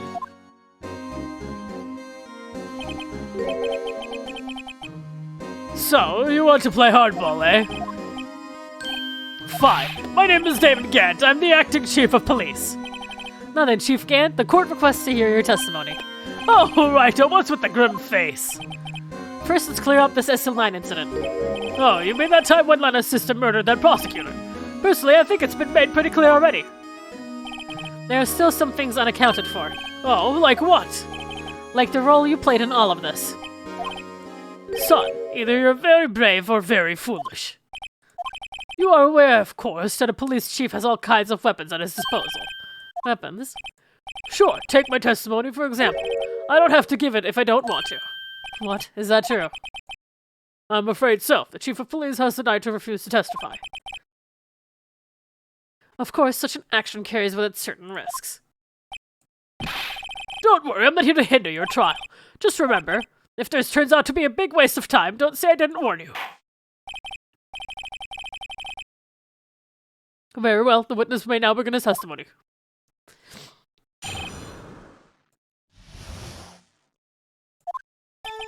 As I recall, Neil and I were questioning him that day. To make a long story short, we slipped up. That power outage didn't help either.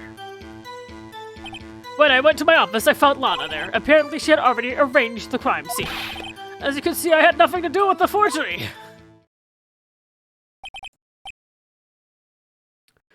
Is that when Dark was arrested? Him? He was lying on the floor unconscious.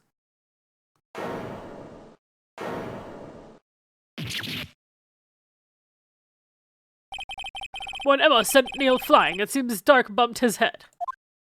How do you know that? How do you know he bumped his head?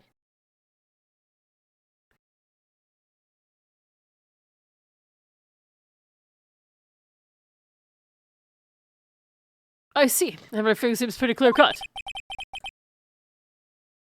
If the police chief has the right to refuse to testify, then I better hit him hard and fast. Wait! But... No! How did...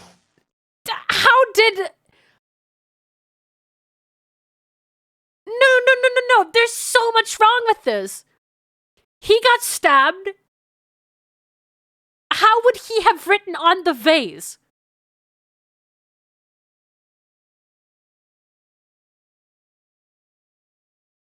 Because that means, like, fucking Lana would have to pull his body off of him. But that doesn't even make sense. What happened? That doesn't make sense.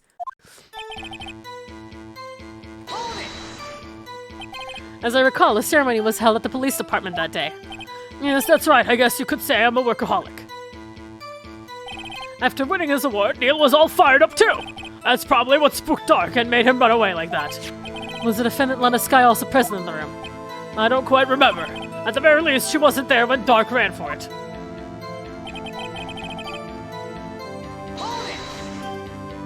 So the two of you ran immediately after him, right? That's right, but Dark made it to the elevator first, so Neil and I split up. He went upstairs and I went downstairs. I guess you could say he got lucky. What's this about a power outage? Oh, that! The elevator stopped all of a sudden and I got the shock of my life. Well, probably not as shocked as Neil was when that knife went into his heart, though. Weird that you went downstairs, huh? Downstairs where the power could be. Huh?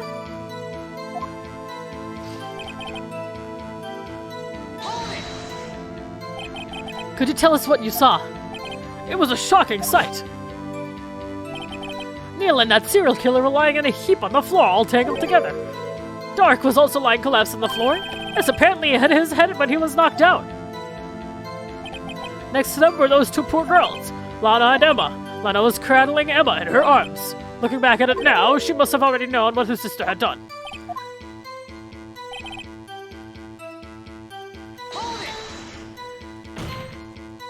How can you know that? Because of the victim's body, it had already been moved. So that means... You found the body near Lana's desk. That's right. I think you said earlier, it was my suit of armor that really stabbed the prosecutor. Yes. Anyway.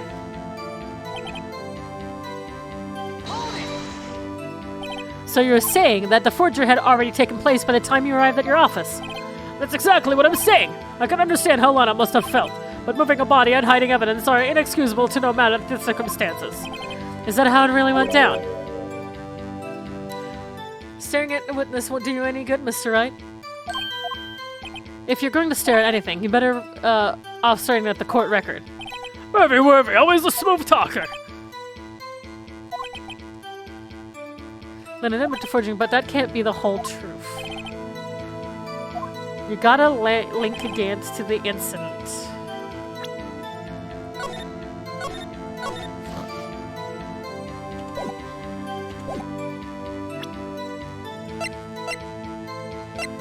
There's just so much evidence!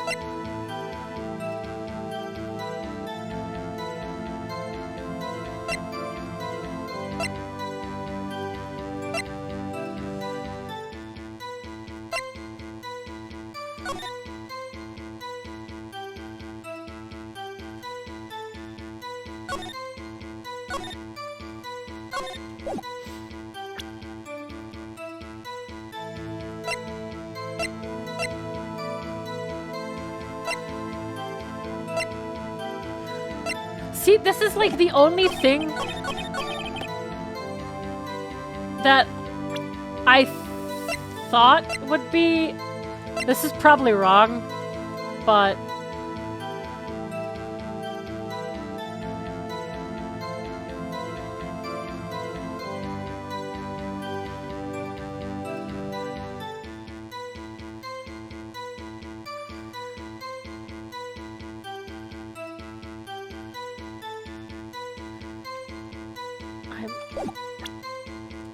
I'm probably wrong, but... What do we do here? We just fucking, Oh my god, it worked. Oh my god, it worked. If it really had nothing to do with the forgery... Oh. Then how do you explain this? What's that? And what's that on it? A handprint? Chief Gant, your explanation, please?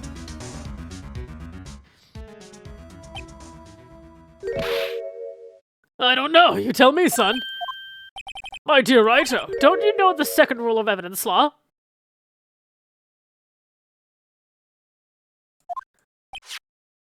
Not this again. Evidence law. Rule 2. Unregistered evidence presented must be relevant to the case on trial. Tell me, how is that relevant to this case? It appears the defense was not prepared. Would you mind giving the defense another chance? What do you mean?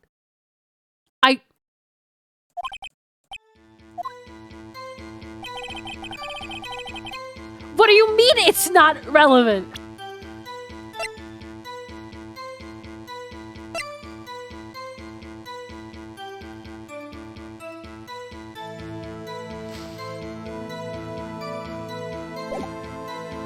On that day, to make a long story short, it was slipped out. The power outage didn't help either.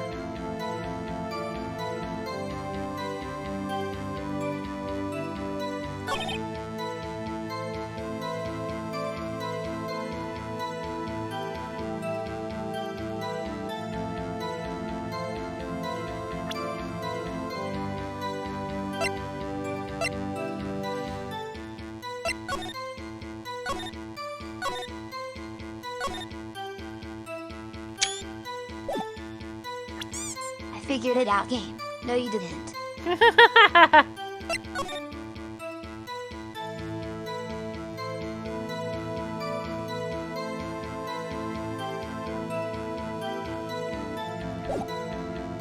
I didn't mean to take a screenshot.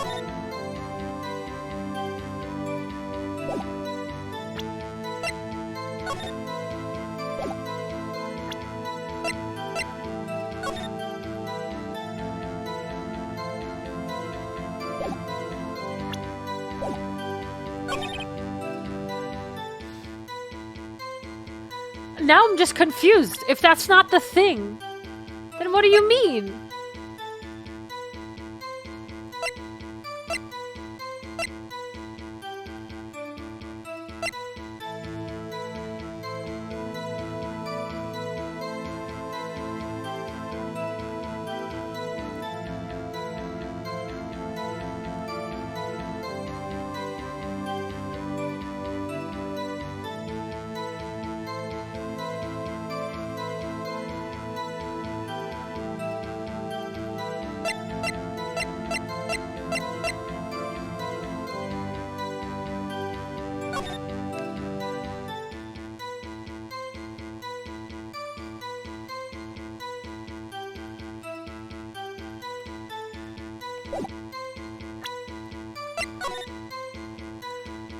I hate that this is the only thing that I have.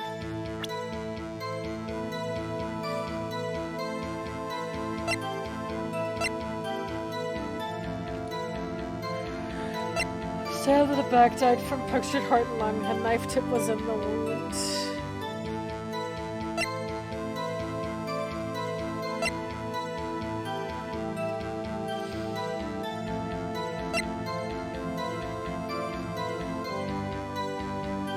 Have I considered arson? Maybe. I wonder. This is gonna be dumb. Okay, no. Never mind.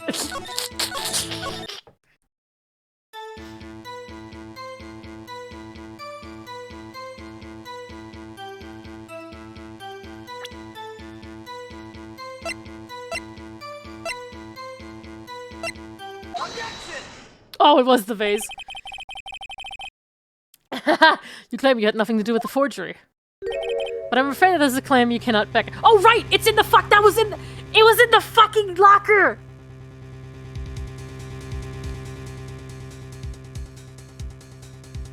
Right! Duh. I just pressed it because I wanted to.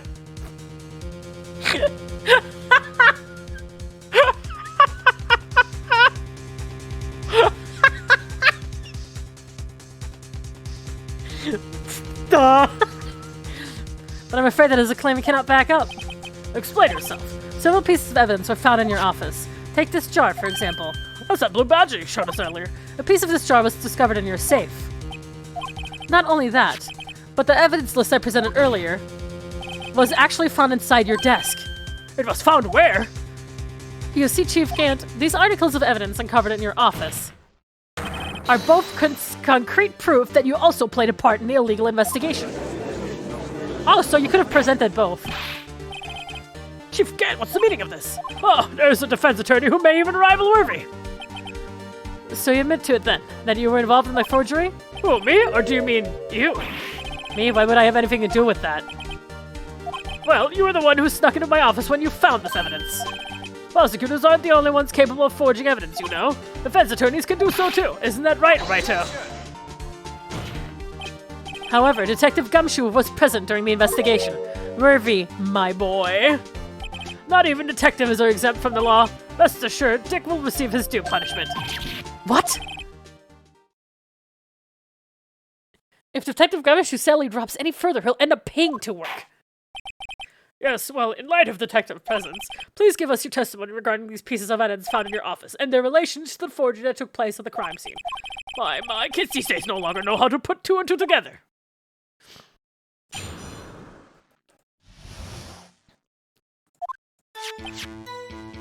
Let's see, what is it now? A jar fragment and a list? For all I know, you could have planted them in my office. Anyway, you can't prove when those pieces of evidence were discovered. If they were found after Dark was convicted, then they're worthless. There's no reason I'd participate in a forgery. Rearranging the crime scene wouldn't help me out in any way. Yes, Your Honor? When investigating the crime scene, you should have been more careful to preserve protocol. You do understand that I am the chief of police, right? There will be consequences. Oh. Indeed, I believe I will press charges, so you won't make the same mistake again. My apologies, Chief, but would you mind waiting until tomorrow for that? Today is, well, you know. Alright, Udi. In return, though. No, I know. That place, right? What are these guys, telepathic?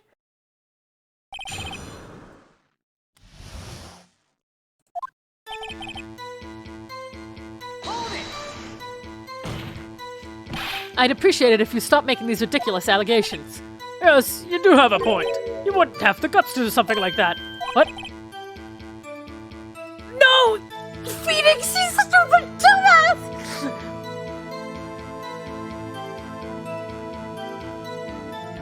I'll have you know, back in the day I once broke into a cattle ranch and tipped... Mr. Wright, what are you saying? Anyway, you can't prove you didn't carry any evidence, can you? If you have proof to the contrary, you're going to need it later. Later? What are you talking about? What else? I'm talking about when Righto's prints are found. Yes, if they're found inside my safe, they would prove his investigation was illegal.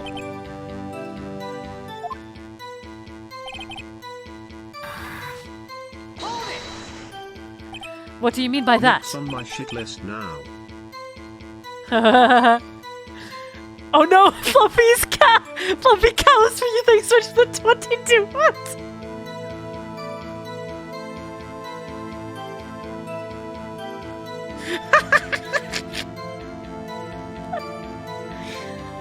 This is all purely hypothetical, of course, but suppose I did place those items in my safe. Such an act wouldn't necessarily constitute forgery. Of concealing evidence found at a crime scene isn't forgery. I'm not through speaking yet, Wright. All depends on when the evidence was discovered.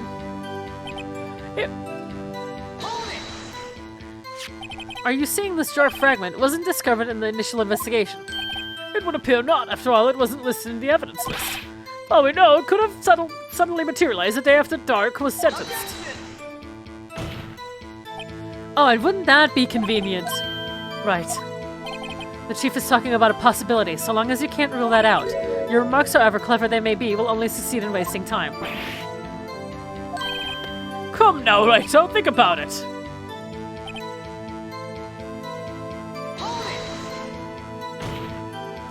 How can you look me in the eye and say that? Because I'm innocent. Remember? Who was it that murdered? Who was it that murdered Neil? I don't sure care for the word murder here. But in the end, the person responsible for Mr. Marshall's unfortunate demise was Emma Skye. Well, now do you see?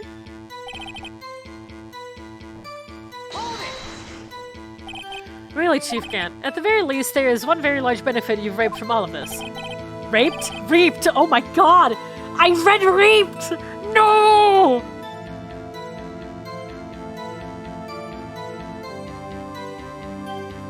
Oh my god, no, I misspoke!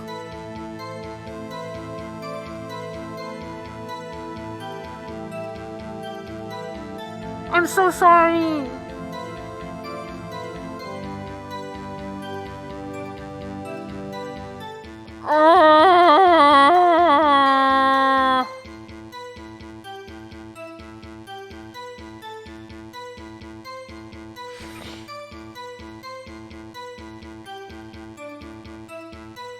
Reading is hard, and reading fast is hard. I'm sorry.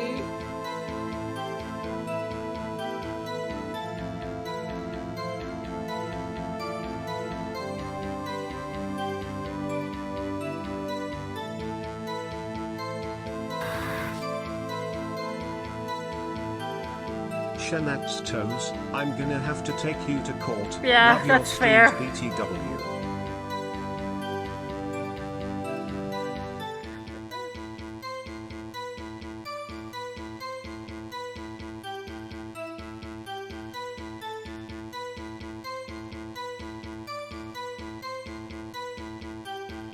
That's Toes. Yeah, it's Toes. I'm so sorry. That literally just took me out. I wasn't aware what is this benefit? That would, of course, be the position you have, Chief of Police.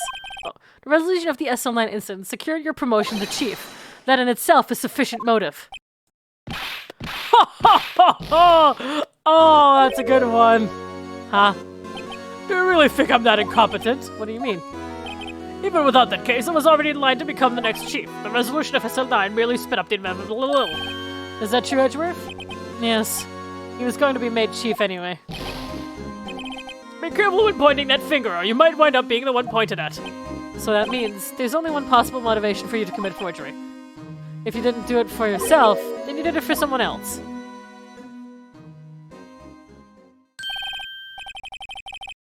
Don't be silly, Worthy. You know me better than that. There are only 3 people I look out for. Me, myself, and I. There, it's out in the open now. Uji, would you mind if I change my testimony a little? By all means, please do. I wouldn't be anyone's accomplice if there wasn't anything in it for me. Nothing in it for you. Sorry, but the only person I care about is yours truly. That girl, Lana's little sister, was it? If you think I felt sorry for her, you'd better think again. You're right, you don't feel sorry for anyone. Be tough on crime and tough on people, that's how I was raised. You seem to be lax enough on yourself, though. Oh, Oh, that's a good one, Webby.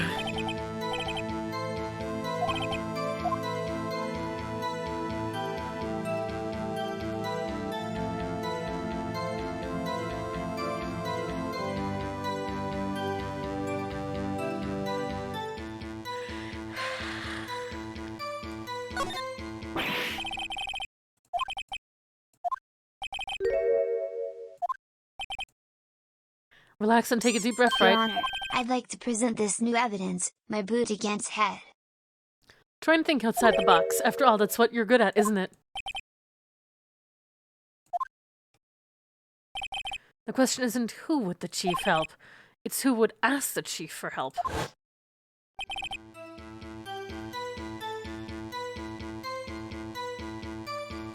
If someone did that, he'd be sure to find a way to benefit from that person. Well, obviously Lana. So he can control her.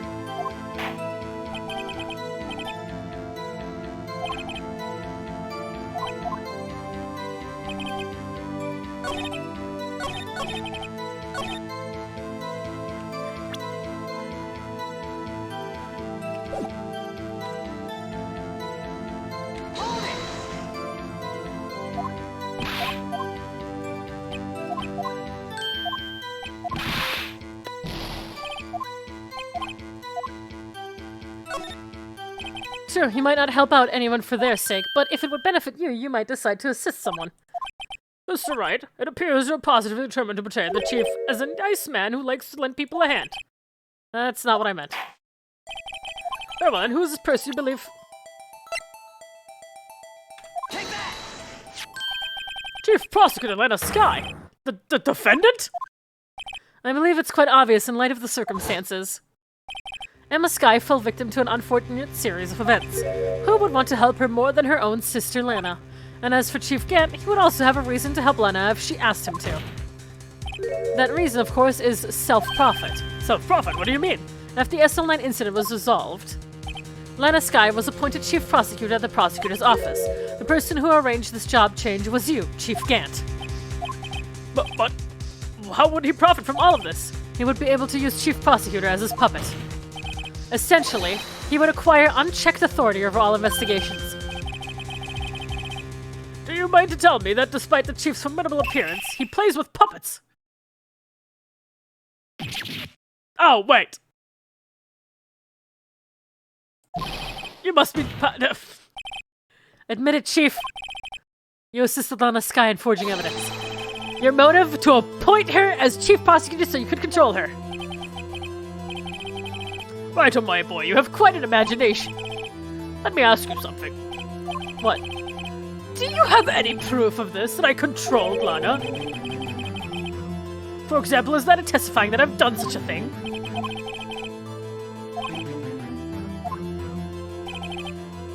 I'm afraid without any proof, this all amounts to nothing, more than more conjecture. Unless... that is also what happened in this incident. This incident? Which one would that be? Of course, I'm talking about the murder of Detective Bruce Goodman. The Chief Prosecutor has been acting strange throughout this entire trial. Almost as if someone has been controlling her. Worthy, you better watch your tongue. I wouldn't want you to get hurt. Just what do you mean? What he means, Your Honor, is that Chief Gant is involved in the murder of Detective Goodman. Not only that, but the Chief is now making Lana take the rap to cover up his involvement. What? Rap. I almost like rapping, beatboxing.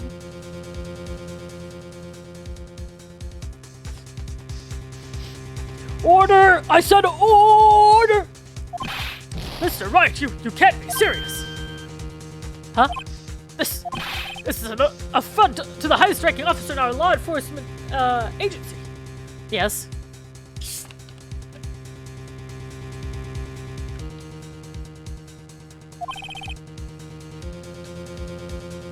To accuse the chief of police of blackmail and murder? That's impossible! Your Honor, I was merely reiterating what Mr. Edwards said in easier to understand language. It's too late, Mr. Wright. There's no turning back for us now. You're right. There's no turning back for us now. After this, you want to get married?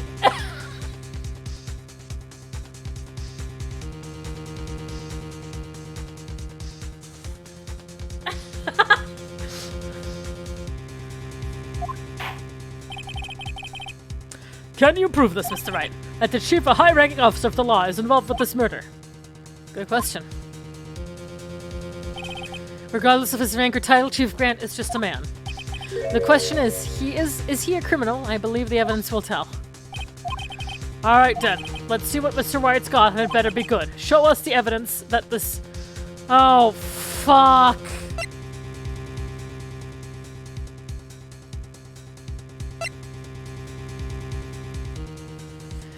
Well, this is the only thing I can go for!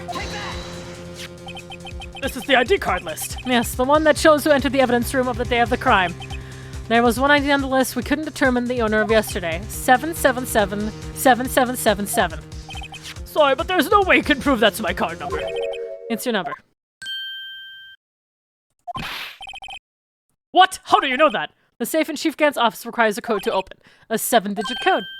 7 digits? You don't mean... I'm afraid so, Your Honor. The code was 777-7777. The same as the remaining ID card number on that list. Chief Gant, you entered the evidence room on the day of the crime. Order, order! Chief Gant, what do you have to say? Oh my god. Nothing. The defense search of my office was in violation of regulations. And I will demand Mr. Wright be punished to the maximum extent of the law. But right now, this court demands an explanation for... I mean, if you want to punish me, Edward...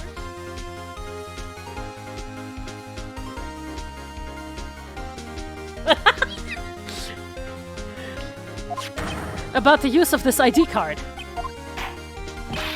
Chief Gant, so you admit it! You entered the evidence room on the day of the crime! What about it? I'm chief of the police, whether it's the evidence room or the bathroom. What's the difference? I can go anywhere I want. Tell me, when you entered the room, were you alone? I always go to the bathroom alone, as I do with the evidence room. Detective Goodman wouldn't have happened to be with you that day, would he? Of course not! Why would he be? I hadn't seen him in days! You hadn't seen him in days, Chief Gant. I'm afraid you've just undone yourself. On that day, you had to have met with Detective Goodman. What do you mean? This trial's purpose is to determine Lana Skyne's guilt. No, it isn't, Your Honor. This trial's purpose is to determine the truth. If Chief Gant met the victim on the day of the crime, then we need to determine one thing. What transpired during that meeting? In that case, Mr. Wright, I'm going to have to ask you for evidence.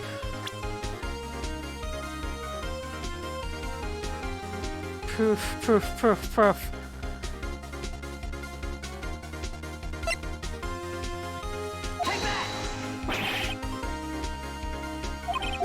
Detective Goodman had to go to the see Chief Gant. Sorry, that's my bad. I thought that was it.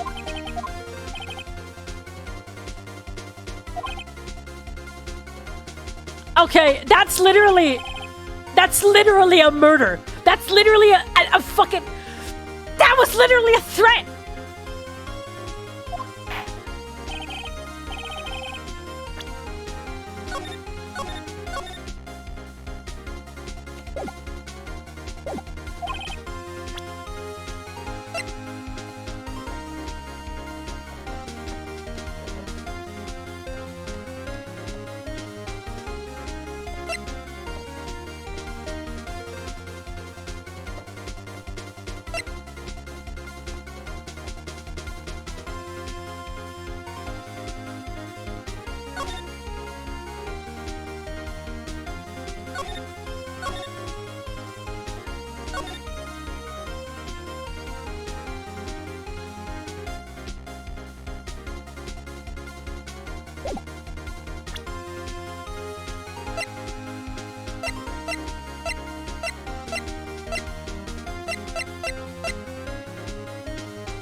Well, I mean, the reason why they probably had to meet is to get rid of, like, for the move of the evidence, right? I'm just...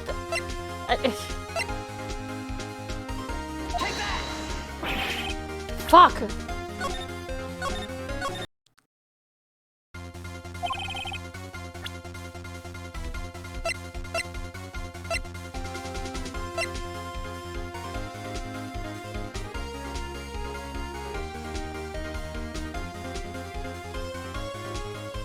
Probably because of the victims of the ceremony? Nope, okay. Okay, not that. Not because of the ceremony.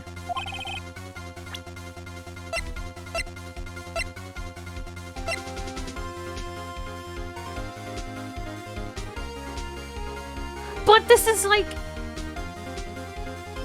the evidence! Why is this not the evidence? SL9, 2021!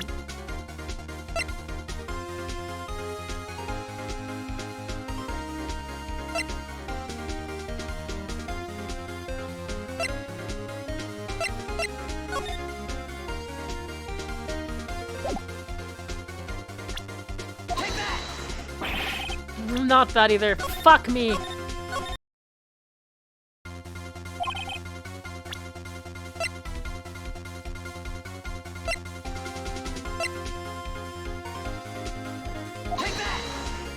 Detective Goodman lost his ID card on the day of the crime.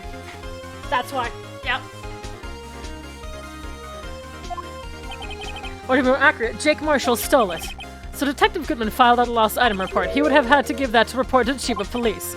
Yet you are in possession of that report, which means you can't be sure if he filed it. He filed it.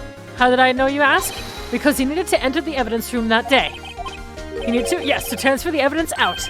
Oh, Detective Goodman took the form to you, Chief Gant. Then, you accompanied the detective to the evidence room.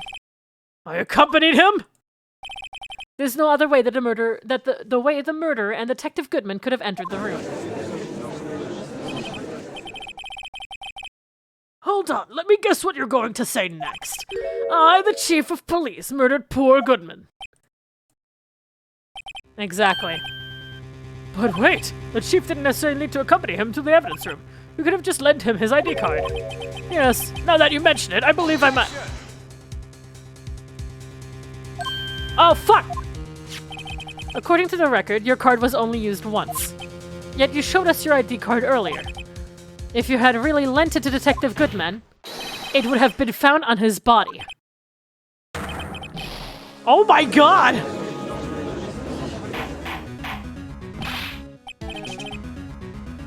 Chief Gant, you didn't!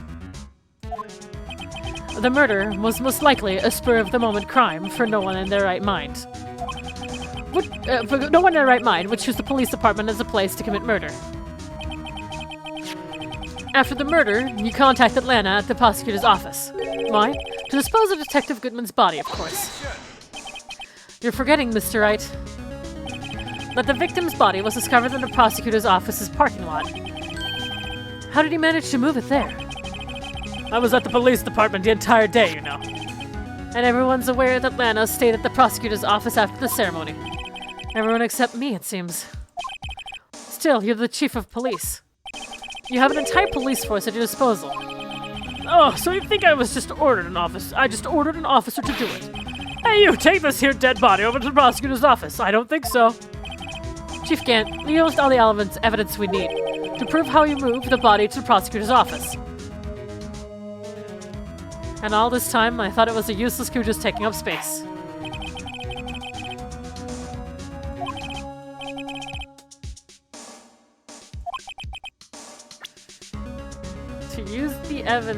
To move the victim's body, the chief used this.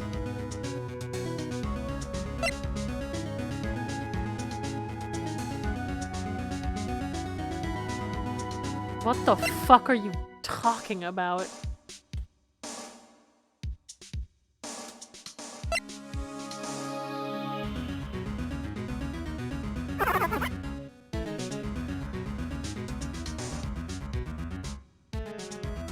I can't save! You're like, oh, should say I can't!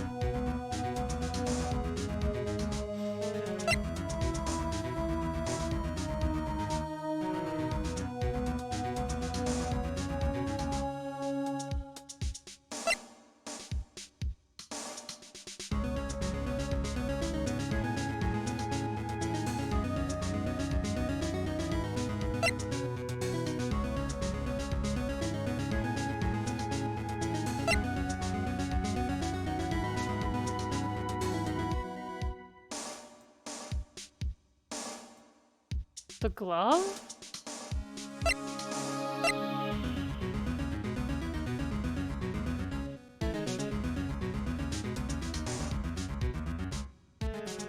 The blue badger?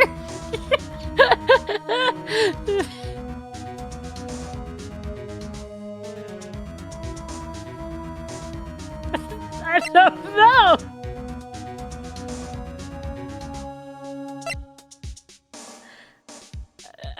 What the I wonder. Take that!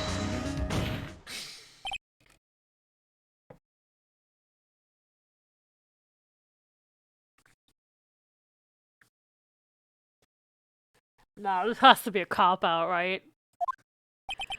I see. Maybe I'll use this later to move your dead body, Mr.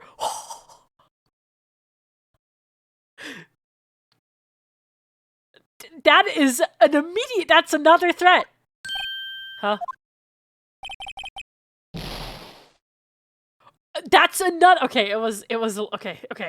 I can save now. Also, Jesus Christ, the judge also just threatened me.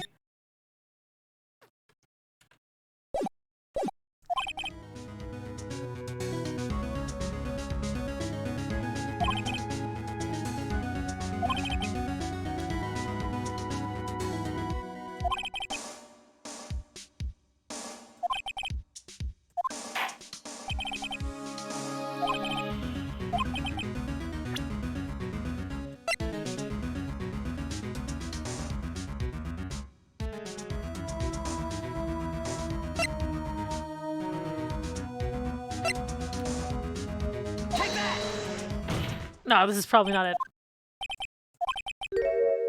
Okay, that's also wrong.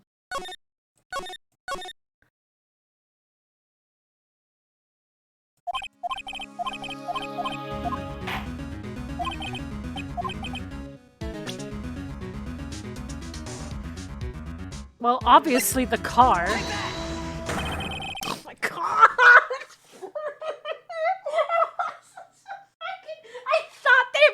I thought they meant from the room to the car. I'm a fucking idiot. I thought they meant from the room to the car, not from that room to the other crime scene.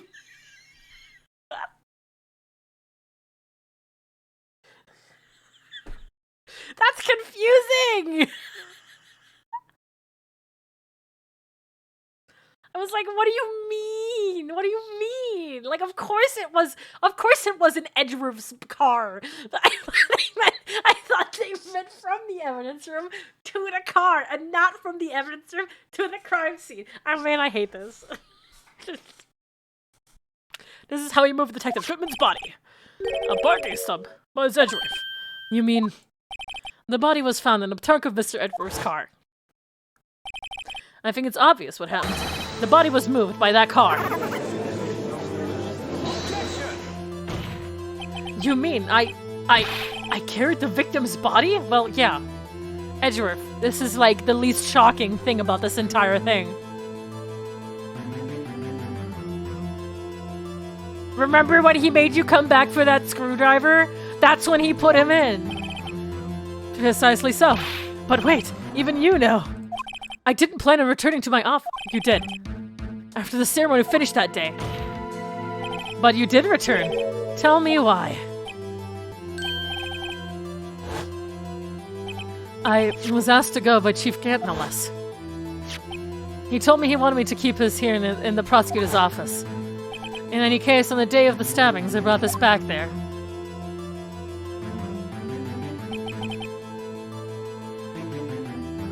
So you see, when you were really taking the prosecutor's office was in the screwdriver.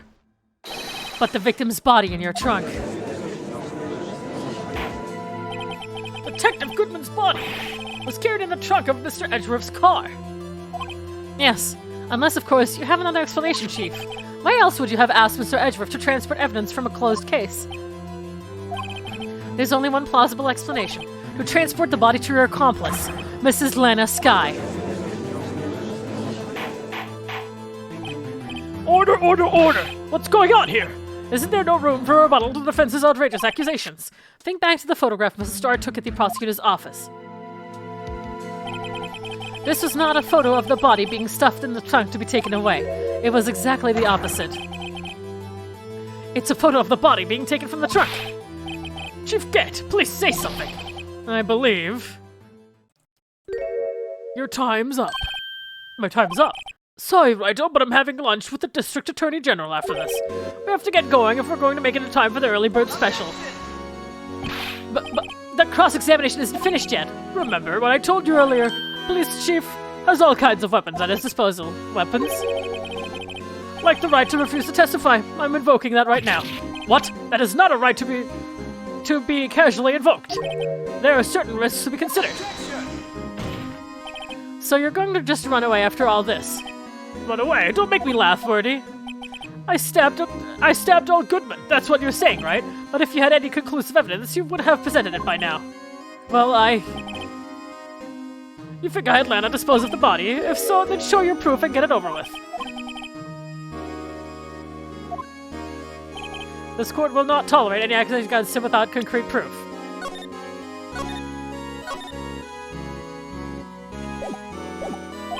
Oh, Mr. Wright? Your Honor? Do you have any concrete proof that Chief Goodman murdered Detective Goodman and made Mrs. Skye dispose of his body? Well, obviously I don't!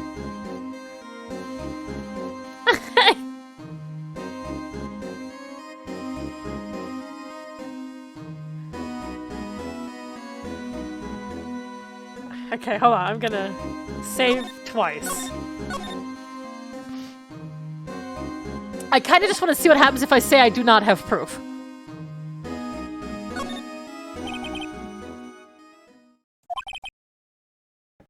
No, Your Honor. At present, I currently have no conclusive evidence. Huh. COD? In that case...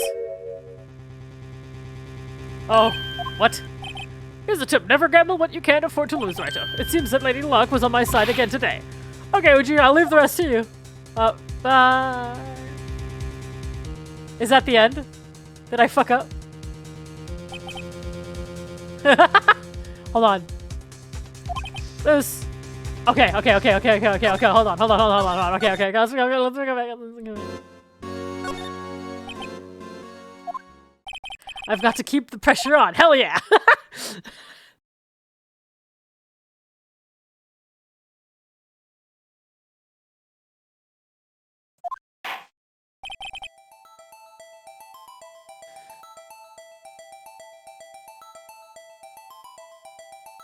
Then please hurry up and...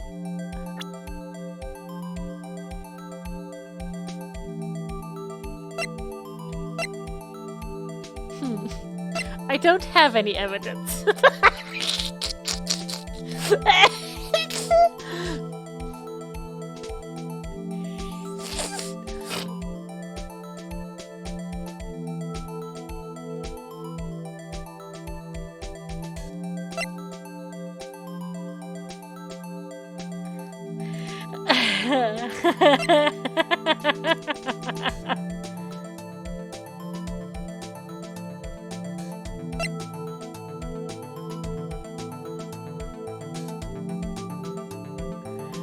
Sources, I made it the fuck up.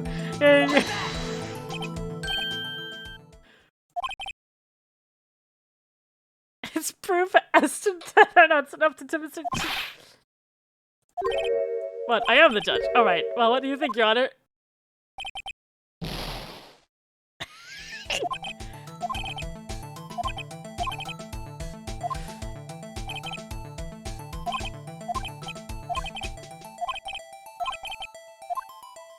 Okay, well, I guess I'm so okay, I want to see what happens if I say, okay, I'm gonna, okay. Alright, let's go back to me saying I have no proof. What happens afterwards? Because he goes away.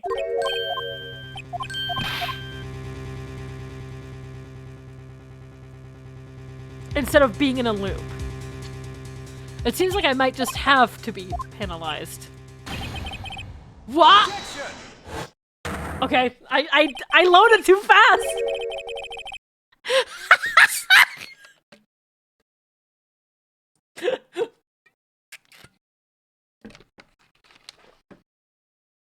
Lady Luck, huh? Maybe we should have a word with her. Mr. Edgeworth, what do you mean?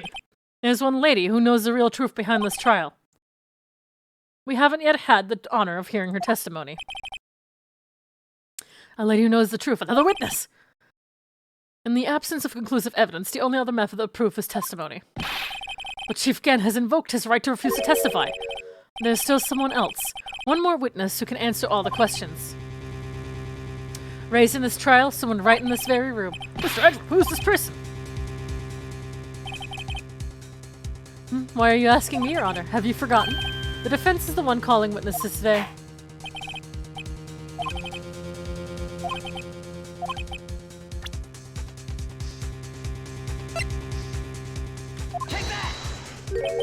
The defendant! This is Lana Sky. She was in the underground parking lot at 5:15 p.m. on February 21st. Her task to dispose of the victim's body.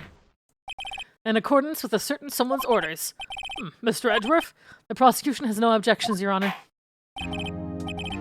Very well. The court will now take its final recess for the day. In 50 minutes, we will reconvene to hear the defendant's testimony. This court is... Hold on! Hold on! Chief Gant, I thought you were going to eat. Listen good, Lana. He's talking to Lana. I don't think you need me to tell you this, but if you accept Mr. Wright's claims, there will be terrible... He's threat... Oh my god! This alone should make him suspect! That's right. Your sister will be found guilty for Neil Marshall's murder. This isn't good. Of course, you never support such outrageous claims anyways, right? Just something to think about. Alright then. I've got a lunch date to meet.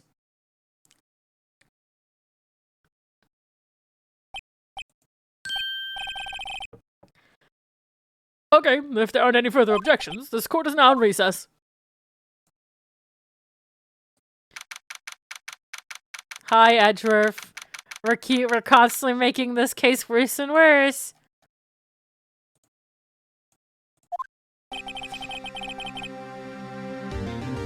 Looks like we managed to stay in the game. Yeah, thanks to your help, Edgeworth. Chief, he's something else, eh, pals? Detective Gumshoe! I'm not a detective anymore. Oh yeah, sorry about that. Don't worry, I'm already decided where to work now. At your office. My office? Sure! I'll take the place of that top-knotted girl you used to work with. Could he mean Maya? Still, looks like we're all out of moves now. Chief Gant's done it again. He always gets the upper hand? It's not fair. He has the right to refuse to testify. Settle down, Wright. Remember what the judge said? But Chief, that is not a right to be casually invoked. There are certain risks to be considered. Risks? What did he mean by that? It's simple. If the chief refuses to testify, the opposite also holds true.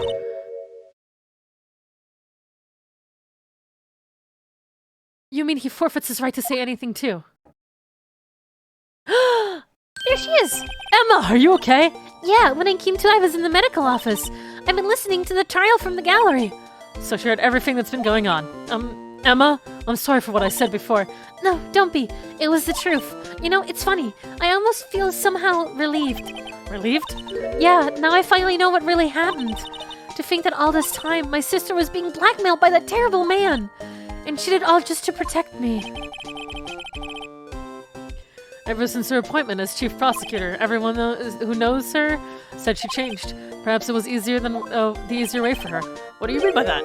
What do you think I mean? To follow Chief Gant's orders. She must have shut herself up deep inside. To force herself to do anything and everything the chief told her to do. That must be why she became so cold. It was all my fault. It's all because I murdered Mr. Marshall. Hey, don't go blaming yourself now. If you want to blame anyone, blame society, pal. Chief Gant may be able to fool everyone else with his forgery, but he can't fool my memory. I remember now. I knocked Mr. Marshall into that armor. I see. Well, we'd better get back. It's time for the final act. Emma, why don't you wait? No, I'm coming with you. I want to be there when Lana tells the truth. Let's go, Wright. It's time to end this. Ooh. Ooh.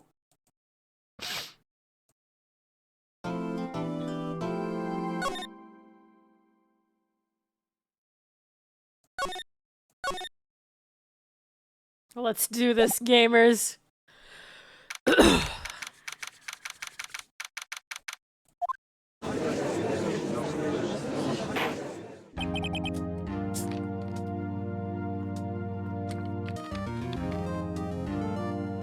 Now then, will the defendant, Mrs. Lana Sky, please take the stand? Mrs. Lana Sky, you are the chief prosecutor. I'm sure you're aware of what is required of you. But Mr. Edgeworth, you already know everything. You know all that I've done these past 2 years.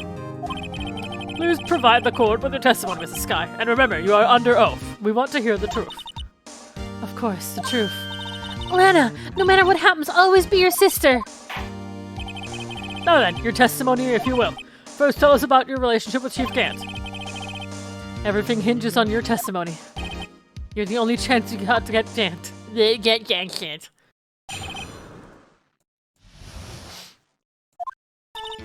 I worked alongside Gant for years. There's no truth to his blackmail theory. I fabricated the evidence 2 years ago all by myself. When I found Prosecutor Marshall's body, I rearranged the crime scene. My only motivation was to get Dark convicted. It had nothing to do with Emma. That's a lie. Are you sure about this testimony, Your Honor? I'm confessing to a capital offense. Of course I'm sure. But Lana!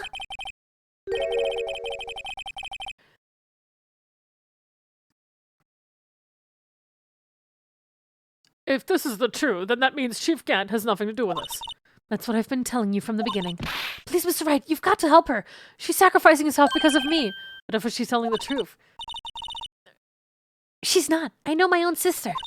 Whenever she speaks stiffly like that, she's hiding something inside. Deep down, she's really screaming in agony. Yeah, this is no time to start second-guessing myself. The defense may now begin its cross-examination.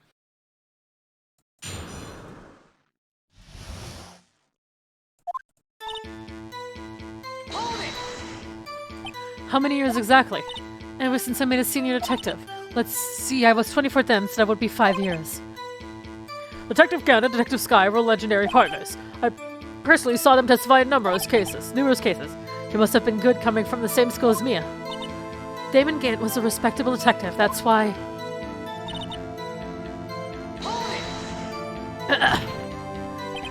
But think about it, Mrs. Sky. You didn't murder Detective Goodman. You told me as much yesterday in jail. You still don't get it, do you, Mr. Wright? Any testimony you cannot present in court is as useless as idle gossip. I stabbed Detective Goodman with a knife. And...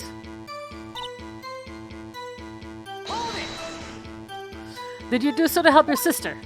Joe Dark was a serial killer. My sister almost became his last victim that day. I didn't want that incident to ruin her life. But what she did was justifiable self-defense. She wouldn't have been charged with anything. That's not the point. She was traumatized that day all because of that creep. That's why I couldn't forgive him. Lana! So that's why you fabricated the evidence 2 years ago.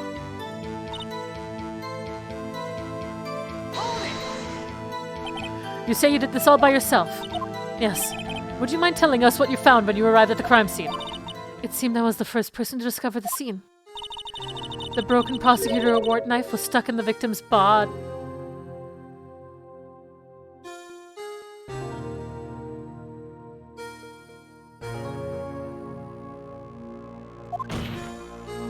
What?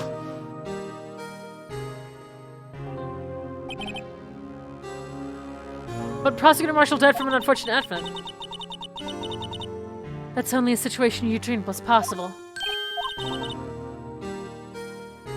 The reality is, it wasn't my sister who took the prosecutor's life. Fantasize all you want, Mr. Wright, but I'll never change the statement. You mean Prosecutor Marshall wound up being killed by Dark? Something like that. If that is so, what happened to the other murder weapon? Dark was carrying a switchblade knife. Oh, that was lying on the floor a little distance away. It was probably knocked away in the struggle. That's not how it went down. She's trying to cover up her lies with more lies. All just to protect me. So when you found the scene like this, what did you do? After all, this is what everything boils down to.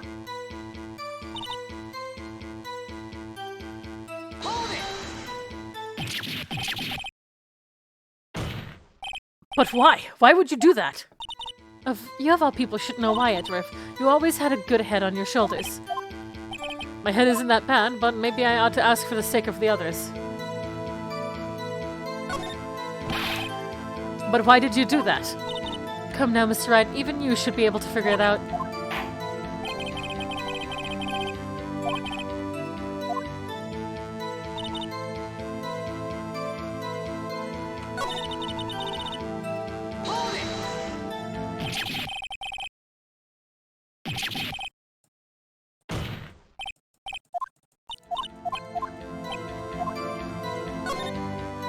When you showed up on the scene, where exactly was the victim's body? It was where you deduced it was by Chief Gant's desk. But the body was found by your desk. Why did you move it there? The reason for that is simple. Okay.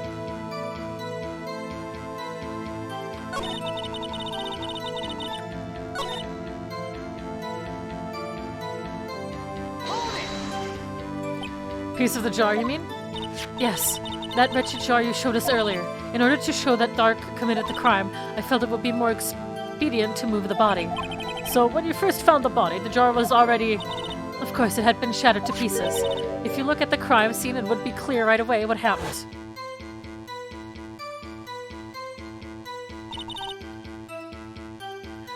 Neil Marshall was dead and Dark was lying unconscious. In other words, the jar must have been broken during their struggle. I see. What's the matter, Emma? Apparently the jar shattered at the time the crime was committed. But I have a feeling there is more to it than that. Dude, she is so confusing!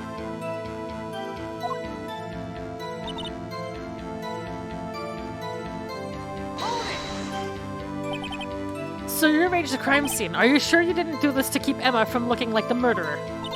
How many times do I have to tell you, Mr. Wright? Emma didn't do it, period. You're willing to risk the death sentence? She's lying. She did so I wouldn't be blamed for what happened. In any case, as a prosecutor, what I've done is unfair. Okay.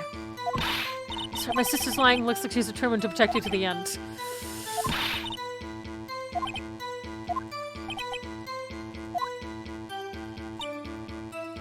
This is a truth test. Blackmailed.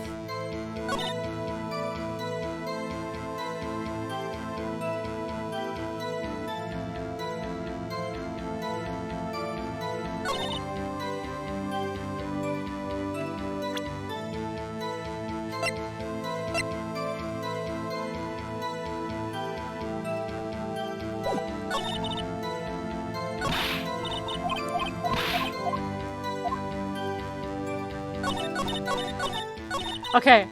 Okay, hold on. I keep accidentally skipping too fast.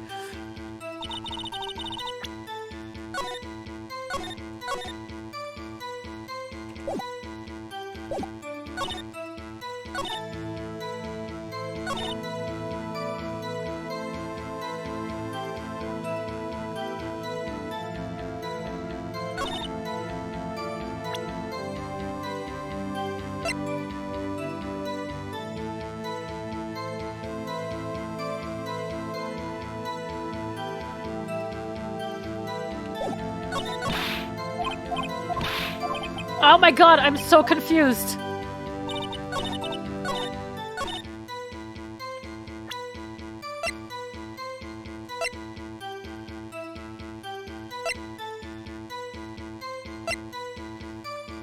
Objection! Okay, that's not it. Yeah, that's not it.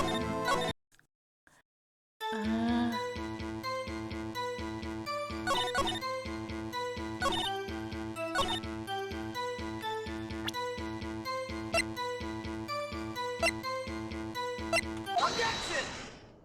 Oh, okay, so it was that. Mrs. Sky, I understand how you feel. You committed that crime 2 years ago to protect your sister.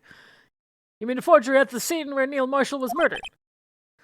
If that truth were to be exposed now, the past 2 years of your life will have been in vain. Even so, I am compelled to bring to everyone's attention a significant contradiction within your testimony. A contradiction? My testimony?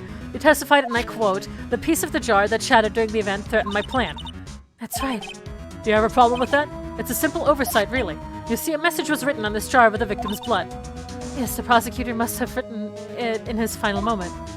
Exactly, so this is where the contradiction lies.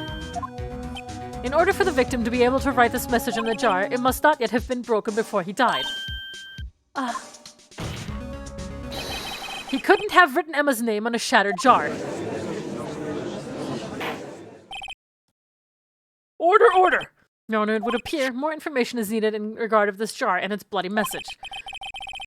We may be missing something critical here. Something critical. Chief Prosecutor, it seems you're as in the dark as we are about the truth towards which we're headed. What? Just tell exactly what you saw. We'll piece together the information to arrive at the truth.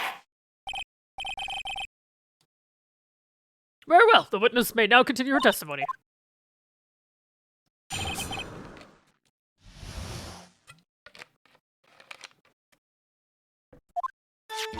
I immediately noticed the blood traces on the jar, but it was dark in the room and I didn't have time to check it out. To be safe, I wiped away the blood. The fragments were large, so I'm sure I got them all. All I could think about was wiping them clean before they were discovered.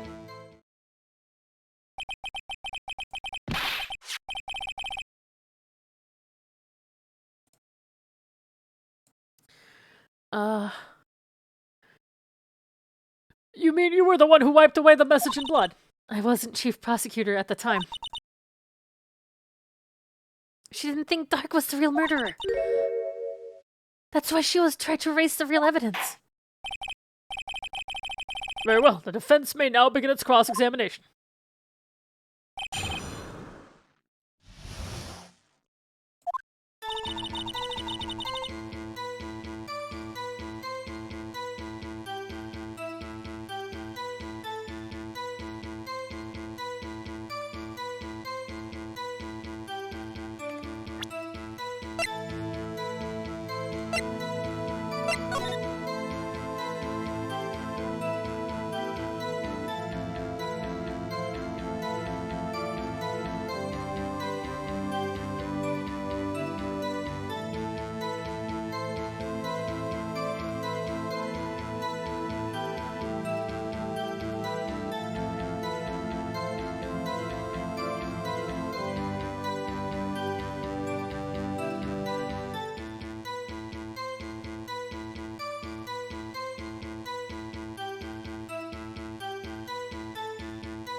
I know. I think people know what I'm trying to do.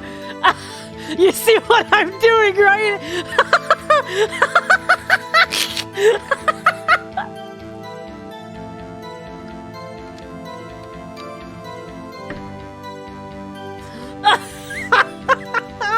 I'm trying. See, it's because you can connect this, which would be a G, an N, and then a T.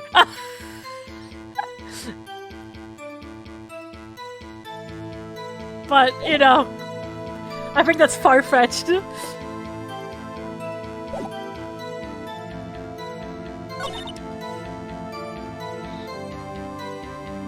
I didn't have time to check it out. We say if I wiped away the blood, the fragments were large, so I'm sure I got them all. Well, clearly you didn't.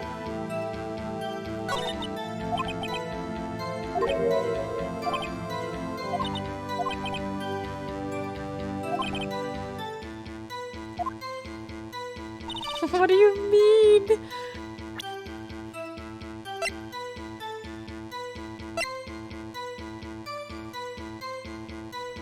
Hold on. What?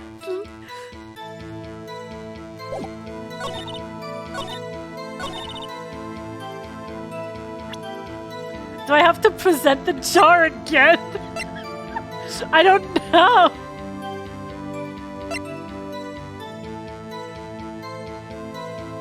I'm so confused.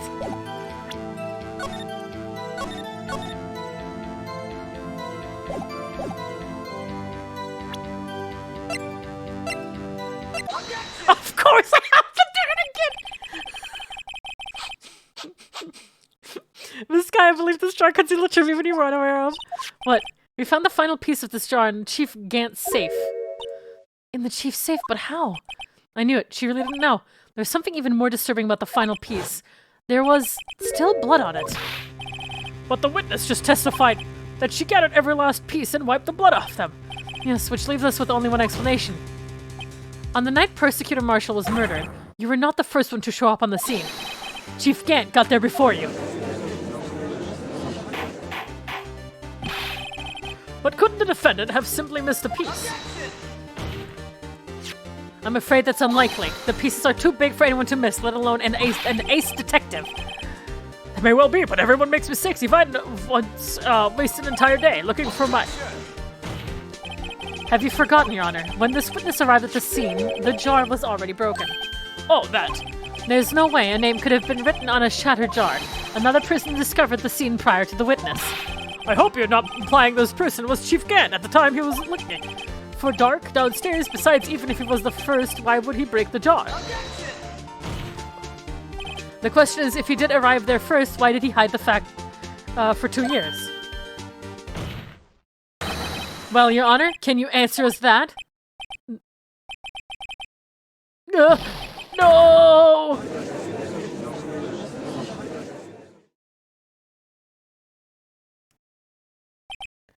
Wait, I'm not the one on trial here. Damon Gant arrived at the crime scene prior to the witness. He proceeded to break the jar.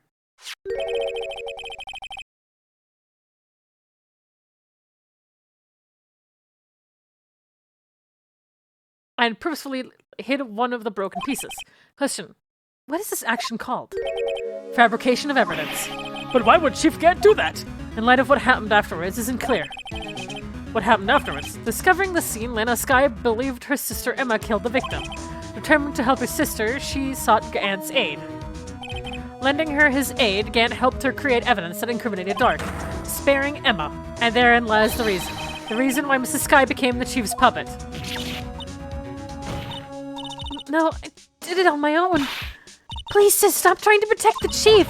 I can't watch you suffer anymore for my sake. No, you didn't. It wasn't you, Emma. You didn't kill anyone. Didn't believe anything Mr. Wright says. Defense attorneys make up the most foul lies to defend their clients. Foul lies? Imagine that coming from my own client. I guess you do seem the type who likes to twist the truth. Wait a minute.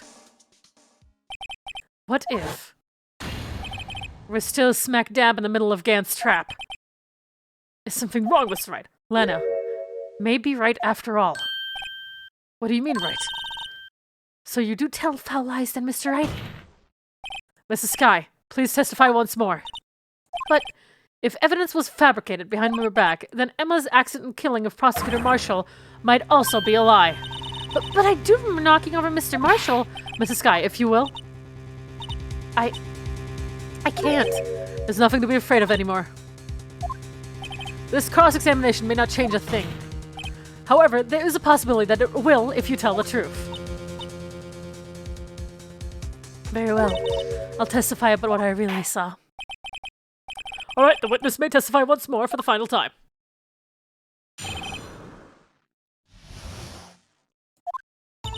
When I arrived, I found Mr. Marshall's body impaled on that suit of armor's sword. Emma and Dark were lying unconscious on the floor nearby. When I saw what had happened, I thought she did it. That's why I erased all the evidence that linked her to the murder. I had Chief Gant help me remove the body from the sword and carry it. But if it all really was a fabrication, Emma might be innocent. Unbelievable. The body was impaled on the armor's sword. You were the only one who saw that. If only you had proof. Actually, I do have proof. I gave it to Mr. Wright just this morning. What, to me? It's a picture of the crime scene I took as I countered it. I thought it might be needed. But I don't remember receiving a picture like that. Lana must have known. See, Mr. Wright, she really does have faith in you. Is it in the fucking book? Very well, Mr. Wright, please present this picture.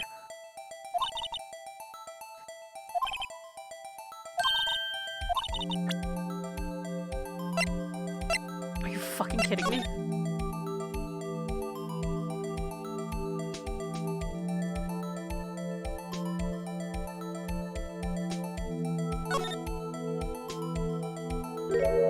Oh my god. Hey, there's a picture here.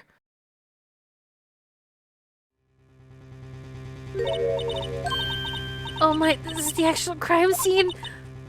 No other detective saw the crime scene like this.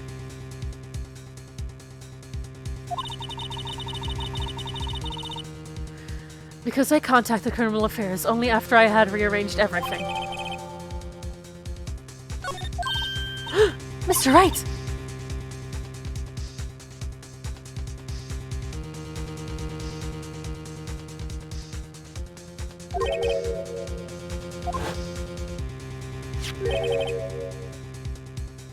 What's this?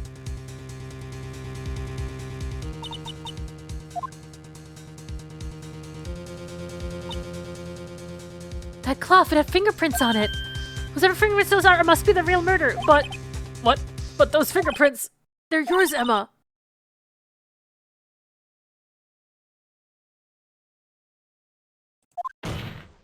Anyway, let's get on with the cross-examination. So long as you tell the truth, we should be able to flush out the real murderer. Very well, the defense may now begin its cross-examination. But...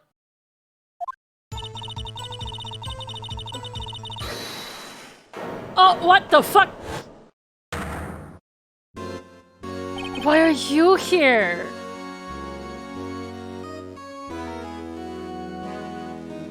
Come now, Uji. This is the poorest excuse for trial I've ever seen.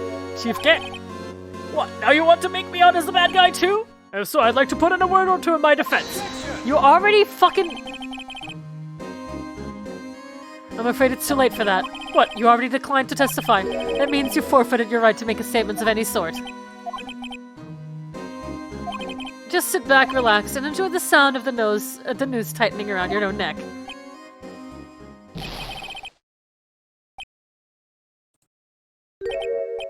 So what? You think I'm worried? Sorry to disappoint you, but I don't need to make any statements. What do you mean? The evidence will do all the talking for me. Even if I can't testify, I can still present evidence. That's true. Wait, you mean you still have some conclusive evidence?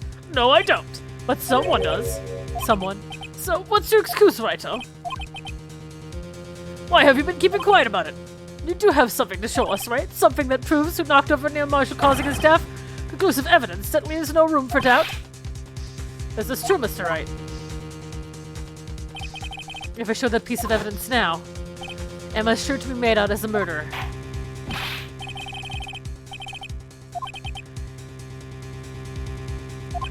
What do I do now? I better think this through carefully. I can't afford to make the wrong decision.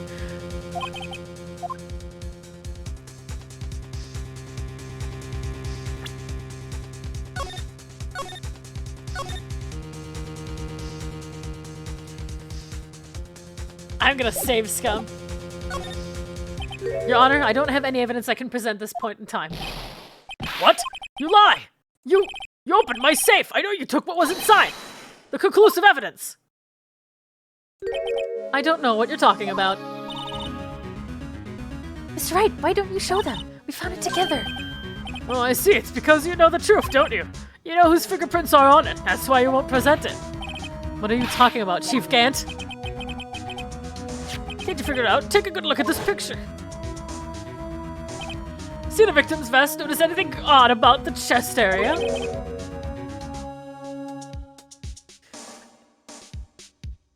It looks like part of it's been cut out for some reason.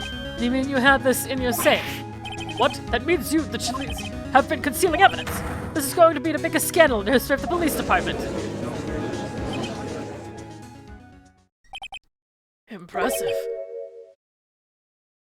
To be honest, I didn't think you had the gall, Righto. Well, I can't just let you pin me up as the murderer. I'll tell you what really happened. What? You mean you admit it?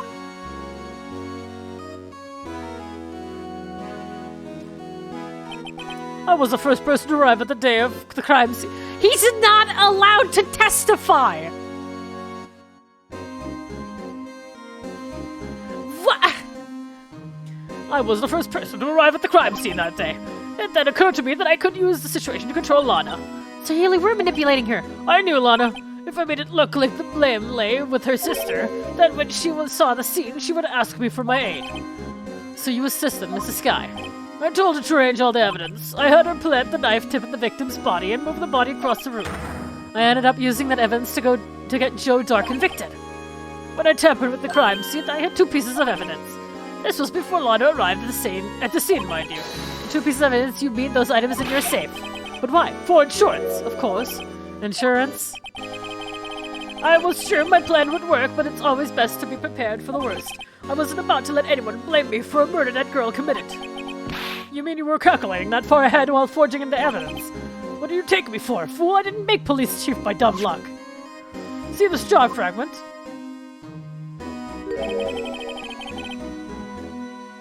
I heard the most legible part of Emma's name. I didn't expect Lana to go and wipe the blood of all the pieces. But if you fabricated all the evidence, what's to say you didn't fabricate the message in the jar too? Some people just don't know when to quit, do they? That's why I kept 1 more item for insurance. You mean that piece of cloth?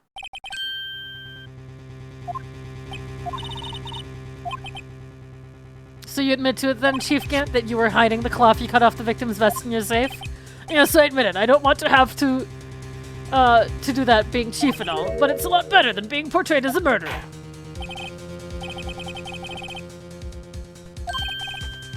Mr. Montague, you didn't have any evidence you could present. Foolish move, Righto. You should have shown it then before it was too late. But the moment of truth has finally arrived.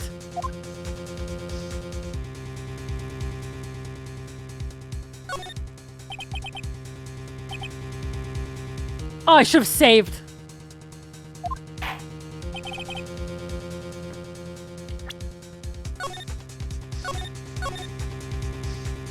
I mean, we can show it now, right?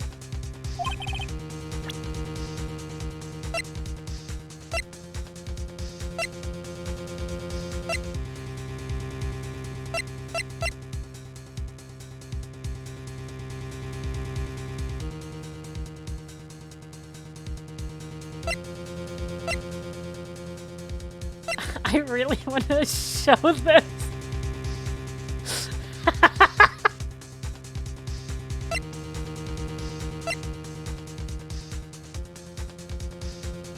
Oh, man.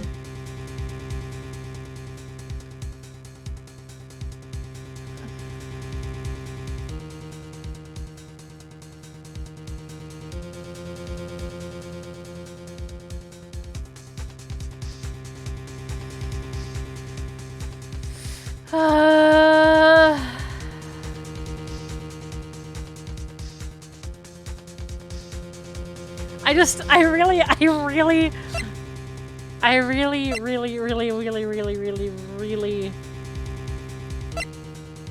want to present the trophy.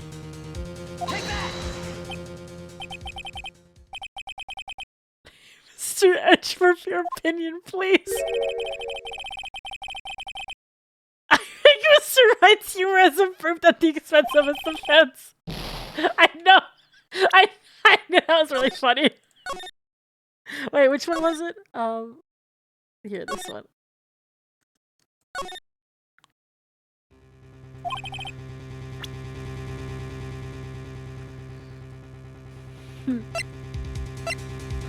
I guess we just have to do it. Let me verify this once more. On the day of the crime, you personally cut out this piece of the victim's vest.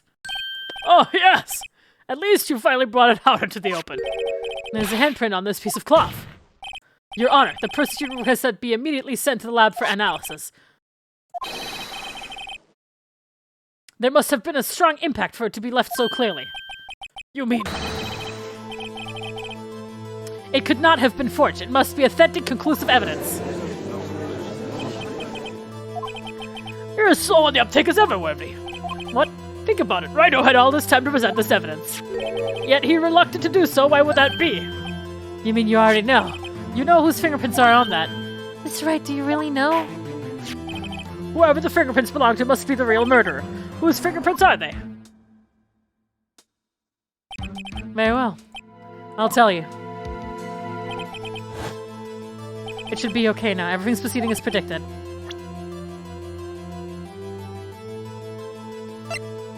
I am sorry, Emma!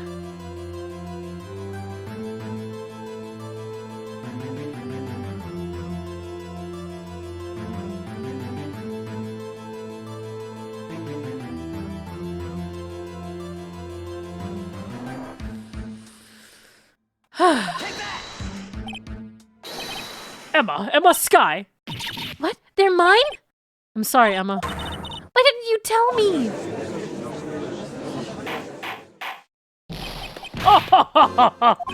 You're really something, Rhino! You knew this girl did it all along, and you still tried to pin the murder on me!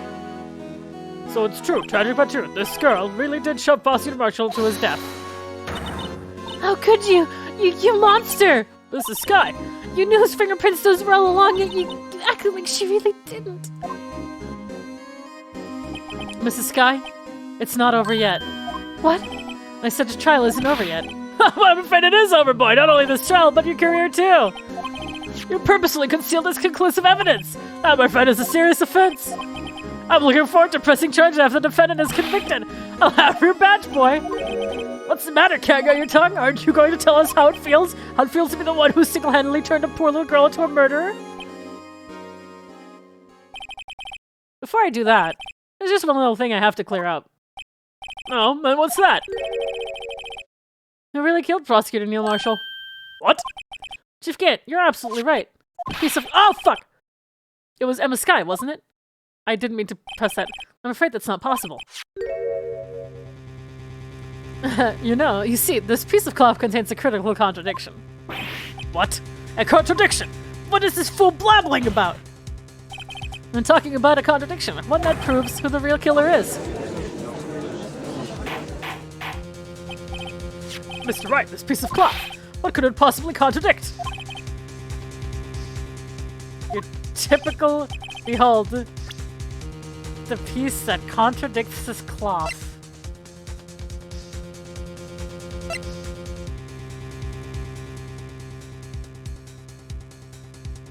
What the fuck are you talking about?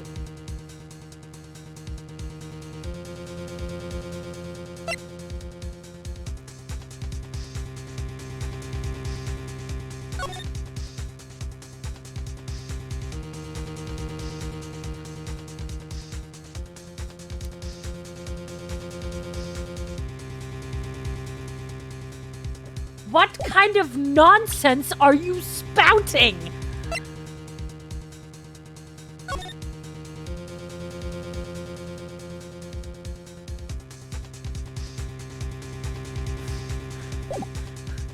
I wonder. This is gonna be bad. Oh wait, I'm gonna save real quick. I wonder. This is probably wrong, but I'm— It's fun watching you squirm, Righto. This piece of evidence does indeed seem to contradict something. a mental sanity! What? Sorry. I knew this is a fucking— okay.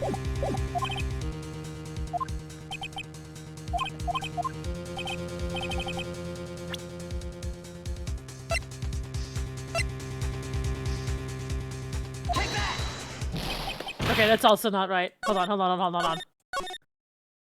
Okay, it wasn't the knife then.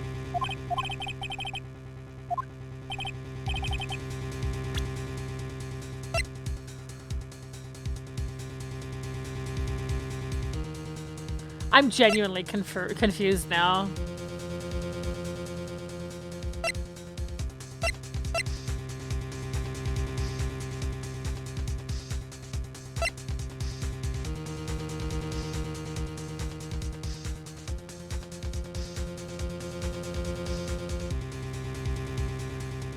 I'm actually not. I'm not. And what exactly is this supposed to be? This is the picture Mrs. Sky took. Take a good look at it. Oh, so it is just... See where the piece of this vest was cut out? Yes. His shirt is showing underneath. It's hard to make out with all the blood in his vest, though. Exactly my point. His chest is soaked with blood that's only natural. His lungs, no doubt, were punctured. Blood poured out of his mouth. Oh, but that piece of cloth! It's pristine! Wait, there's no blood on it! Oh, yeah, it's forged. Since Emma Sky's fingerprints are on this cloth, there's no doubt that she shoved the prosecutor aside. However, Mr. Marshall was not impaled on the sword at that time. No, this is nonsense! Now then, Chief Gant, let me ask you something. Prosecutor Marshall was not impaled when he was shoved aside.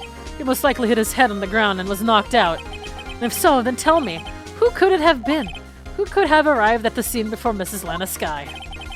Picked up the unconscious prosecutor and impaled him on the arm with sword.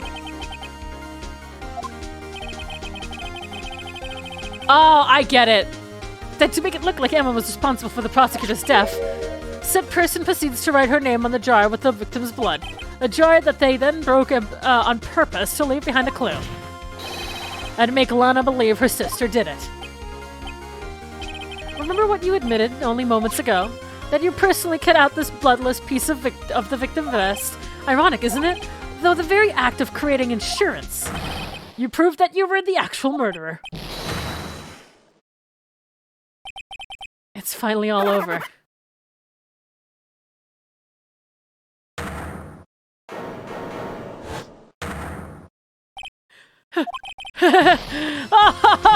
That was close, Ryder. You almost had me. Sorry, but you'll have to do better than that. I refute your allegations. What do you mean you refute his allegations? You see, that piece of cloth is illegal evidence. Oh, now I can show the book. Order, order. What nonsense is this? Illegal evidence cannot be used to convict the suspect. Remember, Unmasking? Earlier, old Wright, who concealed that piece of cloth. So then, what's your excuse, Wright? You do have some conclusive evidence, don't you? Well, that's true. The defense did refuse to present evidence. At that moment, that piece of cloth ceased to be legal evidence. But that's not fair! Oh, gee. Alexi, last laughs on you, son. Actually, no, it's not. Pulls out my handy-dandy rule book. I'm afraid Mrs. Gant's claim is legally correct. Well, Mr. Edgeworth, true, illegal evidence cannot be used to convict the person, assuming, of course, that the evidence is indeed illegal. Well, Mr. Wright? The time for me to reveal my plan has finally arrived!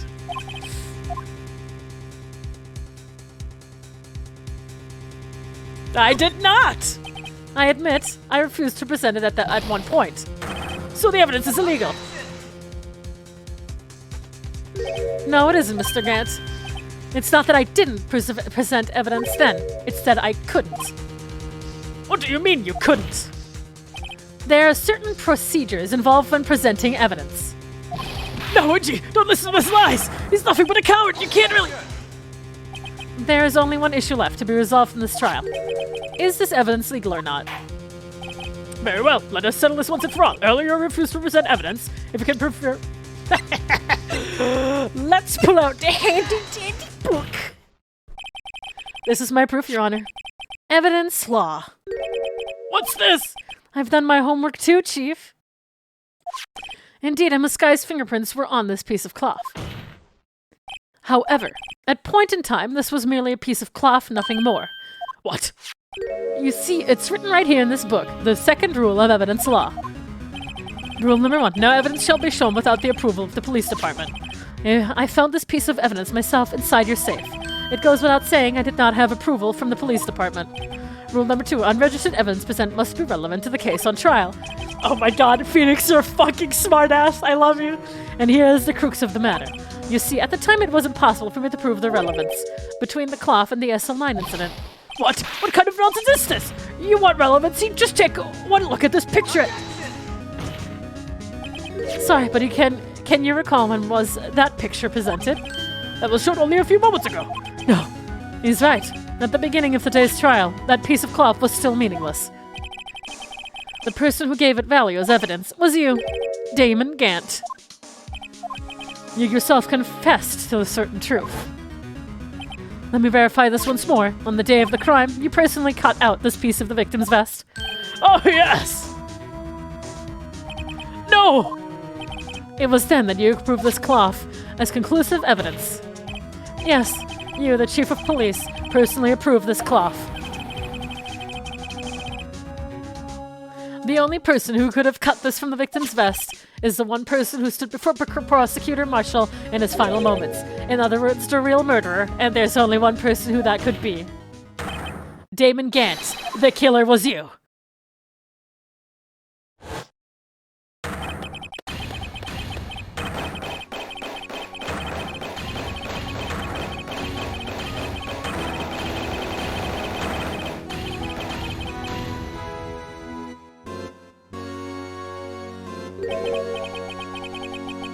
I knew I should have gotten rid of him. That good-for-nothing scum! For 20 years he's been snooping around the department trying to get something on me! Crimes are being committed every day, and as he insisted on hounding me, well, the crime wasn't exactly petty. He wanted to reinvestigate the case. He recruited Angel Star, then convinced Bruce Goodman. Detective Goodman. Yeah, that's right. If the evidence is transferred, I'll lose my only chance to find out the truth. Please, you've got to help me. Goodman turned him down, as he ought to. Still, Jake Marshall didn't know when to quit. He stole Goodman's ID and his card and tried to take the evidence. Goodman came to me that day. He wanted to file a lost item report. I went with him to the evidence room, and all of a sudden he decided to speak out. What are you talking about, Goodman? Can you please reopen the investigation, Chief? We can't transfer the evidence out. There are too many questions left unanswered. He opened his evidence locker, and as he was taking the evidence out, he said, "It's not too late. I'm going to hand all this over to Marshall." Well, to be honest, I was a bit taken aback by his words. I had a bad feeling when he came to see me, but I never thought he'd bring up SL9. That's when I saw it. Their cursed knife.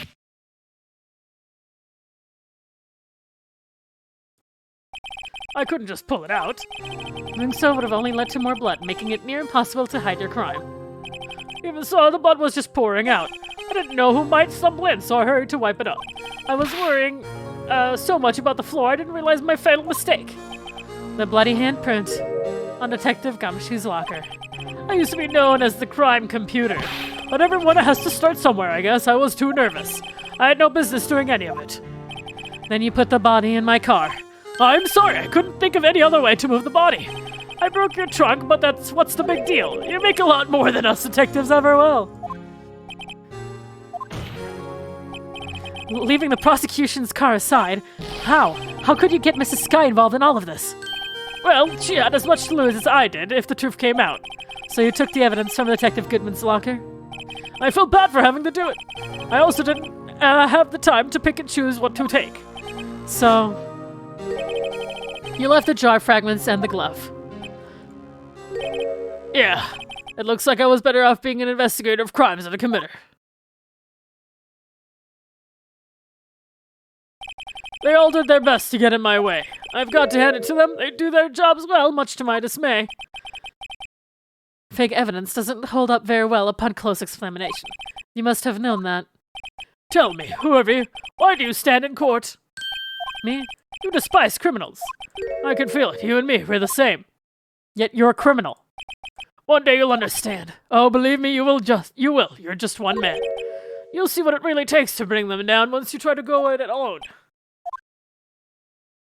But he will never go alone. He has me. looks like it's time to say goodbye. Oh, gee. What? Looks like we'll have to cancel that lunch date. Sorry, old friend! I'm sorry too, David Gant. I knew you as you used to be long ago. You were once a fine investigator, an example to the others on the force. I'm sorry to learn that you are no longer that person. Those days are gone now, gee. Thanks for all that memories, though. Don't worry, you'll be fine. Now you have Wrighto here. And Webby. With these two around, you can't go wrong. In fact, I can hear them already. The melodious sound of... What did it say? What did it say? The melodious sound... No, it fucking skipped it again! I hate this! The melodious sound of wedding bells? What did it say? New beginnings? Oh, okay, well, yeah. There are two things I want you to understand. Yes. First, your sister never hurt anyone. Second, David Gant betrayed you from the beginning. You see, Mrs. Sky, you no longer have any reason to keep silent. You're right. When this trial is over, I'll tell everything. All that I've done these past 2 years, from the time I had Gant help me forge evidence up until today. So, it seems all the questions raised in this trial have been answered. I'm sorry, Mrs. Sky, I couldn't get you out of all your trouble. My. What a high standard you have for a rookie. I can see why Mia thought so highly of you. Who knows, a few years from now, you just might take it up to the top. I owe you my thanks, Mr. Wright. Mrs. Sky, and to you too, Mr. Edgeworth. You've suffered every bit as much as I have over these past few days. Believe me, I know how much of an ordeal it's been for you. it was nothing. Liar. I was worried the pressure might break you, and yet, you rose above it all and guided Mr. Wright to victory. You've done well, Mr. Edgeworth. Stop it, I only did my job. In light of this case, it seems a good self-examining is in order for us all. Mrs. Sky, yes, Your Honor, you are innocent of murder. However, although the chief blackmailed you, the fact is you still acted as his accomplice. A trial will be scheduled for these crimes at a later date. Yes, I understand, Your Honor. Is there something amusing about all of this? Why are you smiling? It's been a long time, Your Honor. A long time since I felt free of these heavy chains.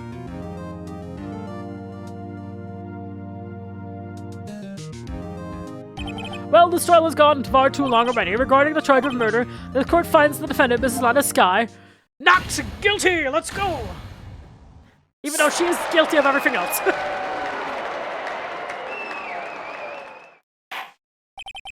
That is all. This court is adjourned.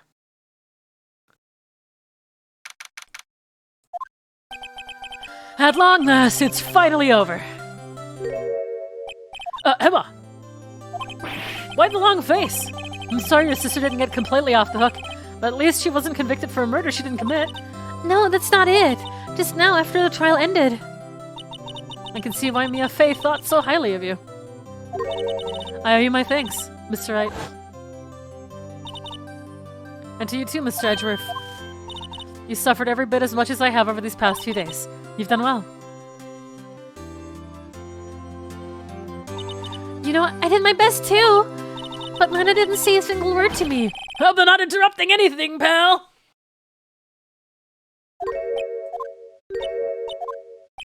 Oh, guess I am. I'll come back later. Oh my god, come back. Wait, Detective Gumshoe, what is it? You're doing this on purpose, aren't you? Making a detective run all the wild duty. You call me. Hey, lighten up, pals. I'm only kidding.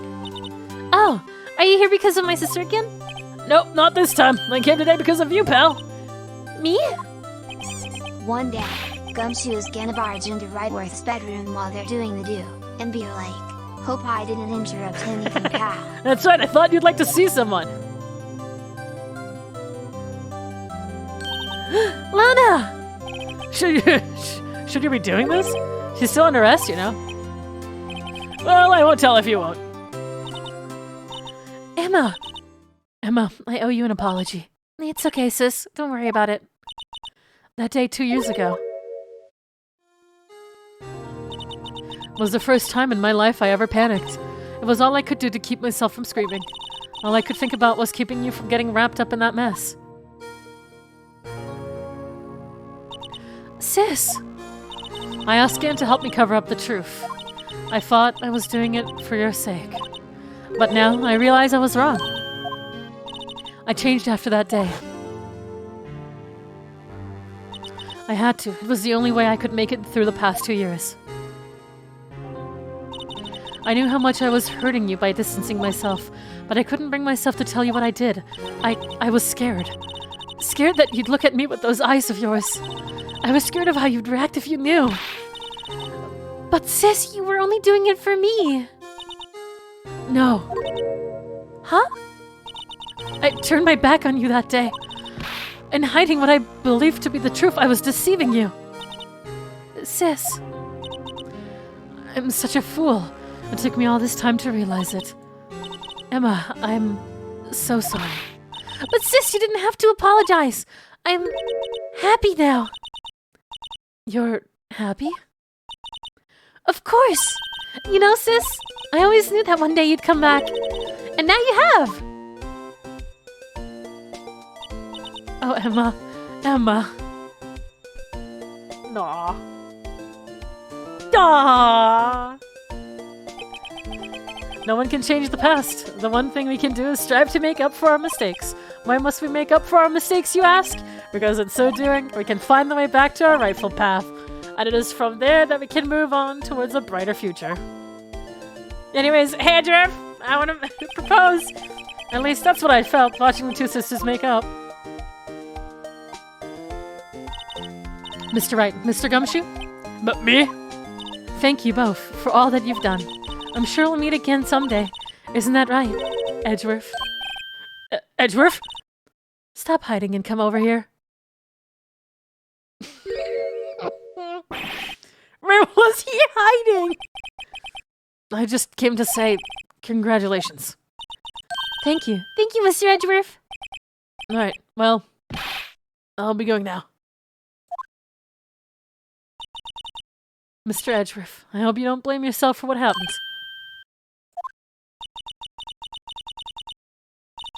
We were the ones who acted corruptly, not you.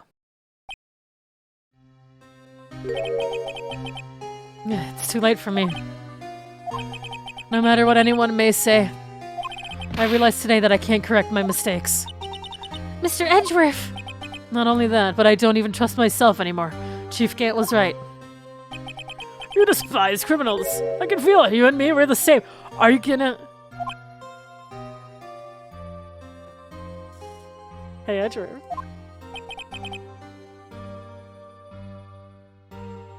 You want to change sides?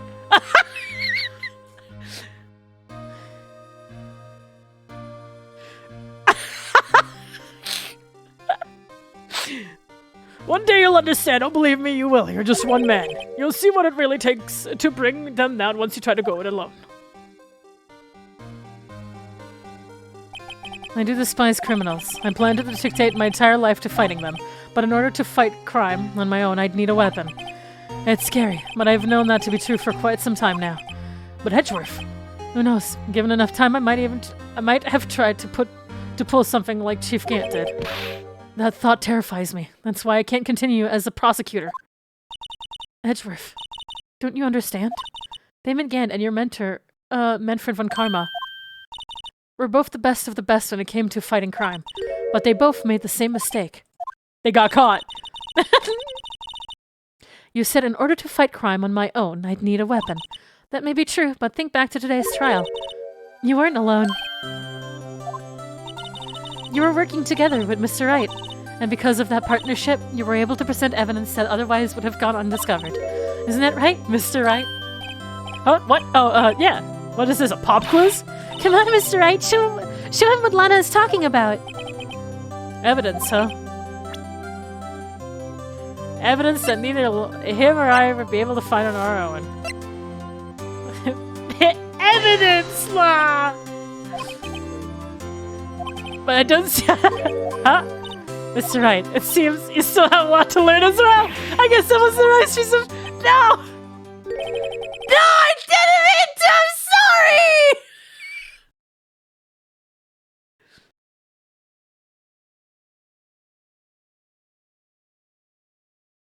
Wait, I didn't...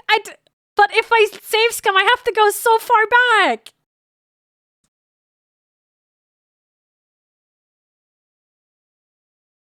Okay. Alright. Here. Which is the latest one? Okay. That's like 18 minutes, guys.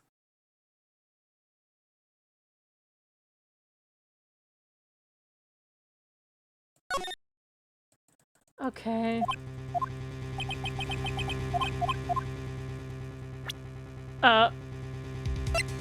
Yeah, hold on. I'll quickly do it. Oh my god, you guys are so frustrating. Hold on. Okay, how do we skip? Okay. Skip fast! Let's skip fast! Skip fast! Skip fast! Skip fast! Skip.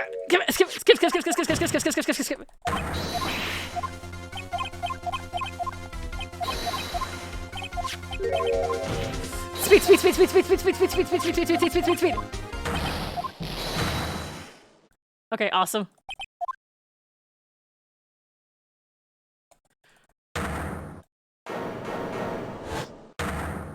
Okay.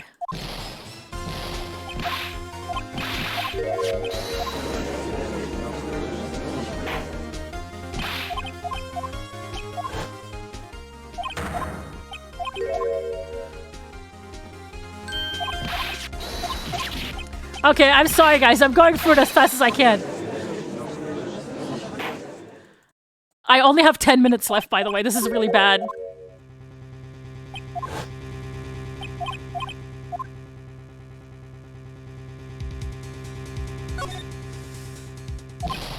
Objection!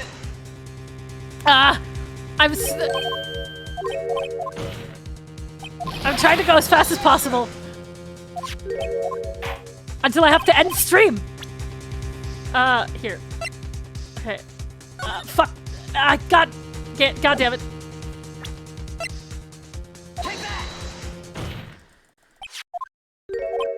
Please, just... Please! Okay.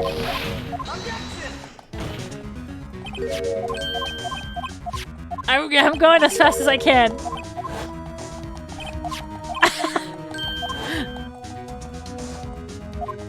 Hello, YouTube. How's it going, YouTube? YouTube's probably skipping this part now because it's like... Zoom in. I can't skip this. Hold on.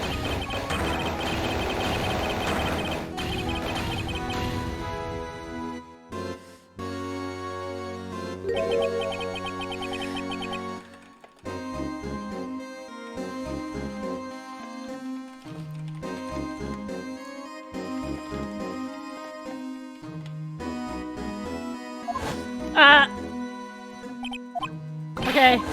I really should have saved, shouldn't I?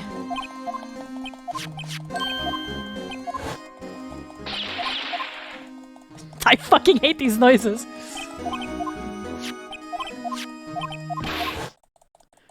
Oh, fucking Christ. Speed up, please!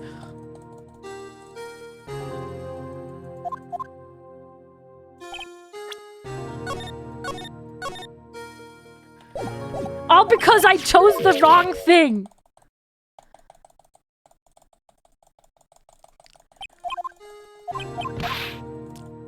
Goddamn, please!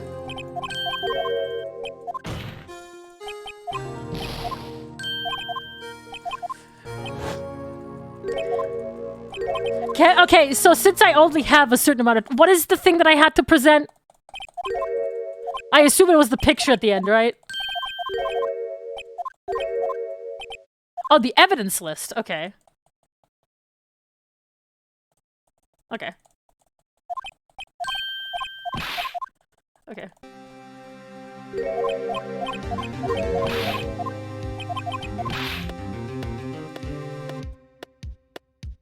The complete evidence list? Well, I can't really show only half of it.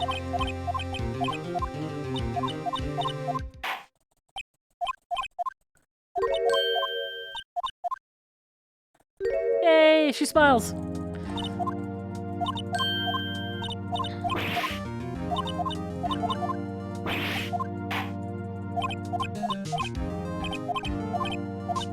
I'm still clicking like crazy.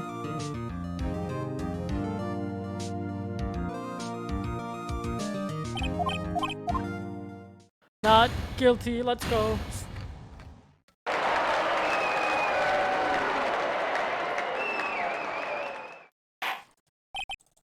Woo! Yay! Not guilty. Woohoo!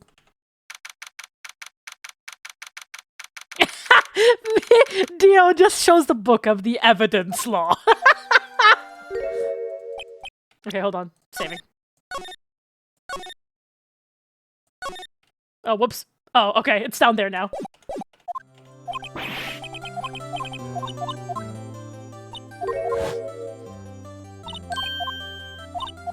Anyways, Edgeworth is really cute, right? Am I the only one that thinks that?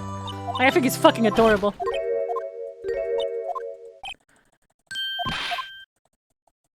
You want me to show the badge? Okay.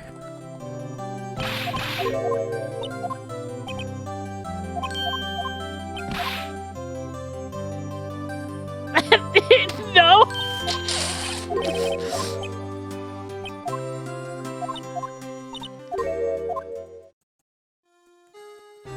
Come on, keep going. Always show your badge. Oh, there's a fucking fly here. It does the same thing? Okay. Don't show the goddamn badge! I mean, it would be pretty fucking funny.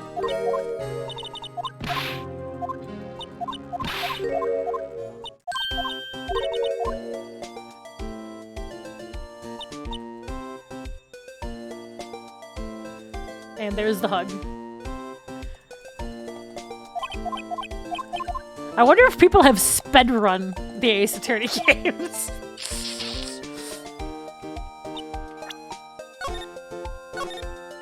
They have? Oh, jeez.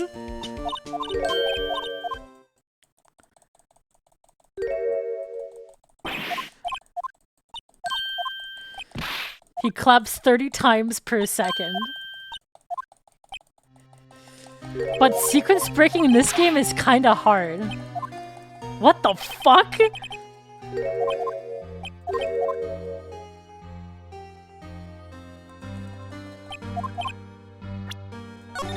Anyways, I love this man and I want to kiss him so badly.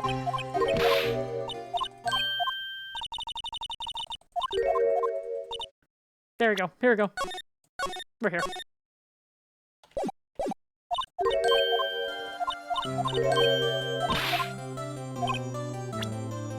Okay, evidence. Let's see. I said, okay.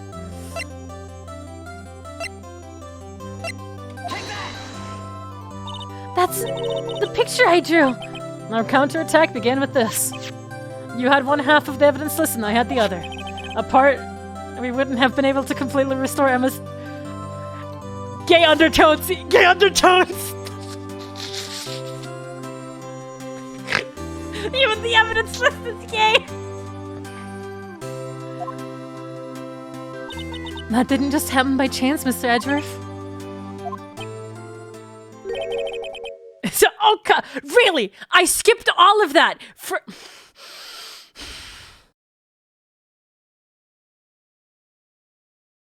I actually fucking hate you guys.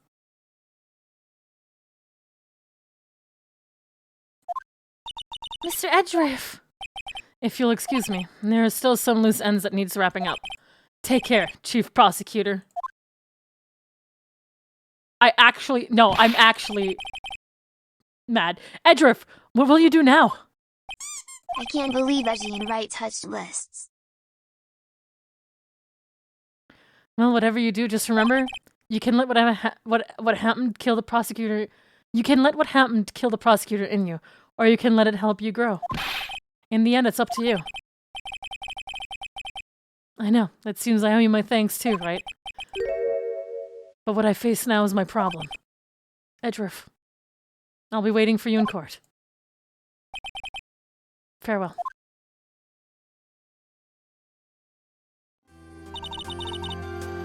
I better be going too.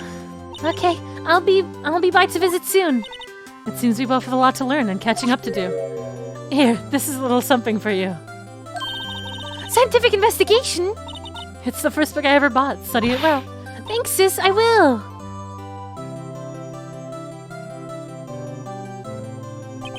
And so another case came to a close. As for the sisters, I have faith.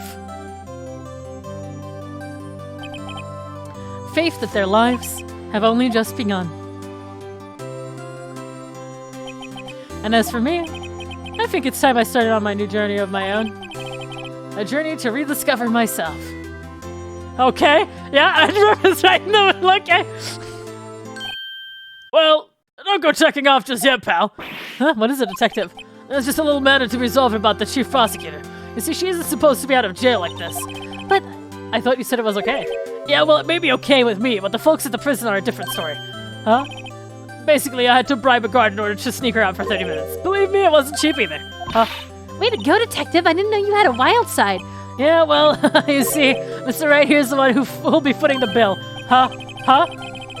What, you think I could afford it with my cellar? You gotta be kidding me, pal. Huh? Huh? Huh? Thank you, Mr. Wright. You're the best. Why is it? I suddenly feel like I want to scream. Hey, I got an idea. Why don't we all go pay it off together? Yeah, that's a great idea. Come on, guys, let's go. Aw, that's cute. Aw.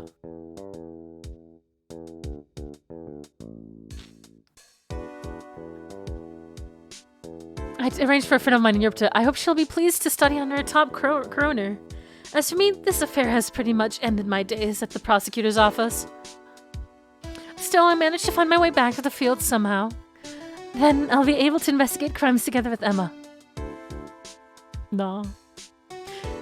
Wasn't this crime almost as long as the base game? It feels like it was about as long.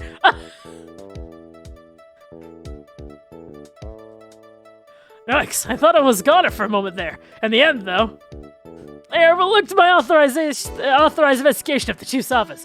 If it penalized you anymore, I'd be worse than firing you. Yeah, that's what they said. I just goes to show, you can't shake me off that easily. Gumshoe, you're so cute.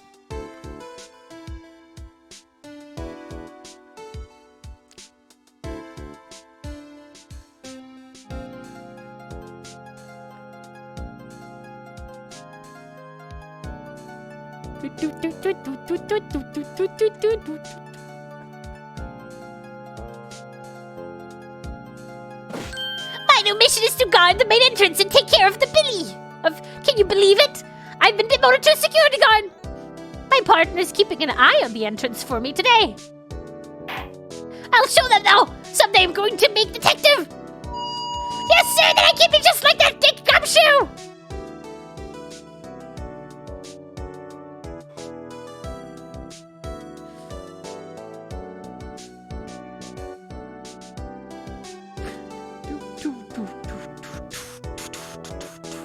Imagine aspiring to be Gumshoe. That's rude.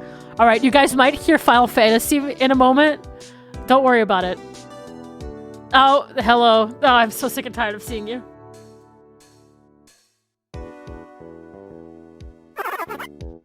Oh, dear. Oh!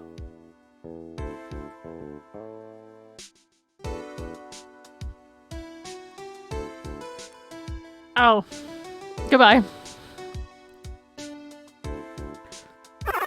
The badger is dead. Oh no. Who gave a fucking sub to the blue badger? Mrs. Star managed to sneak this into me. She's seen one of the guards, it seems. Well, cowboy, it looks like you did it. You even gave Van Beater back her smile. Can you make sure Brilly and the gang get their water?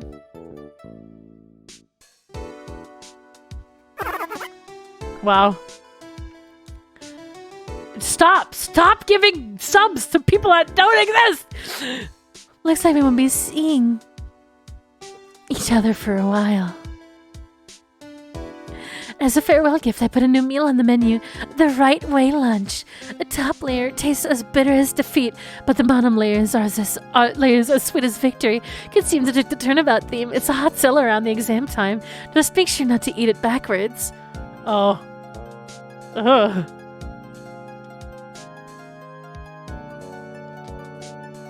Yeah, okay.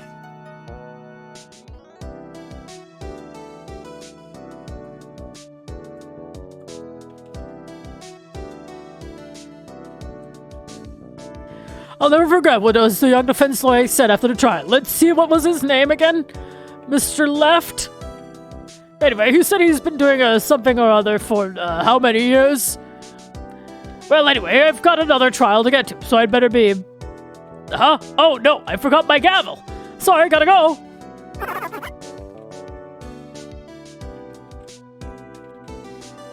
Oh, my God.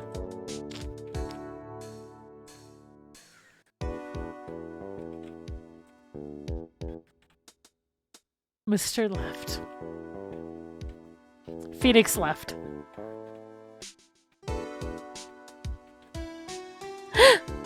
Ah! Nothing soothes the soul like fresh country air. Still, sometimes I do miss hearing you and your objection.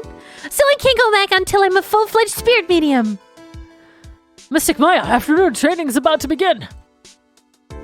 Coming! Well, see you around, Nick. Aww. She's still going good.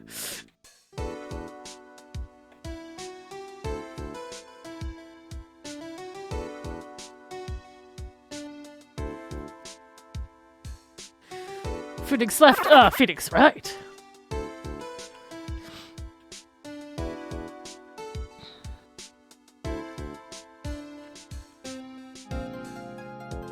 Mr. Edgeworth, Mr. Edgeworth, I brought you your tea. What's going on?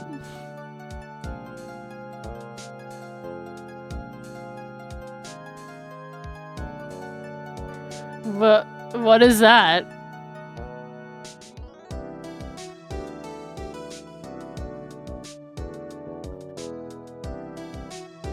Thanks for coming to see me off. I can't believe I'm going to Europe. Thank you, Mr. Wright. Thank you so much for everything. I'm a little sad, but I'll be alright. Whenever I want to see Lana, all I have to do is open this book.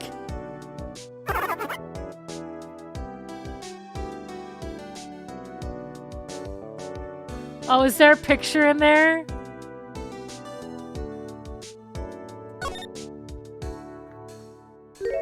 Oh. Oh. Oh.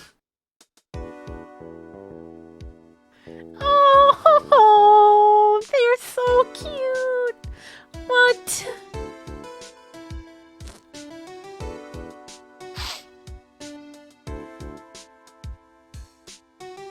Thank you, Capcom. That was good.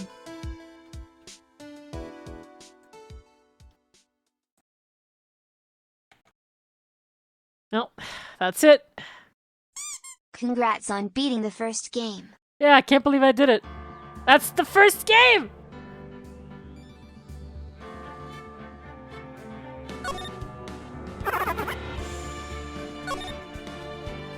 And then we can play apparently this is the second one, Justice for All.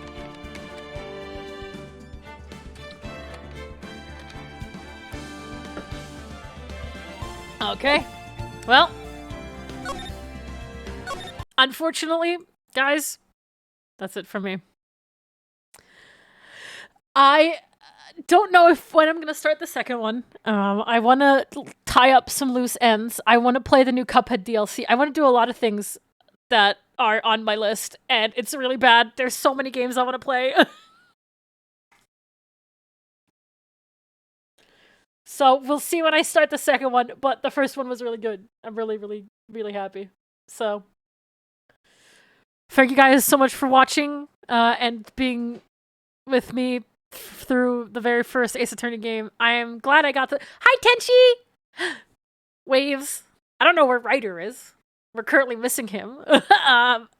Because we're supposed to be raiding. But, yeah. I'll see you guys later. Thank you so much for watching. And I'll talk to you later. Bye-bye!